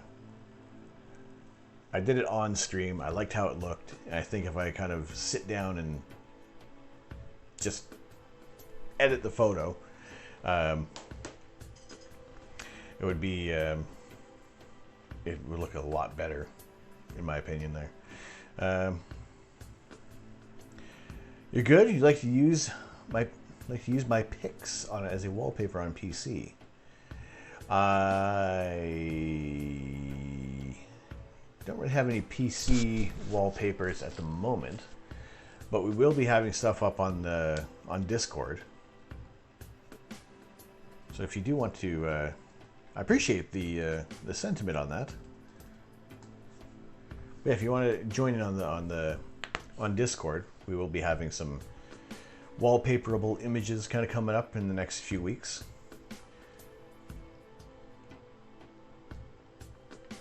Oh, I was talking about Heart Nebula and the stream buffered. No. Right, my Heart Nebula, I was saying how I processed it on the stream. I liked how it looked, but I would want to sit down without eyes on me and You just got to take the time to do the processing on that there, because I mean, I can even imagine if you're kind of doing when you're recording your videos, do you feel like you process a little differently? You know, do you not? I don't know. For here, I mean, I'll go back and almost restart an image like 2 or 3 times, or I'll run through an image really, really quick, just to see like the structure of everything, and then go back and reprocess that, and take more time on that there.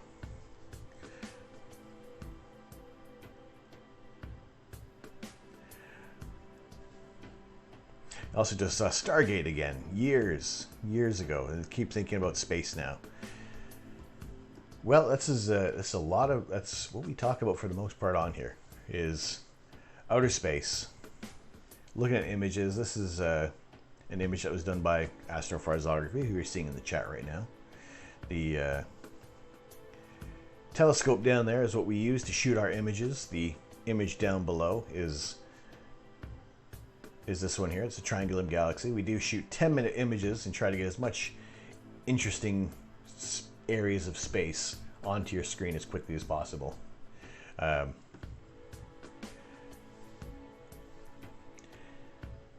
You know, we have tons of targets that we try to shoot, and you get some repeats every session there, because you know, seasonally things don't move that quick. But I do try to pick out at least 1 or 2 new targets every session there.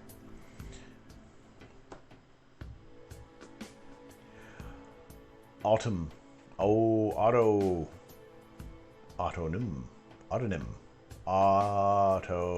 Octavius. I muck up names. How about that? How are you doing, Otto? Thank you very much for the follow. Welcome into the observatory. How are you doing tonight? The other tutorials I did were basically scripted, but yeah, when I do the process, normally it's very free form. I have my workflow, but then I like to mess around and just tinker. It's how you learn and all that. Yes, that's true. You discover just different things. Whatever is good, whatever is bad. Whatever is going to get you a more interesting image. And there goes the internet again. This is scrubbing. Come on, come back. Come back, internet.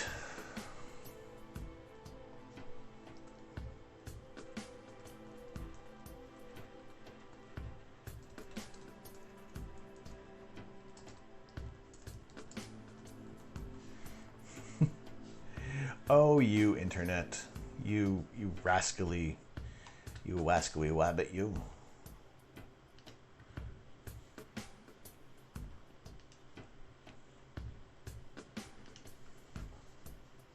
No, it's my side. I know it's, I see my signal like drops right off.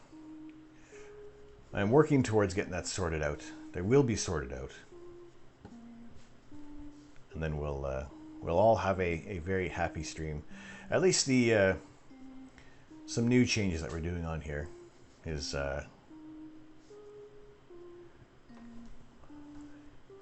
getting you guys those channel point rewards.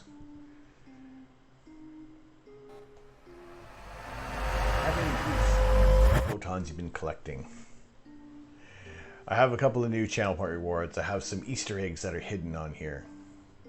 That the only clue is that it's a chat command that will unlock this little reward, this little Easter egg. So far, only one person knows exactly what it is, and whether or not they are going to divulge any clues is up to them. And it's more than just me. Nope. But I do like that. I do like that. I'm going to do a...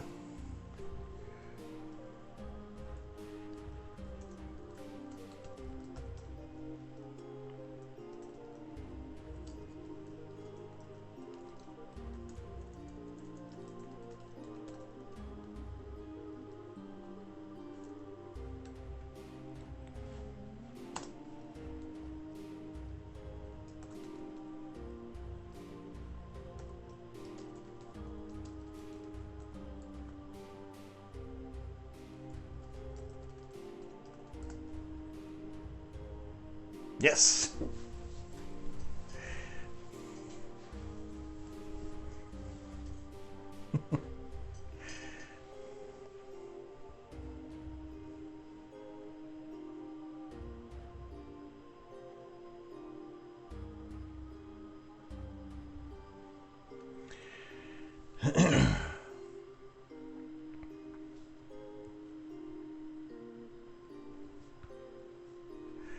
There we go. That's added in there.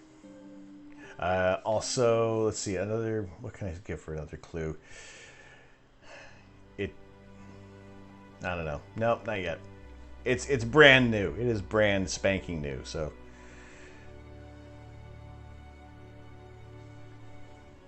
But I do like the gusto that's going into this already.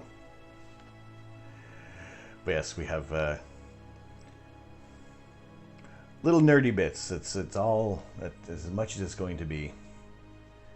What is TGIF? That is still a secret. Yes.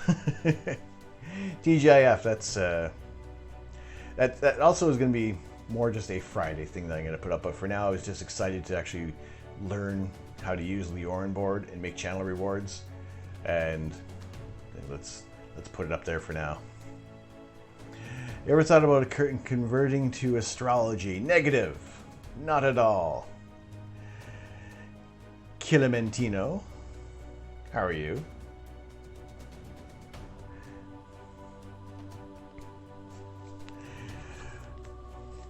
No astrological bits here.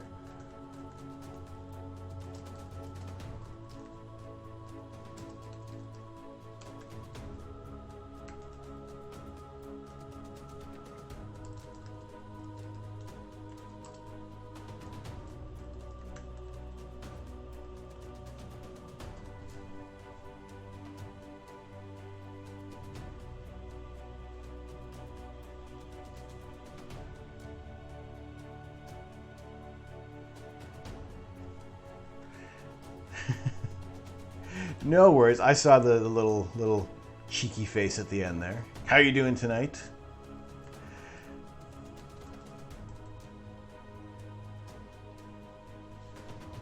Hey, I will be back.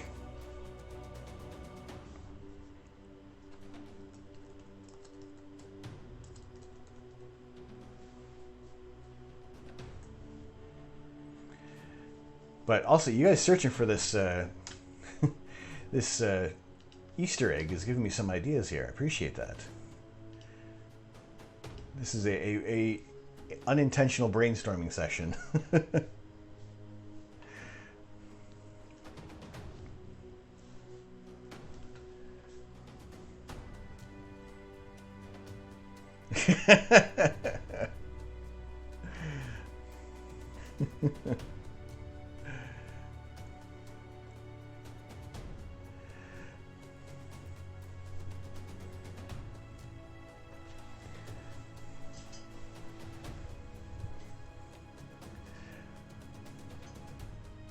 I'll have to, please no clouds.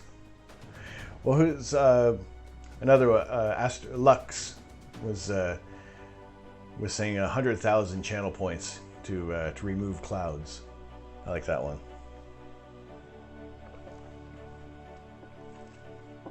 I don't know what you guys are at for channel points. I can't check that stuff, but it's funny to see the, would you save up that many channel points for a hilarious little meme that does absolutely nothing?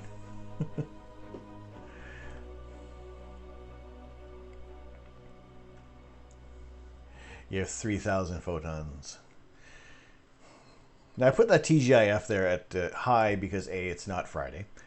B, because not everybody, because for the most part there are a few that I know that, well, they haven't redeemed any channel points who have been watching for a while, so they must be piling up on some accounts.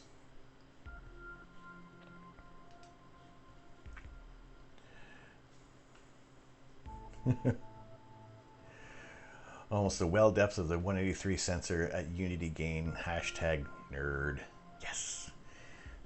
I like it. There was I got to use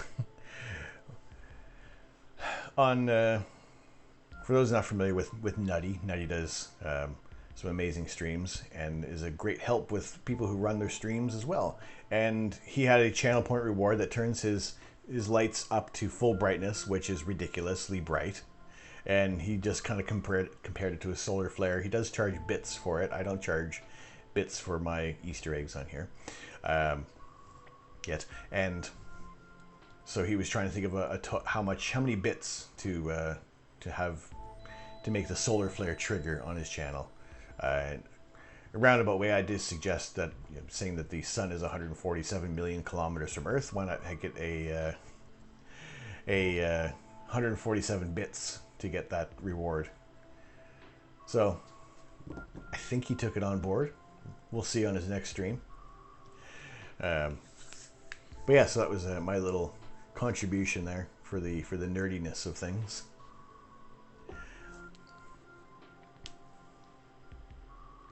Well, technically electrons, not photons, but what's physics between friends?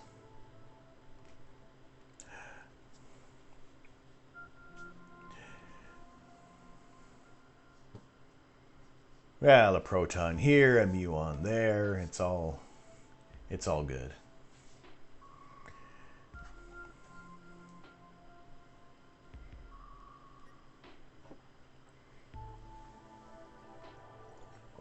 String theory or quantum loop gravity.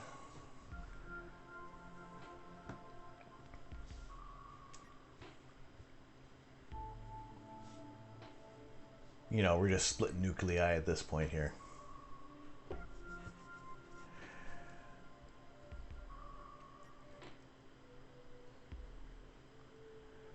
Right. Somebody at some point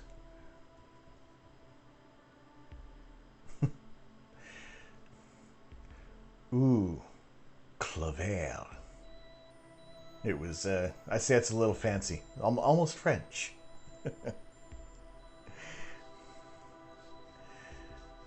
That's autocorrect speaking French for you. As somebody at some point over the night may have been close to finding an Easter egg, but not discovered yet. But I appreciate the attempts on that there.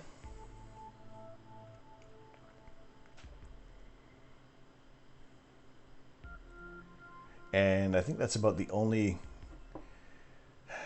What other clue can I kind of give? It doesn't start with an exclamation mark. It's not that kind of chat command. It could be anything. It could be a word. It could be a sentence. It could be my name. You don't know. You won't know until you start trying.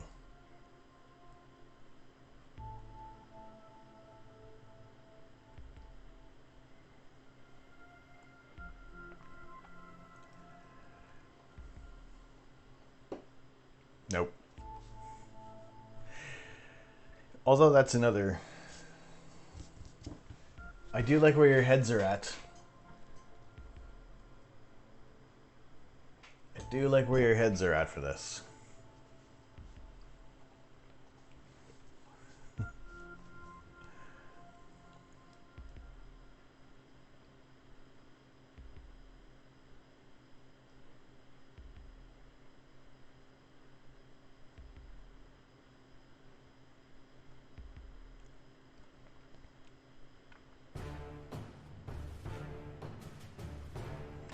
Right, I am slowly looking for someone to raid.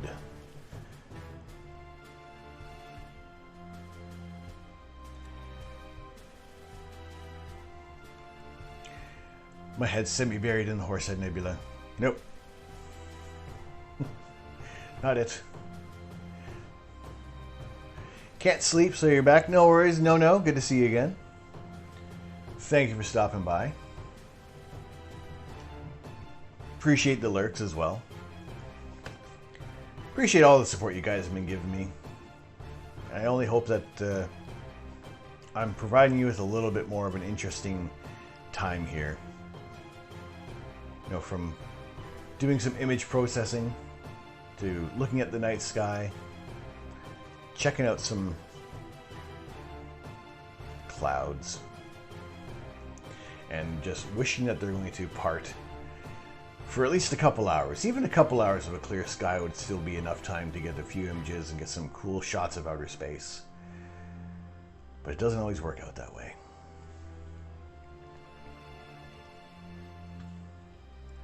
I'm more interesting than school. I appreciate that. I also hope that the other lessons that you can learn through school is that they can make them interesting, a little more interesting for you in some way, shape, or form.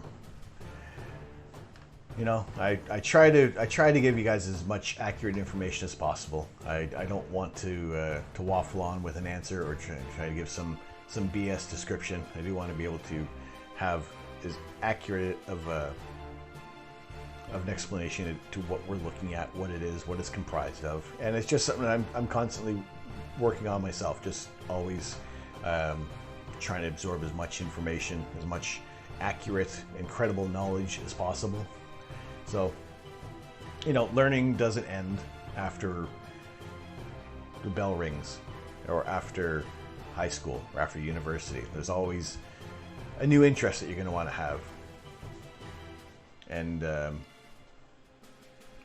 you know, hopefully it's going to be something that you're going to want to, that you're going to be passionate about. You're going to want to share it with other people, because that's how I am with astronomy, with astrophotography. It's, with visual astronomy, it's really nice. It's really good. I like it a lot, but at the same time, I feel selfish and I want to show you guys what I'm looking at. See this awesome object. Look at the moon. Look at this star cluster. Holy moly, a 17-year-old found a new planet. Really? Do you have a link to this story? That is interesting.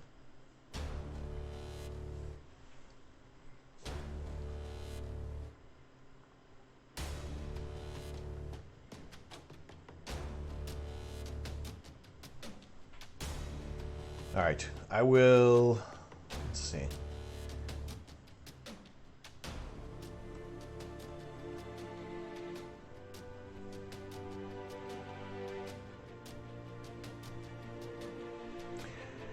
If anybody's saving up for TGIF, I will redeem a channel point reward, but not that. There's one. Debayering.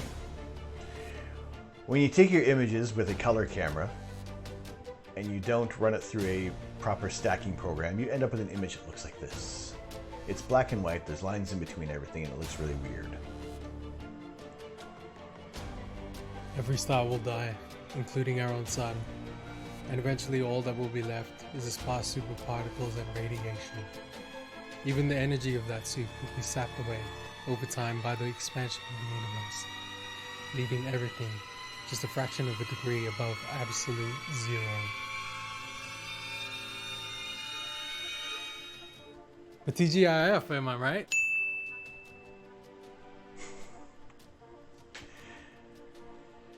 Yes, that is a friend of the channel. That is our Australian friend Jay Tenko, giving us a grim outlook on the future.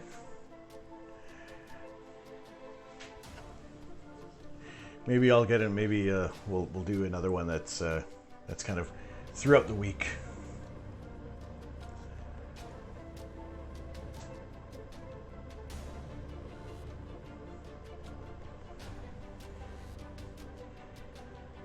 Yeah, little chromatic aberration, some poor.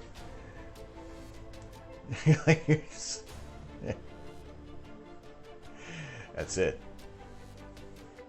Or something that you bought from like Argos.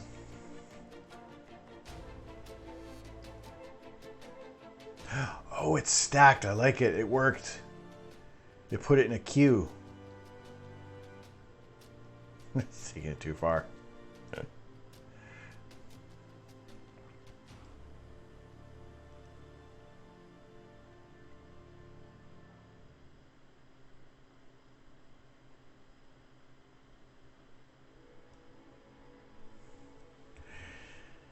Well, there you go. These are shaders that are in that you can download and you work in with OBS, and you can incorporate it with the onboard.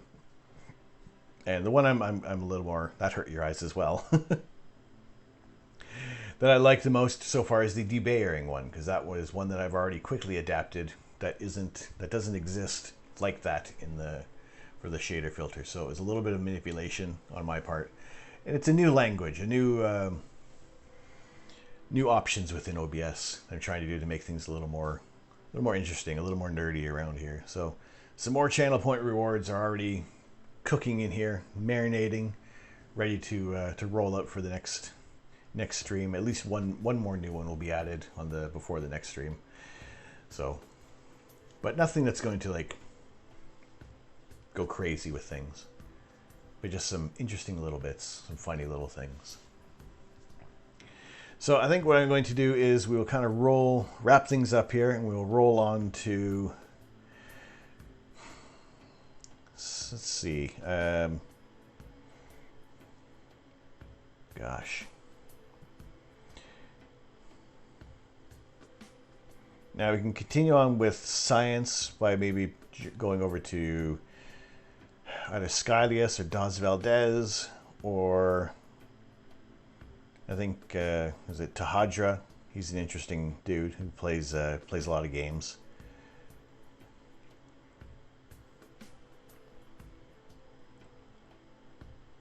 I think we'll do that. Go over to some gaming. He's playing, what's he playing there? Hades right now. Maybe. Unless anyone has another suggestion of somebody who might be streaming at the moment who could be interesting. Maybe a new friend of the channel.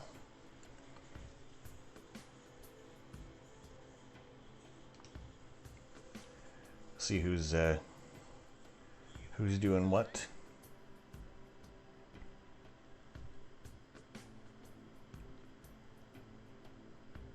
See if anybody. I'm gonna raid.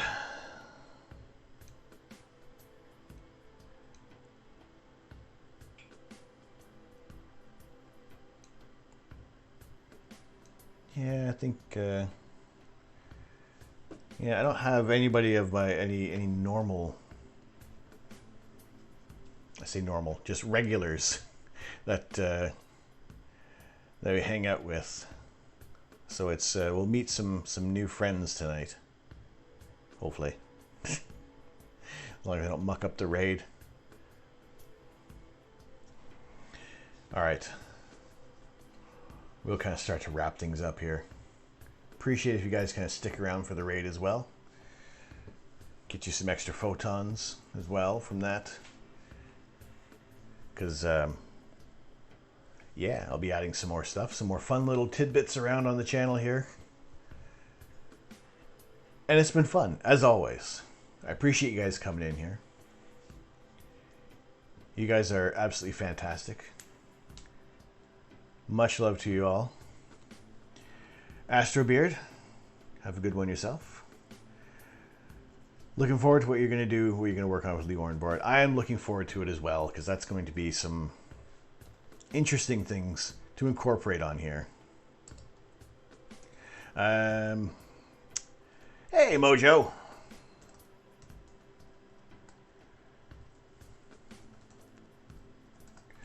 Raid 1 for the subscribers, Raid 2 for the unsubscribers.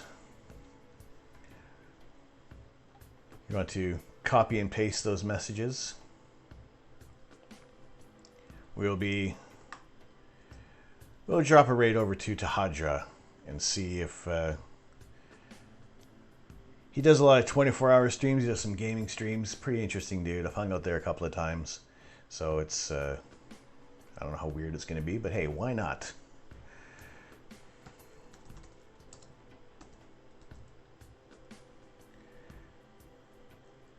Sorry, Tahadra. Tahadra. Let me spell it right.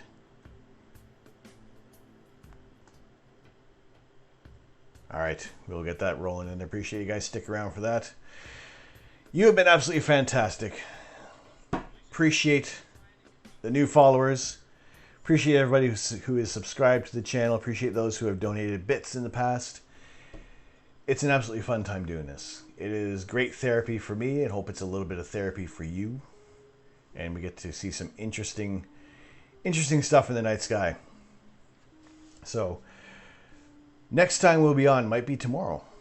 Keep an eye out on Discord, on Twitter. I'll be posting any updates of when we're going to be doing that. But for now, pass you over to some gaming fun with Taraja. Have a very good evening.